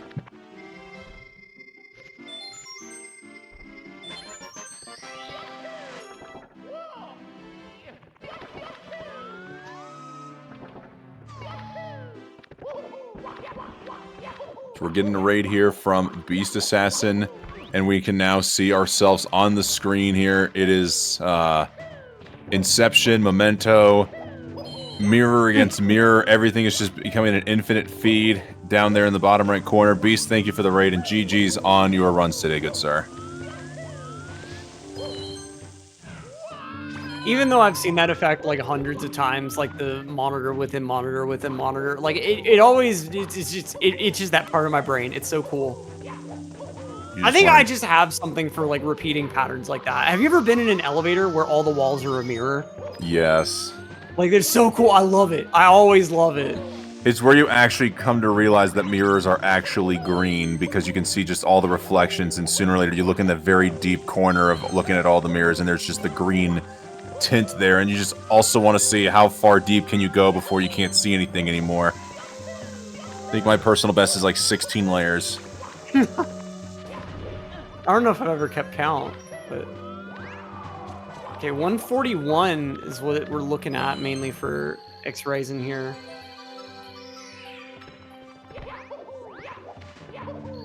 Meanwhile, Cryptic looks like we're looking at 142, but leaderboard PB should still be possible for both runners.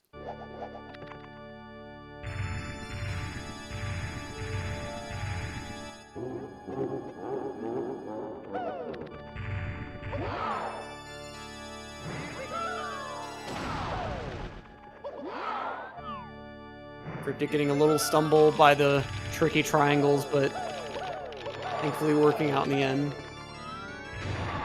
Raisin, unfortunately, missing throw at number 2. Gonna wind it back up. That should be. There's 2. Oh, not getting the regrab. Thankfully, Bowser's really nice, and he stands still for us after he throws the stage all the way. Nice hit on 3. GG. They're gonna have, looks like almost a minute of leaderboard improvement for Raisin, so... Not sure how many spots that's going to be moved up, but that's always nice to see at the end of day 1. Getting a time that's less than a minute 30, or I think like about a minute 30 off of PB. So GG's to Raisin there. And looks like it was, about, it was well into PB pace there for a while. As much as I think I saw minus 37 before DDD, so... very capable of pulling out a PB, possibly even live tomorrow. I'll have to wait and see here from... Is it Raisin or is it Raisin? I'll be honest that I don't know. It looks like Raisin because there's no E, but that's the rest of the word is there. Mm-hmm. But I could also see like that's how you would spell like Raiden, for instance. So like I can I was just gonna say I could see it going either way. I've never heard it pronounced as Ryzen before. It's like, huh, I wonder. Maybe the raisin is Ryzen. Oh, and it looks like with this Rainbow Ride, unfortunately, Cryptic not going to be able to get a leaderboard PB, but still going to finish this run out for us. So we're going to have one last completed run of the evening. Probably 143 pace, but I know it looks like definitely against these golds. And with the bonk there, that probably kills any chance of Bit's goal.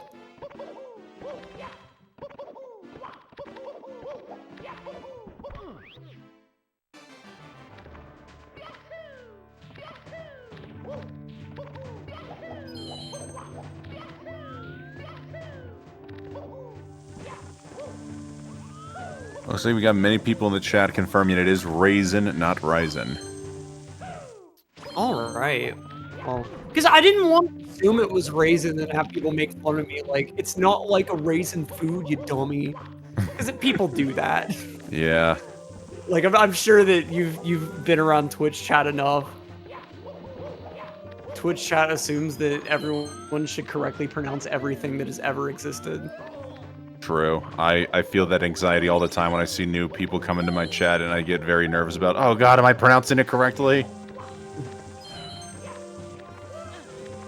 Oh my gosh, I am so glad that bomb did not see him. Oh my goodness. Okay. A little bit of damage, but we're all good. We're cruising.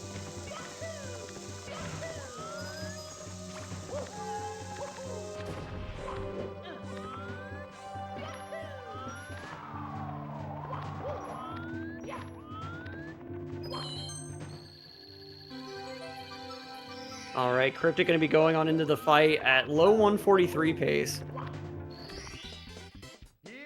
Let's go. And be sure to check us out tomorrow, as we are going to have another round of qualifiers tomorrow. And I could be wrong on this, but I believe the goal doesn't change. So if we raise $800 tomorrow, that'll be an extra 2 hours of overtime that get added onto the runner sessions. And as you can kind of see here, we've got some interesting names that you don't always see towards the top of the leaderboard. Smal64 at the very top with a 137.48. Of course, the mainstay of Cheese up in third with a 139.11, and Callie, a slightly newer but still kind of a years-long professional runner at 138.41. Green Sweegie right now only sitting on a 139.18. Not sure if he'll be back doing runs tomorrow. And meanwhile, Punke only at a 140.22, so we'll almost certainly be seeing more runs from him. And so we did see Horror and Jacorium on the leaderboard too until the final couple of hours. So you never know what's going to happen in day 2.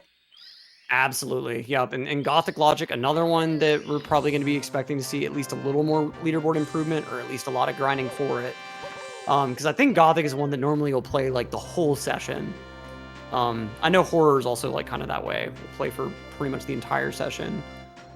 But GG's to Cryptic for a mid 143 with a 143.28, as that's going to finish off our day 1 of this second heat of our live time attack qualifiers for pace.